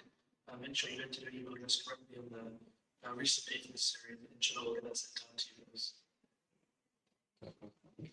Any other questions from men's side? It's quite a lot of information on training pathways. We live in London for medical students, like you said, 40 surgical cases in your notebook is not an easy thing to do in your financial years. So really, all medical students should be, I would go home tonight and look at the entry requirements for, different special pathways, that kind of stuff, and what I need to do now in medical school in order to get ahead of it, and actually have tangible targets to meet in medical school when I go to placement. I know these are things that need to be hitting in order to get ahead of competition. Yeah, I agree. The only thing I would say about that is just be careful that, sometimes people start very early and then things change. Unfortunately, that's just the nature of training within the UK. And so the requirements change, and so you have to be adaptable. But as I said, there are certain aspects which will not change. Things like quality improvement, things like publications. And actually, I have a question for Anita with regards to research. because you talked about primary research, and I wanted to just ask him. It's a question, I guess, that I know the answer to, but I'm asking on behalf of some medical students who may not know. Is there's when you get published, there's primary author and then there's co-author. What is the difference and what's the significance of, in terms of, for example, portfolio, firstly, and secondly, when you take portfolio out or academic future, what's the difference between being a primary author or a co-author on a publication? It's about another question. So, if you look at the authorship, line of any paper, they will have a sort of series of authors, and it's not random, it's not alphabetical. So it usually starts with the sort of biggest contributor at the beginning, and then as it goes along, the amount of contribution by each subsequent author is less than the entire one. And the last author is usually the senior author, so they're not the person with the least amount of work, but they're just right at the end because they were perhaps supervising the project, maybe it was their funding, like oversight. So they are very important. The first author is the person with the most amount of work. Now, with regards to portfolios, if you are the first author, because you did the most amount of work, you will have a great number of points associated with it. But interestingly, let's say if the project was really big and it was published in a very big journal, it was a 5-year project, and you were a third author, you might have done more work than someone else who might be a first author and a small publication in a minor journal. So they don't look at the sort of importance of your article, how big it is, how much work it involved. As Burhan said, if you're trying to maximize your points, just look at the criteria and see how you can be strategic. Maybe it's worth getting involved in a smaller project as a primary author and get it published quickly, rather than getting involved in a massive project with lots of work and being a middle author in a very big publication. The other thing I was going to add was that you need to think about evidence. So, as Burhan said, as a student, he was going to the pages doing stuff, but he didn't have a logbook at the time. So similarly, so if you do a quality improvement project and it wasn't presented, or it was just presented locally at the departmental meeting, then it didn't get presented at the national level. So you might not have a certificate. What you should do is you should ask your supervising consultant at that time to perhaps give you a letter, and on that they can say what the project involved, what you did, so that you have evidence. Because at the end of the day, you will need evidence for your portfolio. You can't just say that as a third year student I did this, and this. So I think that's very important as well. So from early on, whatever you're doing, don't underestimate the power of evidence. Yeah, I'd agree with that as well. And just on that point, sometimes we see the training and requirements of special training as numbers. What do I get for maximum points? But actually, as I mentioned, there are certain instances where in interviews, your portfolio is assessed. And so they may ask you, what have you done for research, for example? And even though your points-wise, you may have scored very highly, being a first author in a smaller project, but it may not sound as good as being involved in a really big project where you were third author, for example. So there is this balance that you have to look at. And actually, sometimes as you get more and more senior, projects which have more significance will be seen better in light of, for example, applying for consulting jobs and so on. So it is good sometimes when you're younger to see things as scoring points for portfolios, but actually you need to see the significance of that work as well, which I think is something that sometimes does not get emphasized. Yes, I think we have one question. So.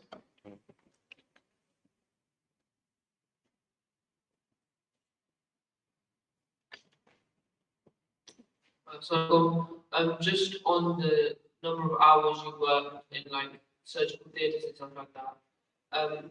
First of all, the number of hours you work, is that dependent on the foundation course that you apply for, or is it to do with just being there over time, doing as much as you can in theatres and like trying to get yourself logged into those hours? when you say hours, do you mean for the actual cases, or was it for the kind of experience of surgery? The cases. Yeah, that's a very good question actually, because I was very lucky that I had 3 surgical jobs in my foundation training. I had orthopedics, general surgery, and pediatric surgery. So I had because when I applied for foundation training, I looked at jobs which had the most surgical jobs, and so I was quite lucky that I was exposed to it. And I do appreciate that in foundation training sometimes that's not in your hand.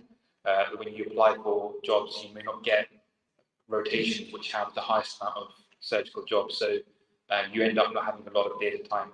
And I do appreciate as well that actually with certain hospitals, as an F1 or an F2, you may not get the opportunity to go to theatre. However, what I will say is that if you do start working in the hospital as a foundation trainee and you flag up to your seniors that you are keen in doing surgery in the future, no one's going to stop you from going into theatre. I know in my hospital, if an F1, F2 came up to myself or one of my registrars and said, could I come into theatre and scrubbing, we will not say no. As long as the wards are well staffed and there's enough, and the patients are all stable, we would not stop. And I'm sure, and I know my consultant would definitely not stop anyone from coming in to theatre and seeing it, because that is what we want to see. We want to see the juniors who are keen on coming to theatre, and that is something that will be, I'm sure, the same across the country. Do you have any questions from the Lejna side?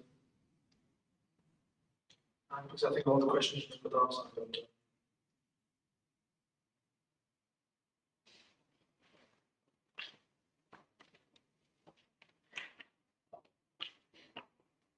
Assalamualaikum. Jazakallah to all the speakers today. Most of the questions have already been answered. I just have a question on research. So, the applying to the speech between like giving about contact with the university of the university and check what research they're doing, and then we can contact them to the email. So people already graduated from universities, how can we get involved in research? Like, are there any websites, or how do we get involved in research?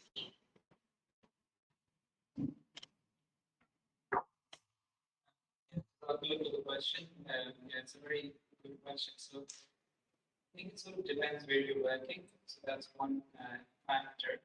Because if you're working in a district general hospital, most of the time you don't have any academics attached to it. But if you're working in a teaching hospital, which is associated with the university, you might have more opportunities. So you can contact academic clinicians within your department. So that's one avenue.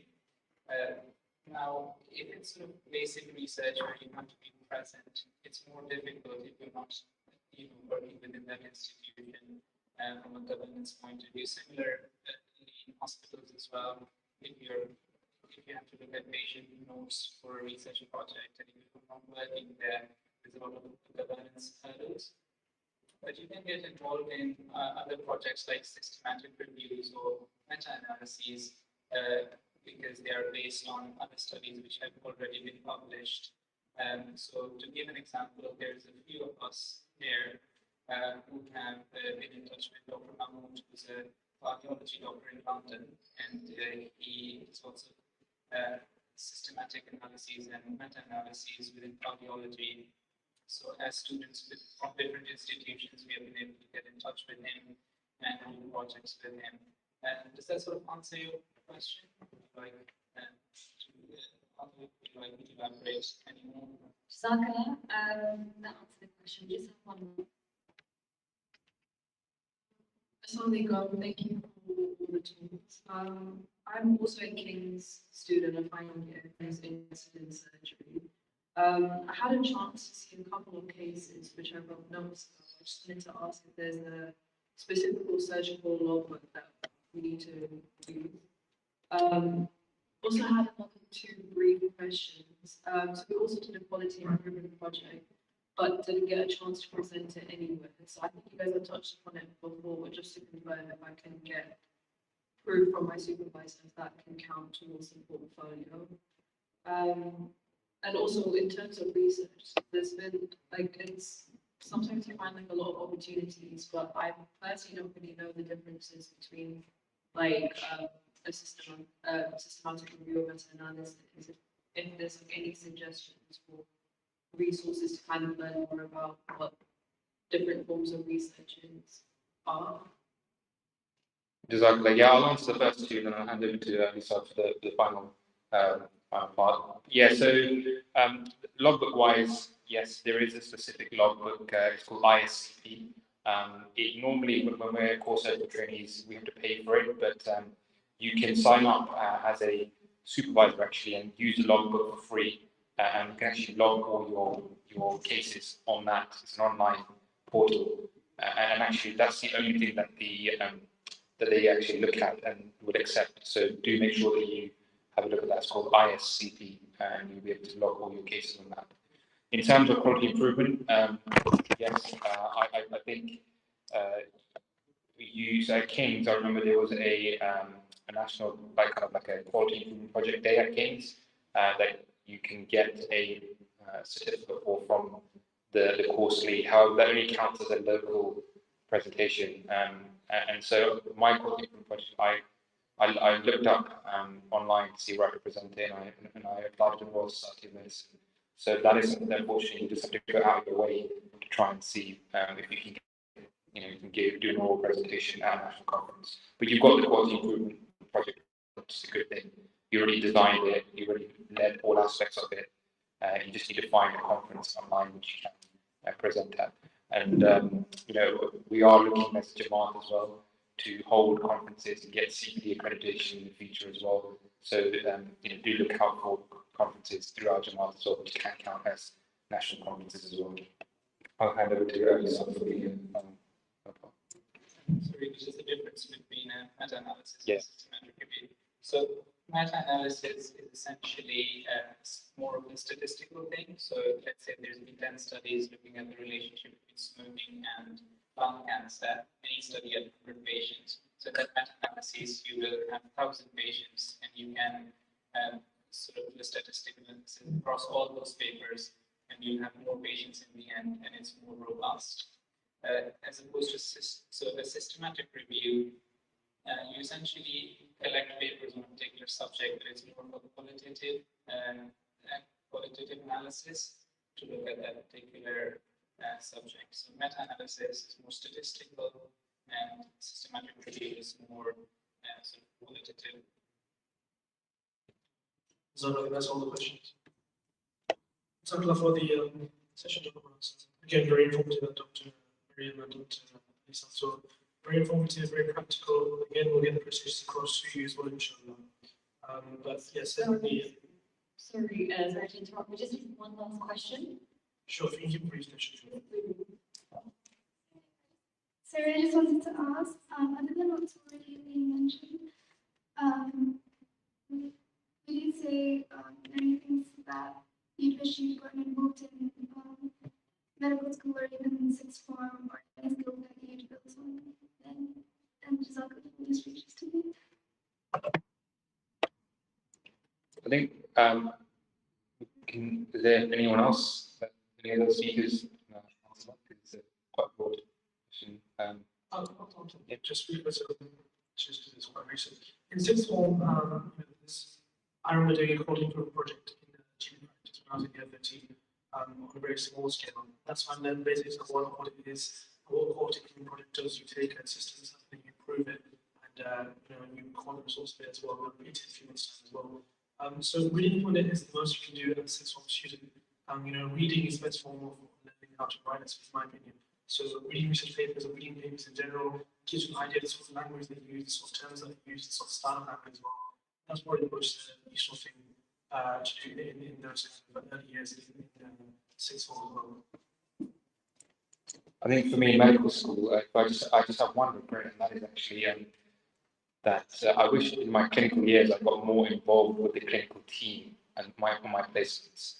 Sometimes I felt as a medical student that I wasn't a part of the team, and that meant that when I started in my foundation years, it was quite a big leap. When in fact in fourth and fifth year, if you get involved and be part of the clinical team, essentially like F1 or F2, when you're on placement, you'll realise that transition is very smooth. Even small practical things like ward round entry documentations and things which sometimes can be very daunting when you start in F1, F2. When you start doing that in fourth year and fifth year, it becomes a lot easier. For example, in clocking patients and presenting patients back to consultants. I remember that is something that I felt very, very scared of when I was a medical student. I didn't want to embarrass myself. But when it came to F1, F2, I had to do it. And if anything, if I was going to get embarrassed, it's better to be embarrassed as a medical student than when you're on F1, F2. So that's one thing I think I would make sure that I did it when I was a medical student again. Apologies for the rush and the Mars is in a couple of minutes, so just we're in time. Dr. Manas's talk, we don't want to rush anyone to try to start patients. So inshallah, after the Mars, please do stick around. Embryology and the colon, imaging colon response to atheism, a very, very interesting talk. I've heard similar talks to this before, and I've always been intrigued. Medical, non-medical, whereas around, definitely, it's a listen. So after the Mars, inshallah, we'll come back, we'll have that talk, then we'll have a very brief concluding session, and then please all stay for dinner. We have some consultants coming from outside, some later side as well, especially for the dinner. So a great network of opportunities. So I definitely encourage everyone to stay for the conversation of the dinner, the networks you make, and the entering opportunities over there that arise will definitely be invaluable. So we'll just break up the Mars and then one more talk afterwards. So,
So, the next talk will be with units, inshallah. So, we're briefly into this tendencies.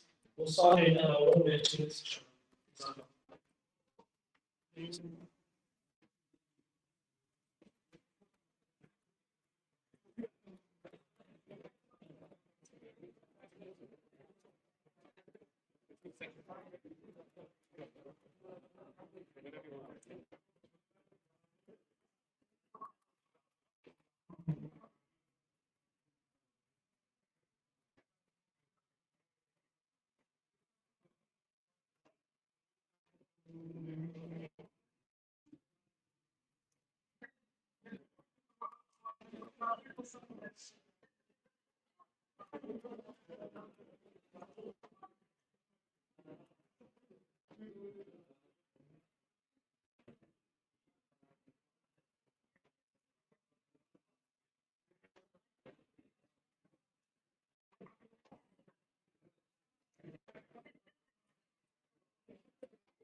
Testing, testing.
So, how many requests everyone takes their seats? The next, but last but definitely not least, talk is beginning now. Jazakallah.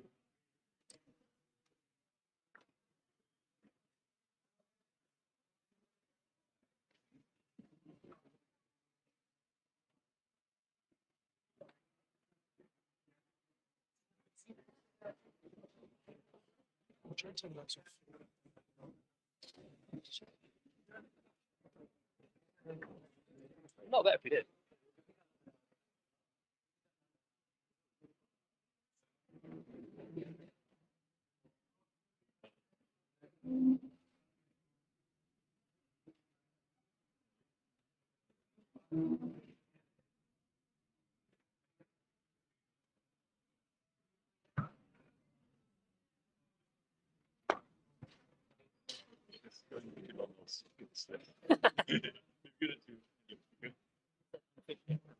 Yeah.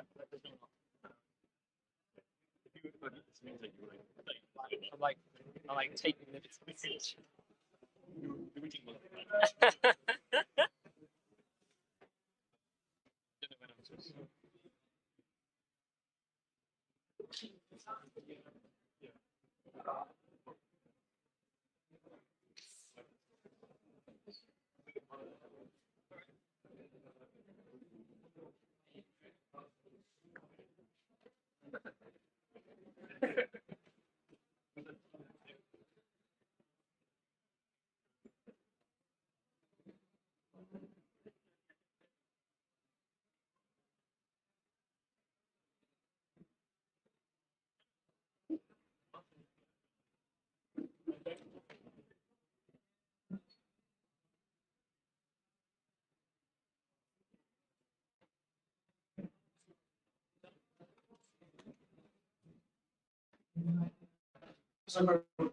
So the next talk, the final talk of the day, I'm sure we'll give a brief introduction to himself as well before he starts, but he's currently a psychiatrist registrar working in the Midlands, and also a member of the National Unity Team, who do a lot of work combating allegations against Islam and using rationality in context of religion. It reminds me actually of a book I read by Khalifa Rabi a long, long time ago. I think I was in year 7, 8 at the time. And that really kind of triggered a sense in me that science and religion are compatible. That book really inspired me to kind of go over and connect the education I was learning about in school and kind of the ideas I was learning about, evolution, the history, how old the world was, even dinosaurs, how to link that with Islam and Quran. That connection really was found by the book. And it's the same principles, I suppose, that rational religion is found upon. That book by Khalifa Rabi, Revelation, Rationality, Knowledge and Truth. And so, it's the Rational Religion team is something I look forward to any of their videos and talks and tweets. So I'm glad that Dr. Rahman Nasser could join us today. And I'll let him take it away.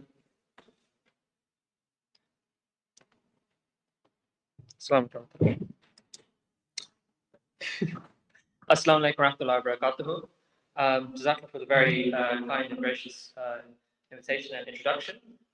So I'm a member of the Rational Religion team, which is a platform under the National Tablighi team. And we wanted to shed some light on this topic. And I want you to take this as a case study of the Quran versus atheists. The subject, as you can see, is embryology in the Holy Quran. And it's become a subject of great controversy. But to begin with, I'll try and do some tilawat of the specific verses that we're going to be talking about. I'll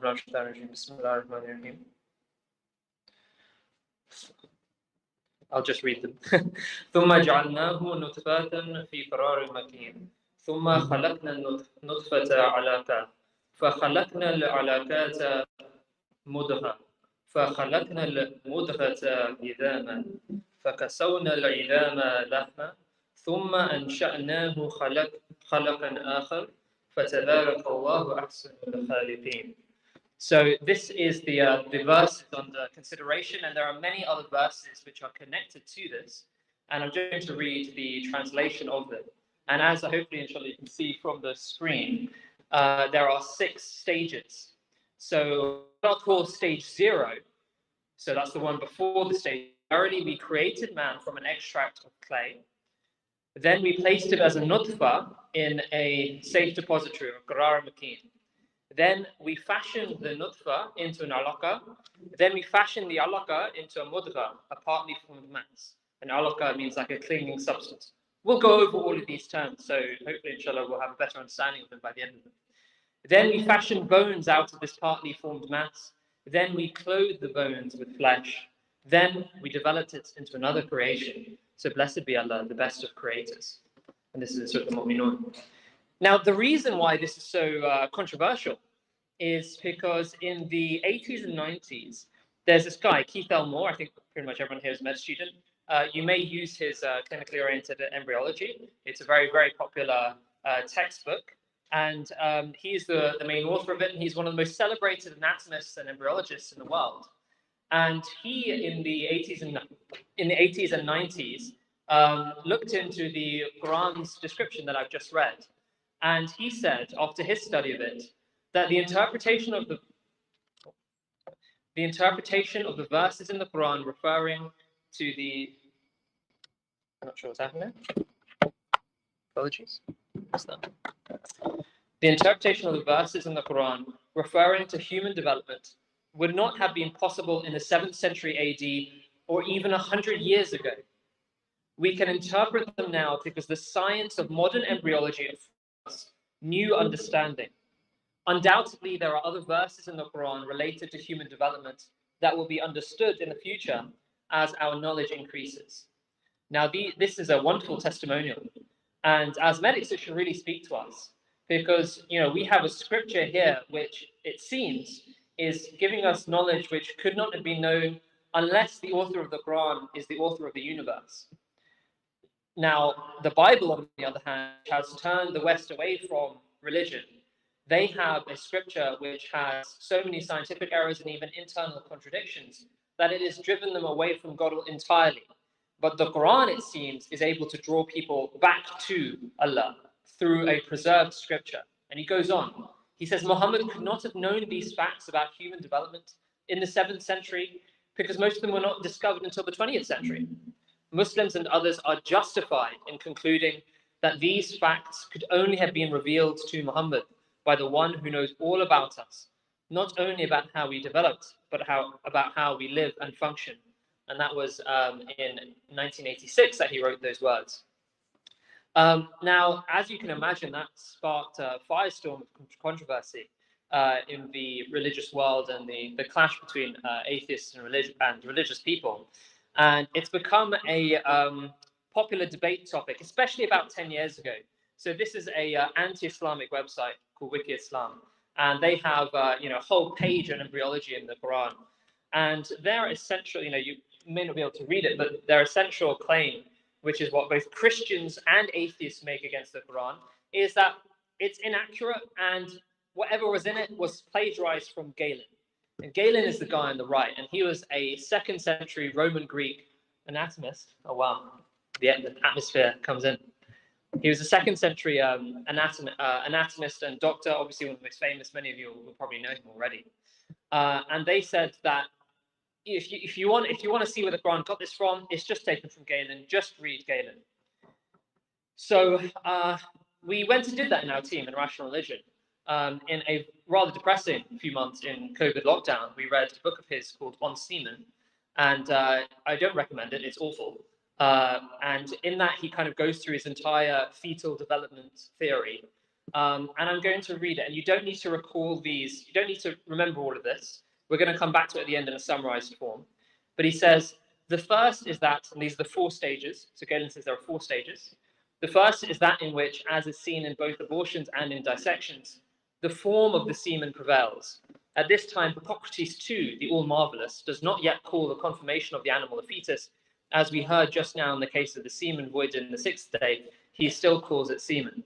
But when it has been filled with blood, and heart, brain, and liver are still unarticulated and unshaped, yet have by now a certain solidity and considerable size, this is the 2nd period.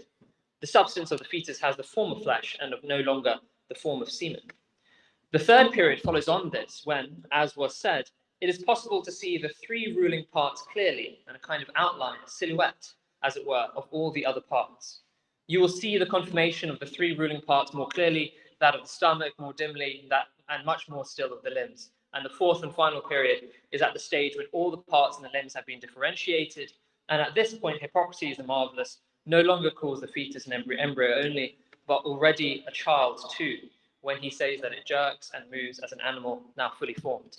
Now, there's a lot more to this. If you look into his concept of semen, it's the idea that it is this intangible thing, this unbreakable thing, and then the 2 semens come together, and then you have fertilization. And then a 2nd stage is when it's filled with blood, and you have a bit of shape. And then basically, 3rd stage is it grows more, and 4th stage is essentially it grows more. It's not terribly sophisticated, and especially when you go into the details, you see just how wrong it is. We are going to, in this talk, compare the 2 hypotheses. One, we're going to look at what the Quran says and see which hypothesis is better supported. The first hypothesis, that the Quran was revealed by God, and the second hypothesis that the Quran was not revealed by God, and thus we must look to worldly causes such as plagiarism from Galen. So we start with stage 0, as I call it. Verily, we created man from an extract, sulalat min tin. Okay. Now, this isn't strictly related to embryology, but it's so interesting, I think we should go into it a little bit. The Quran talks about how man came from clay in several verses, and it specifies that he began the creation of man from clay. And it says, he created man from dry, ringing clay, which is like baked pottery. And surely we have created man from dry, ringing clay, salsal, from black mud wrought into shape, hamam masnoon. So it talks about how man came from clay and from mud. And other verses, naturally we won't have time to go into everything, but other verses talk about the interaction of water as well and how water helped to create man. But it talks about different forms of clay, dry and wet clay. So this kind of dry clay and this kind of wet clay. Now, what is remarkable is that clay has been seen as a key substrate for the development of early life, for the development of single cells. So right at the beginning, remember the Quran says that Allah began the creation of man from clay. It's specified in the Arabic. And this is one paper which says clay mineral particles on the beach undergo repeated drying and wetting, being dried at low tide and wetted at high tide. This condition would favor polymerization of the clay-associated organic molecules. And this entire paper, and it's, there are many papers on this, talks about how clay has the wonderful qualities which facilitate chemical reactions that are needed to form biology. And this is from a Scientific American article, which had a whole feature on this issue. And you don't need to be able to read any of the details here, but you can see how on the left they have water, and actually that's wet, so it's wet clay. And on the right they have dry clay, and it talks about how pools go through repeated cycles of 3 phases, dry, wet, and moist, and how this helps to polymerize. So this is something you can read more about in Khalif Rabi's wonderful book, Revelation, Rationality, Knowledge, and Truth. At his time, when this was written in the 90s, that was in favor. It fell out of favor. In the last few years, it's gone out. It's increased in interest a lot more. So that's stage 0, which I just think is worth knowing. Stage 1. Then we placed him as a nutfa in a safe depository or in qarar al-makin. Okay. So what is the nutfa? It is translated as the sperm drop, but we need to have a look as to whether that interpretation can be supported. So this is from Lane's lexicon, where nutfa is known as the sperma of man. Sperma is the old English for sperm, or for the gametes, essentially. The sperma of man. Some people say it can be of a woman as well. And in this other dictionary below, it's used in the context of the water flowed little by little. He poured down the water. So it's about usually a little water, and there's many other lexicons which support this. So it's the idea of a fluid, but a small amount of it. Now, when we go further and we see how nutfa is used elsewhere in the Quran, it confirms that unlike Galen, the Quran is not saying that it is simply semen that produces the human being in fertilization. It specifies that it's a part of the semen, a tiny part of it. And it says, was he not a nutfa from an emitted fluid, from semen? So it's specifying that the nutfa is within the wider seminal fluid. Okay? And that's important because it indicates that actually the Quran knows, and the author of the Quran knows, that it's not just from the fluid, it's from something within it, which is remarkable and different to Galen. Alas, the atmosphere is blessed anyway, so we'll take it either way.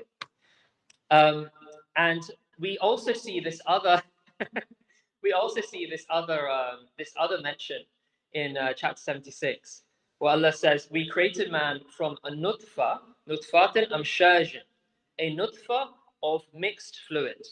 Okay? So it says that the nutfa itself is made out of mixtures. And the strange thing about this, and this is really really remarkable, and this is from Khalif Sani's, from the 5-volume commentary. Amshaj, which is the word used about the nutfa, is the plural of mashij, which itself means a mixture.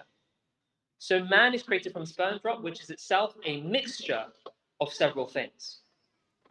It's really strange because it's saying that this nutfa which is a tiny part of the wider fluid, is itself not just a mixture, but a mixture of mixtures. So it's saying that there is not just one indivisible thing, but even that small thing is actually made of multiple components, which now we understand clearly is about a cell. You can interpret it as being DNA. You can interpret it as being all the different cellular components together. But it's completely different to the Greek philosophy, which is that everything starts simple, it's one indivisible thing, and it goes on. And Galen thought that that one indivisible thing was the entire seminal fluid. The Quran is saying you have semen, then you have something within it, which is the nutfa, and the nutfa itself is a mixture of different things. So it's remarkable how even in a word, and the way that the Quran explains itself, is proof of divine authorship. Now, the second part of the first stage is that it says we place him as a nutfa in a qarar makin, in what's translated as a safe depository. So when we look at these words, qarar is on the left and makin is on the right, we see, you don't have to go into it in depth here and read all of it, but basically some of the key meanings is the abode of stability. It is a place of settledness, fixedness, stability, establishment, permanence, that kind of thing. So basically, it's something which facilitates, in which something settles. And then makin means has similar meanings, and but more specifically, it's about facilitation. He empowered him, he enabled him, he rendered him able to do the thing within his power. So you put them together, and the Quran is saying that the nutfa, which as we have seen, correlates very well with the idea of a sperm. The nutfa rests in a place which empowers it and facilitates it to do what it needs to do. Okay? And the best interpretation of this is it's the oocyte, it's the egg. And the oocyte and its surrounding structures, what's called the cumulus oocyte complex, the COC. And this is exactly what an egg is. It is a place of rest for the sperm, where the sperm enters, and it is a place where it resides, and then it is enabled to do the work that it needs to do, which is the meaning of makin. So again, it is wonderful how well actually this correlates. And the same, and this is actually an instructive point, because people, including that embryologist, that anatomist, Keith Elmore, and then many Sunnis interpreted this as meaning the womb. Khalifa Sani said it's the oocyte. And after a lot of research, which we won't be able to go into here, actually the womb, it doesn't seem like it's the womb. When you put all the verses together, the womb is a bad interpretation of this. The egg is the much more accurate interpretation of this. But we are releasing, inshallah, in Rational Religion, either a book or a series of articles on this issue, where you can find a lot more depth. It's a very long piece of work. So everything that I've said here will be referenced there, and you can investigate it fully there. But I am, inshallah, giving you some of the essentials. Stage 2. Then we fashion the nutfa into an alaqa. And an alaqa is taken to mean a clot. That's the translation. So let's have a look at what this actually means.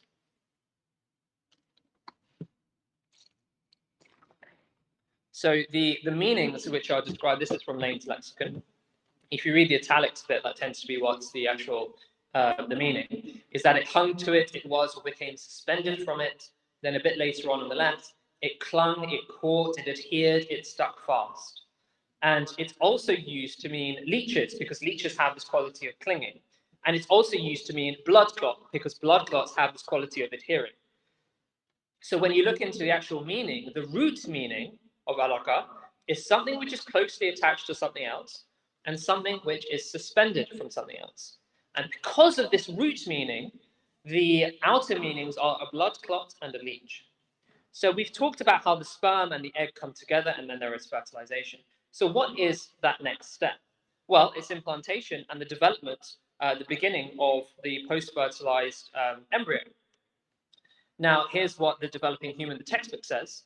It says the endometrial capillaries around the implanted embryo become congested and dilated to form maternal sinusoids, thin-walled terminal vessels that are larger than ordinary capillaries.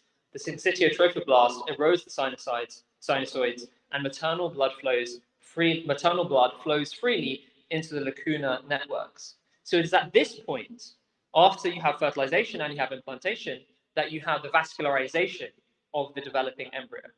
So when the Quran is describing it as an alaqa, which is used to mean a bloody clot, it is exactly correct. And this is remarkable. This is from the same textbook. You know, the other meaning of it that we saw is a thing which is connected or suspended, and it is literally suspended from the from this part of the womb. And there is a stalk, which is literally called the connecting stalk, and the word is used to mean something which hangs off something else. And there are other words in Arabic with the same root to mean the hanging thing, and it's literally hanging. And then it's used to mean leech as well. And on the right, you have a leech. And this is from MRI studies of the developing embryo. I think it's called the 3D atlas of the embryo. It literally looks like a leech as well. I mean, you can't deny that. Like that's what it looks like at this stage. So it's an incredible wisdom that is used to describe this stage of development. And obviously, I'll take questions at the end if people have questions. So I apologize if I'm racing through it. Then what's the next stage? We fashion the alaqa into a mudgha. Now, a mudgha is translated in our Qurans as being a partly formed mass. And there is a reason for that, because the Quran explains itself.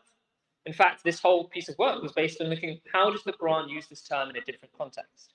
And here, in chapter 22, it says, O people, if you are in doubt concerning the resurrection, then consider that we have indeed created you from dust, then from a sperm drop, then from clotted blood, then from a lump of flesh, a mudgha, and then it describes it, partly formed and partly unformed, in order that we may make our power manifest to you.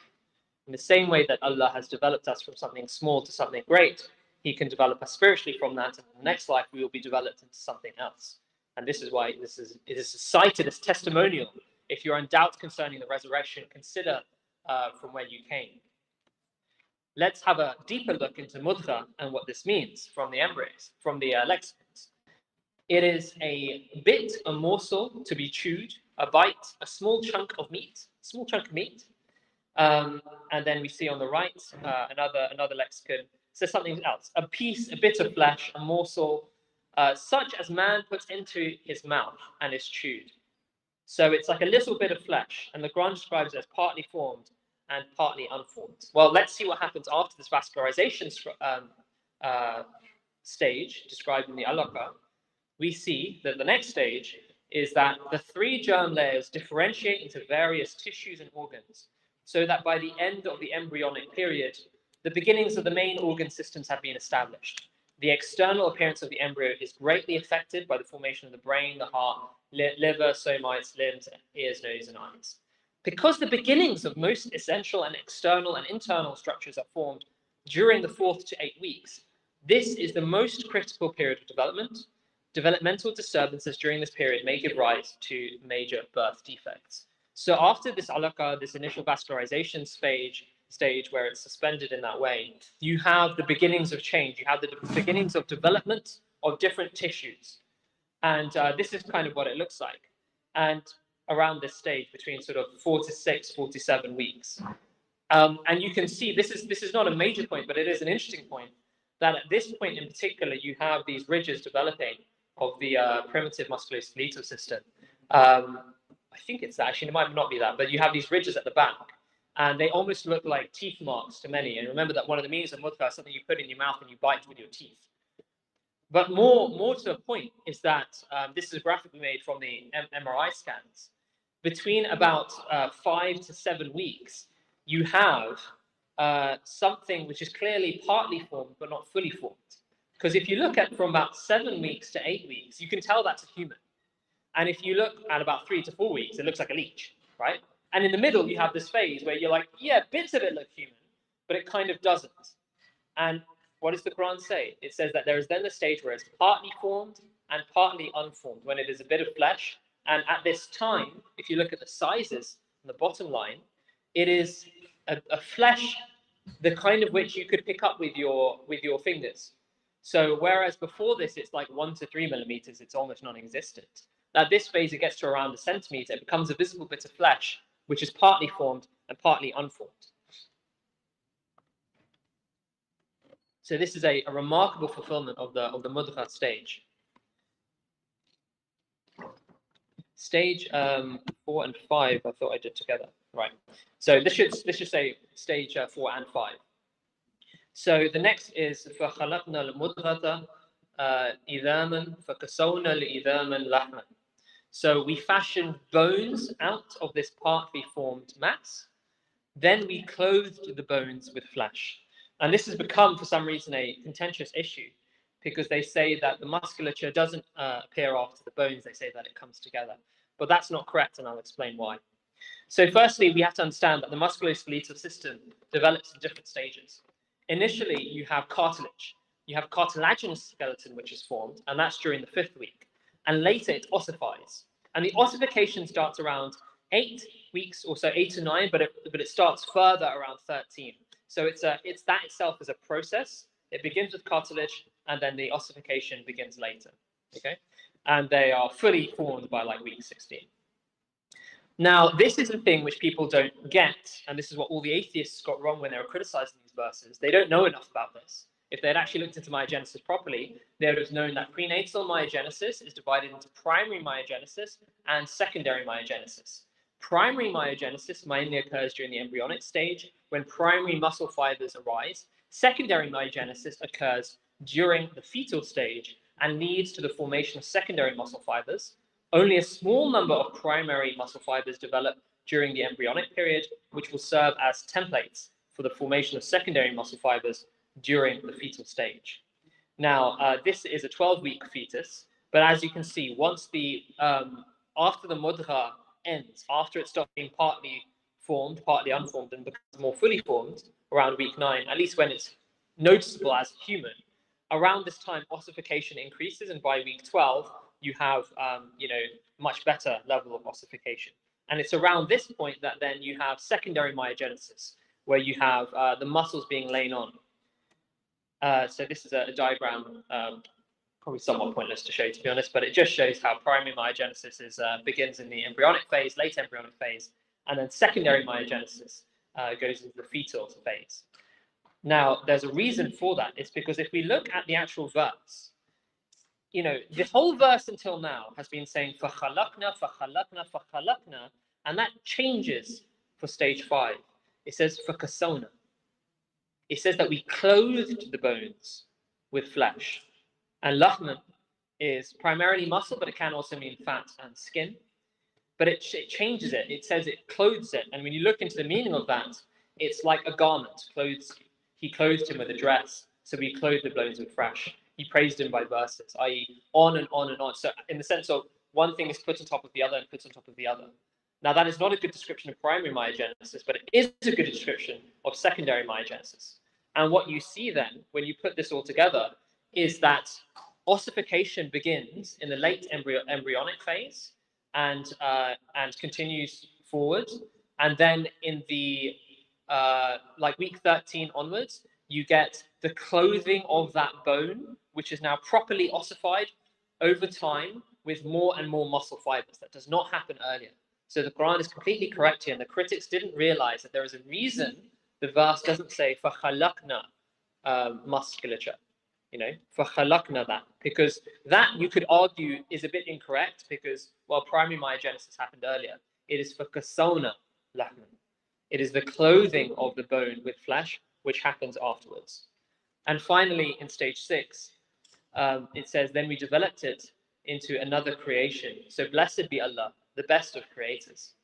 And the Prophet ﷺ says that in this verse, and this is actually, let me just go back for a second. The Sunnis and even Keith Elmore, they didn't explain this like this. They wanted to cram everything into the embryonic phase and then say that when it becomes a fetus, it becomes another creation, which is a pretty arbitrary line. And it doesn't work in terms of the timeline. So what's interesting is that the Sunnis who were defending this about 10, 12 years ago, there's a guy called Hamza Zorsis, who's like a Sunni preacher. And he actually climbed down from this. He actually said, no, the atheists are right. I was not right, and you can't defend these verses. And then they make their mistakes, and then they throw the whole Quran out. They say, actually, you can't explain there are no scientific miracles in the Quran. Muslims should stop arguing like this because of their own mistakes. Alhamdulillah, we have Khilafat, which has guided us on these things, which has said, no, actually, your interpretation was off, or maybe the science is off, but do the proper research. And when you do the proper research, you find out that the Sunnis, the interpretations that they were giving were wrong. And actually, the one that Khalifa Sani gave was completely correct. And what did the Prophet ﷺ say about this stage? He said, This means that God bestows a new creation on the body that is prepared in the womb, and that new creation is called the soul. Greatly blessed is God, who has no equal as a creator. And he says a bit later, here it would be useful to mention that the human fetus shows signs of life almost 4 months and 10 days after its conception. That is, at the intermediate stage of its existence in the womb. And this is when mothers tend to start feeling kicks. This is when they've noticed that fetuses start to have independent movements. So he says 4 months and 10 days. So that's about roughly 18 weeks. Okay. And if we look, this is a textbook, Development of Normal Fetal Movements. And this is, I didn't actually include it. This is specifically talking about the period around week 20. It says, as a result of these and many other changes, fetal motions have become more forceful and quickening is felt by all pregnant women at this time. So it's wonderful that at this time, which is after the musculoskeletal system has developed, which is weeks kind of 13 to 16, 18, around that time, then you have, according to the Prophet Islam, around that time is when the soul is born out of the template of the body. And it's exactly at that time that you start seeing independent signs of life in the fetus. That's when they start having the kicks and the quickening. So it all fits together remarkably well. So let's revisit the previous hypothesis, which the critics of Islam give us. They say that the Quran plagiarized from Galen. And this is because of their total lack of knowledge and scholarship and sincerity, actually, on this issue. Because when you actually compare Galen and the Quran, completely different. Completely, like even the essential number of stages, Galen has 4 stages, the Quran has 6 stages.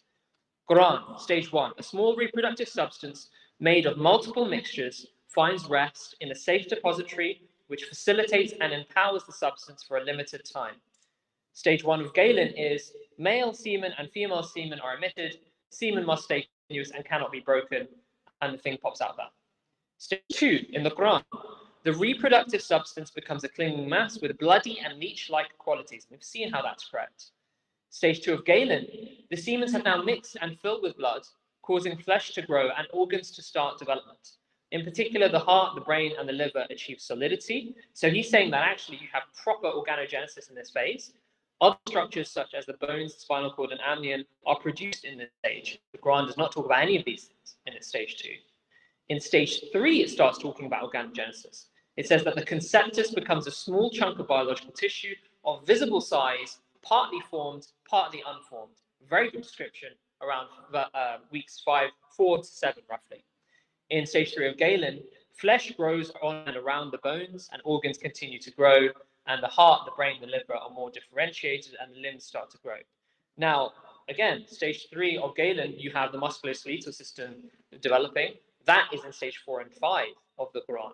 Stage 4, bones appear. Stage 4 of Galen, organogenesis and limb development reaches maturity. In stage 5, the flesh envelops the bones in the Quran.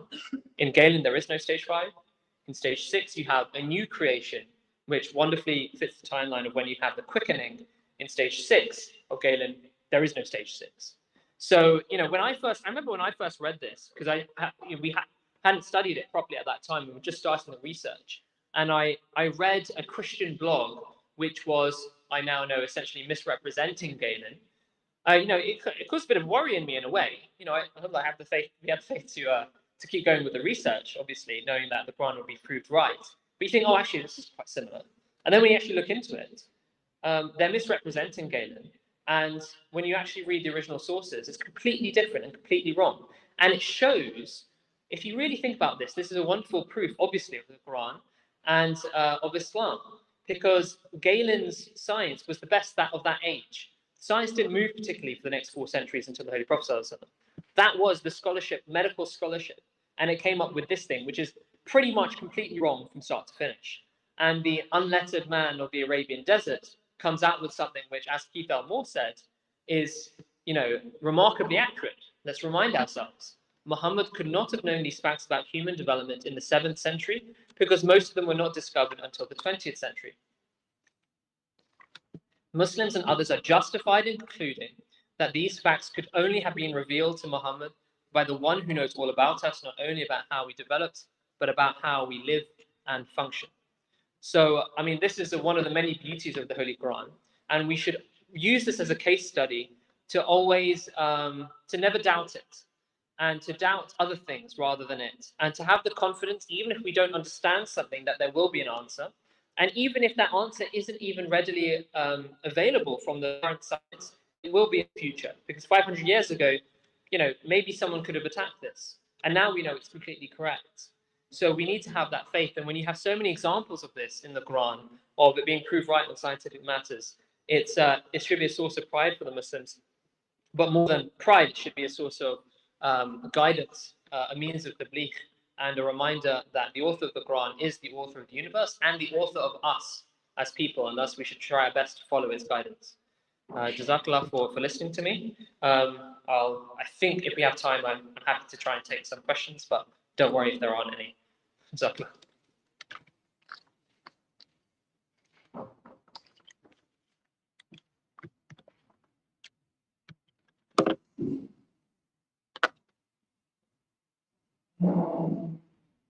So,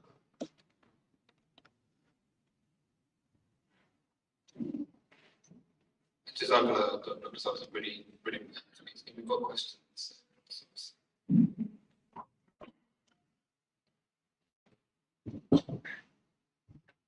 Jazakallah, very inspiring talk. Question about when does the soul enter the embryo? And in relation to, can you comment also on what the Ahmadi view on abortion is as well? Subject.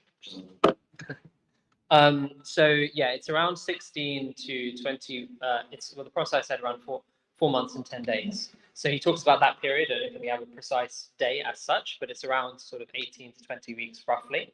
And that Khalifa Rabi', I don't want to give a full answer on abortion because I've done some research on what the different Khulafa said, but I don't feel confident enough in synthesizing them to be actually talking about it directly.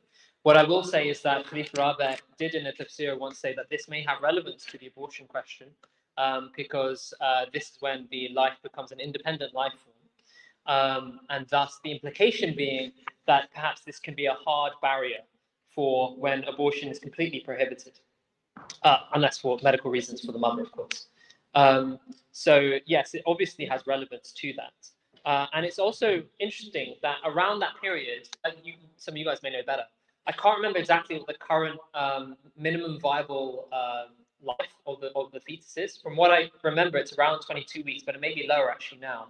I don't know if anybody else knows, but it's not that long after this. So maybe with advancements in medical science, we'll be able to get it down. But I suspect there will be a hard barrier, which will be around just before 20 weeks, because that is when the soul is born. We'll see if that comes true. And I can just give a very general answer, which is that it's abortion is not completely prohibited, but it is discouraged. But further than that, I think if it's possible to seek Khizr's guidance on his own tools.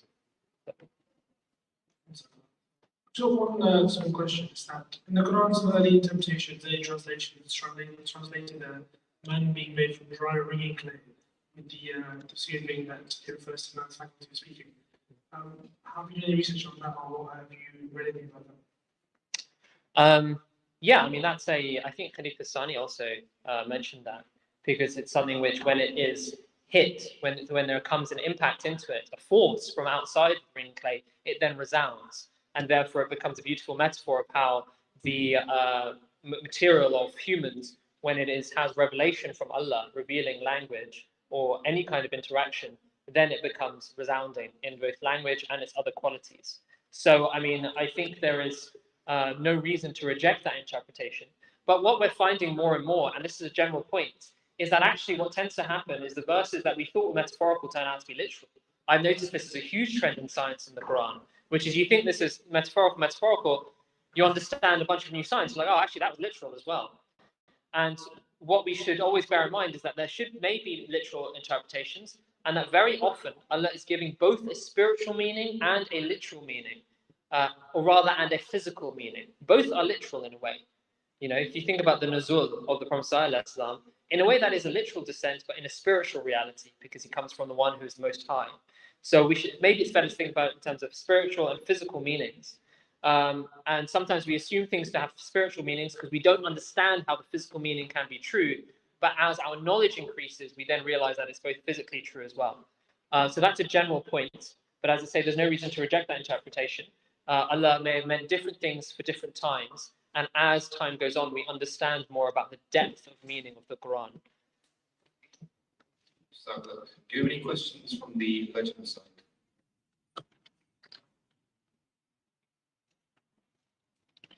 Yes, you just have a question. So, what was the new interpretation? I think it was quite a few. I haven't read that for a little while now, but they don't get the musculoskeletal system right because they don't know about secondary myogenesis. I think many of them assume that the womb is the Qurar Mateen, but that interpretation does not work as well because the womb is overwhelmingly hostile to most sperm. And there's other reasons. The Quran has the word rehm, which it uses many other verses. So why did it not use that here? And in general, and often the Sunnis, they also overinterpret things. They make claims which aren't sustainable about the specifics of certain things like nutfa. But the mistakes that I remember is I think they say Quran Makin is womb, which isn't a big mistake, but I think it is a mistake. Well, the Khalifa Sani said it was a mistake. They don't get the musculoskeletal system right because they try and cram everything in like week 6. And then they think that the new creation, so the major mistake is like week 9 with the when it becomes a true fully fledged fetus. Whereas the Promisai and the Khulafa's interpretation stretches the process over up until about week 18, around 16 to 20, by which time you can actually fit all these things in the right chronology.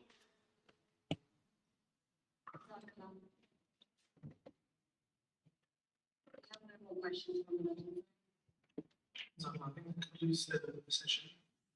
Dr. for that very insightful and again very kind of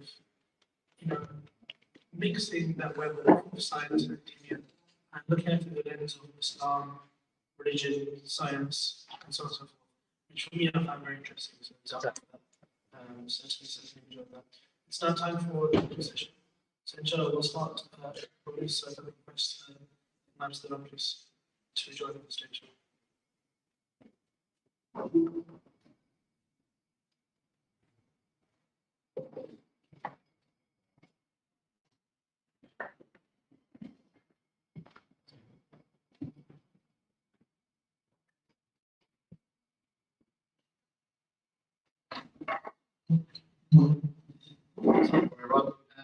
start the translation. So if I can please request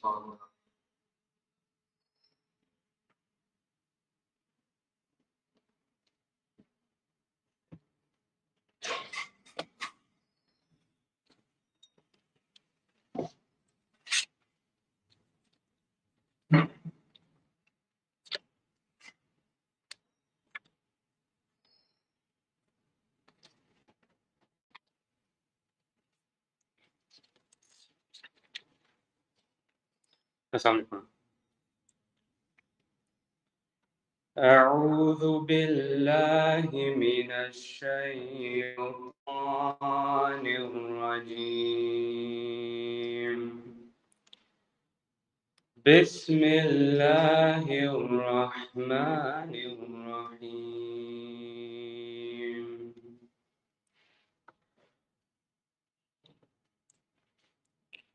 ولقد خلقنا الإنسان من سلالة من طين ثم جعلناه نطفة في قرار مكين ثم خلقنا النطفة علقة فخلقنا العلقة مضغة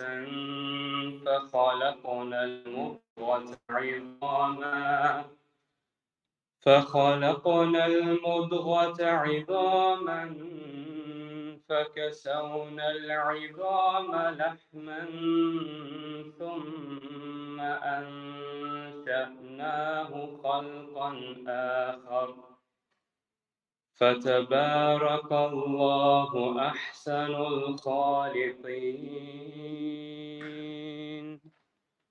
ثم إنكم بعد ذلك لميتون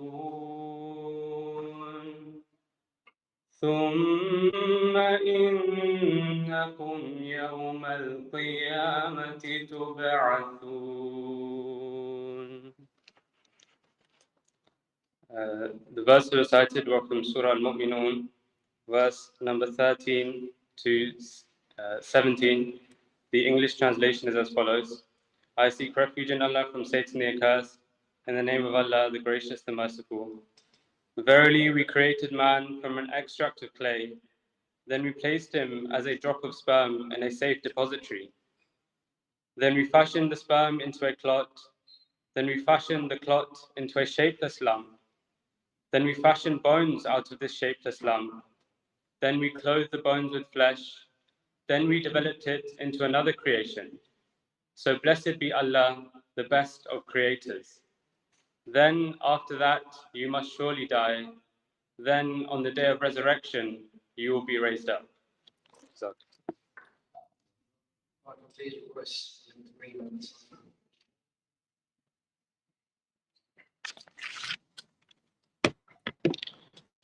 Bismillahirrahmanirrahim. Respected Naib Sadr Sahib, distinguished guests, colleagues, and all the participants. Assalamu alaikum wa rahmatullahi wa barakatuh. As we're in the final stages of today's medical conference, I would like to share with you how the day has gone, and also some thoughts that I've been collecting throughout the day. So the day began with the opening session around 10:40 a.m., chaired by respected Muaddin Murad Sahib, followed by an insightful session that emphasized the duality of our identity as Ahmadi medics. So from Dr. Aziz Afisab's talk on the face of my beloved, emphasizing our duty to service to humanity, a point also emphasized by Dr. Mirza Waraid Sahib, to Dr. Sayyid Yusuf Ahmed Sahib's stirring reminder of the blessings of being an Ahmadi junior. I think his views on the current state of the NHS may have been a little bit more against the norm, but they certainly were the basis of quite a few discussions over lunch, I'd imagine. The interactive group discussion that followed highlighted the everyday dilemmas of being an Ahmadi medic. The insights and lived experiences shared by our esteemed panelists, Dr. Burhan Mirza Sahib and Dr. Bakhtar Ahmed Sahib, definitely provided valuable nuggets of guidance to many of us, and I hope we can try and implement many of these in our lives. Then came Dr. Muzaffar Chaudhry Sahib's discourse on the true essence of Akhyarzi, which was indeed enlightening, stirring our hearts and souls with recollections of his experiences abroad. After launches of Zara Salat, we delved deep into the understanding the invaluable role of AMA, the Ahmadiyya Muslim Medical Association, in supporting Ahmadi doctors by Dr. Salam Sahib's talk and also by Dr. Humayun Sahib. We discussed the diverse pathways medicine offers through a talk by Dr. Ahmed Sahib, and further incidents of Akhyarzi were recounted, again by our colleagues on the Lajna side, Dr. Ahmed Khan. Towards the latter part of the day, we had a session on practical ways of improving one's portfolio as a doctor, looking at this through the lens of research, teaching, and leadership. Dr. Ali Khalid Sahib enlightened us on the importance of research. Dr. Burhan Mirza Sahib shared invaluable guidance on portfolio preparation, and Dr. Maryam Mirza Sahiba provided clarity on further examinations and assessments post-graduation. Actually, this reminded me of when my father once told me that getting into medical school was the hardest part of becoming a doctor. But I think nowadays the opposite is a lot more likely. We also had a talk by Dr. Rahman Nasser, which you've just heard just now, and I think quite eloquently bridged the gap between religion and science with his talk on embryology in the Holy Quran, and gives us quite robust responses to atheist objections. And he also shared valuable spiritual knowledge as well as academic. We also had Asr Salat beforehand, and now we are currently in the final session of this conference. So that was the top store of the 12 talks and discussions we had today. Alhamdulillah, we felt that we achieved our objective today of encouraging more reform through the language of medicine, which is something common to us all. I'm worried that dinner is not really heard today, but with your permission, to say a few words on our responsibilities as Ahmadi medics as well. Just some thoughts that I've been compiling throughout the day, and I thought, beforehand I wish to share with you guys as well. So basically, I thought, you've had a lot of speakers today, a lot of them more learned than myself. But I came across a summary of Beloved Huzoor's speech to Ahmadi doctors at the Yemen conference 2019. And if I may just share a brief extract that particularly resonated with me. So Beloved Huzoor said, through Allah's grace and mercy alone, you have been able to acquire the knowledge and proficiency through which you can help and serve humanity in a way in which others cannot. And you must utilize these skills for the sake of alleviating the suffering of mankind. Thus, be that our Ahmadi doctors utilize their expertise only for the sake of earning the riches of the world or for climbing the professional ladder. Rather, it is imperative that each and every one of you sacrifices significant periods of your lives for the service of the Jamaat by utilizing your expertise and training for the sake of humanity. Only then will you fulfill the rights of mankind according to your capabilities, and only then will you be counted amongst those people who have acquired the highest morals as outlined by the Prophet ﷺ. I think it's up to us really to think about whether we are fulfilling these words of our beloved Imam, whether we're fulfilling the rights of mankind or we're stuck in the rat race of this world. We must also never forget this crucial point that I also keep reminding myself, that we are Ahmadis first and doctors afterwards. Specifically for the members of AMSA I'd like to address, that I think we really need to go home and think about whether at university we are really doing justice to ourselves as Ahmadis.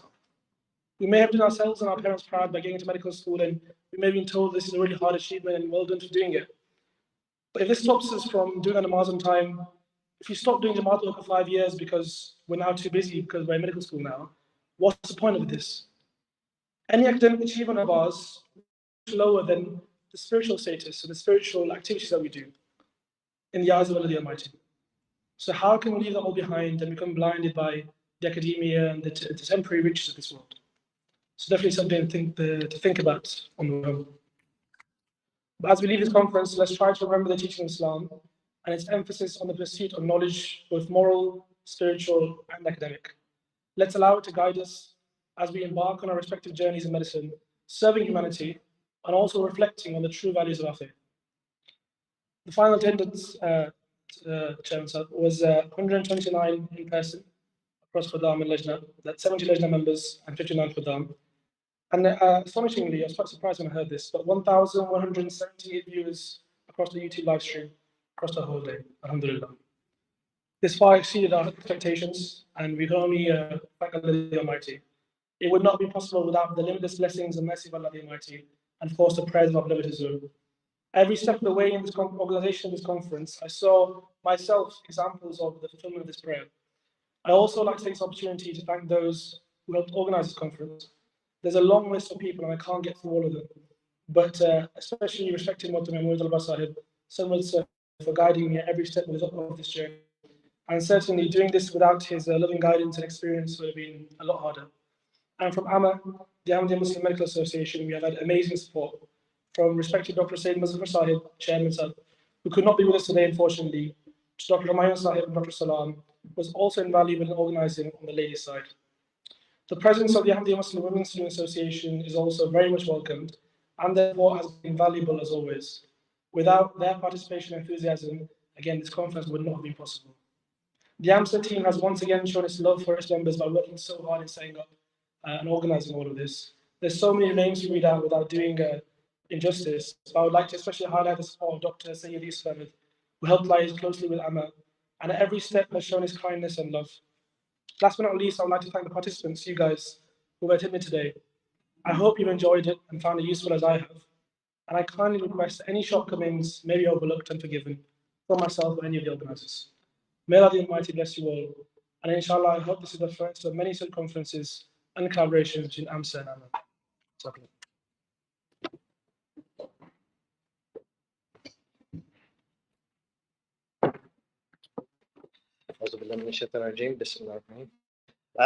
Jazakallah for that. I don't know if I've got a lot to add after you've pretty much covered all the points I was going to say. I have to say, you know, it's an honor to be at this event. It's a real pleasure to see this event happening. It's also rather intimidating for me to come and speak to a room full of so many doctors, medical students, and having to follow some of the doctors that have spoken, or all the doctors that have spoken today, in fact. But perhaps I can, you know, the one angle I can perhaps give is, the angle from coming from outside, from speaking as a non-doctor. And for me personally, I have a special place, for Andy doctors. On a very personal level, I've got, two older brothers who are doctors or surgeons, so they'll say they're not doctors. But I've grown up seeing what they've gone through as medical students, going through the training in their careers as well. My sister-in-law, she's a GP. My father-in-law, he's a dentist.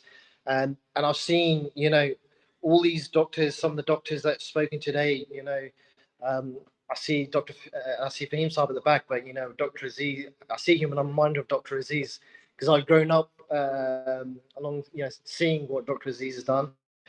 So many of the younger doctors I've worked alongside, including the Green Saab as well, and some of the speakers today. And if I'm honest, the reason why I have a special place in my heart for Ahmadi doctors is because I have awe for you guys, for the service that you do, for the privilege that you have in which you can serve mankind. I spoke about Dr. Aziz. Every time I've seen a disaster, including the unfortunate one that happened in Morocco. Um, these guys are at the front foot, trying to see like how can we serve mankind, what can we do. I've seen over the years, I've seen that in my personally as well with my older brothers, how they've gone out to different countries and different emergencies. My father-in-law goes out for Waqf Aziz. I'm, if I'm honest, I'm partially jealous that I don't have this opportunity. I don't have this skill set. I think Mutmid Saab would agree with me. We don't have this skill set, but you guys do, or at least you aspire to do so. But I think the Green Saab mentioned very pertinently Hazul's speech at the AMA conference in 2019. It's something I would urge each and every one of you to listen again if you listen to it. If you haven't listened to it, please go online. MTA has this speech recorded. It's available on MTA online or on the YouTube channel. And those points that the Green Saab mentioned, are so relevant. Those are the real reasons why I'm in awe of these medical doctors. It's those doctors who serve with that spirit to serve. I think you quoted it that sort of very beautifully of what Hazul said, and that quote he was referring to from the Prophet ﷺ was referring to when the Prophet ﷺ said, sincerity towards others and love for humanity is a part of faith. So Hazur is directly saying that this is the spirit which you've got to serve. If you serve from this spirit, from this aspect, then you'll achieve this, the blessings of this quote from the Prophet ﷺ. He referred to the US doctors in his speech, and I've seen firsthand of the doctors that go to Rabwa on a regular occasion, because often they do a stop here and they'll spend a day or two in Islamabad, and I've seen them firsthand. These are doctors, consultants at the top of their career, earning a lot of money, but they take time out of their schedule to go and serve. And Hazur singled them out specifically as an example. So this is something I think we should all look at. And Hazur specifically said there's a need of Ahmadi doctors around the world to serve. He looked to the Waqf Noor as well and said you should be looking to serve mankind, serve all the various hospitals that we have around the world as well. So think of it as an obligation that you have to serve. This is what just exactly as the Kareem Saab mentioned, that it's not enough for you to be doctors. For you to be Ahmadi doctors, you've got to have this spirit of serving. So I do hope all those aspiring students here who are looking to go into medicine, that you take this point on board. All the medical students here as well, that you take this into your studies. And I see many accomplished doctors here who are already doing this as well. Like I said, me coming from the outside, I've always looked up to these doctors. Everyone I speak to has similar sort of role models. Obviously, I think as well, I have similar role models as well. So I think this is my perspective coming from the outside. It's up to you guys to now fulfill the expectations of Khalifatul Masih in this regards. I just want to sort of end by, on behalf of Khadam Ahmadiyya, just to sort of thank all our sort of support for this event. So obviously to Amma for all the support in this event and the guidance that we've received over the years, to Legend of Milo as well and their support for making this event such a success as well. Obviously to all the speakers who've come, it's phenomenal topics. Again, like I said, I'm in all doctors when I hear, so all the topics that have happened today. And of course to all the organisers as well for all the hard work that they've done for this event to happen, and to all you guys for participating. And I really hope that this is the first of many events like this that we'll create a real buzz, a real excitement about medicine as well. Because I've grown up in a generation where we always looked up to doctors, and we always, whenever someone was doing well academically, the first thing we say, he should go into medicine. And I feel like that is something that's lost over the last few years. But I really hope that events like this sort of bring that back forward again to the table. That the best of us, do go on to become doctors. And clearly, I'm not the best of my family in that regard. But I think I'd really like to see more events like this, and I really appreciate for this. So Jazakallah for that.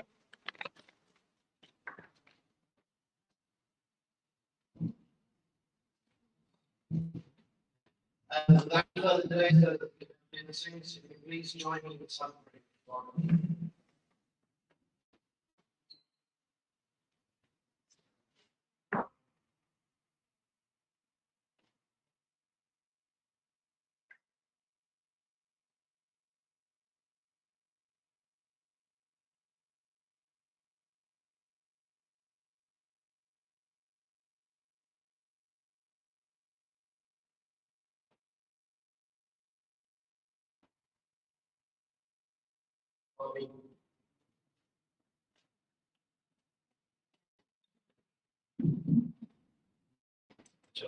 So the food is now being served at the back. So it'll just be collectively and enjoy key Just one more thing. The feedback form will be on the screen now and also on the table. So you can scan the QR code and fill it in. Lejna as well as Qadar. It's anonymous, so no need to worry about that. So if you can't see the screen, it should be on your tables already before, during, after lunch. Please do so. After lunch, if possible, if you have permission, have a group picture, if that's all right. So please just stay around for that, inshallah. So,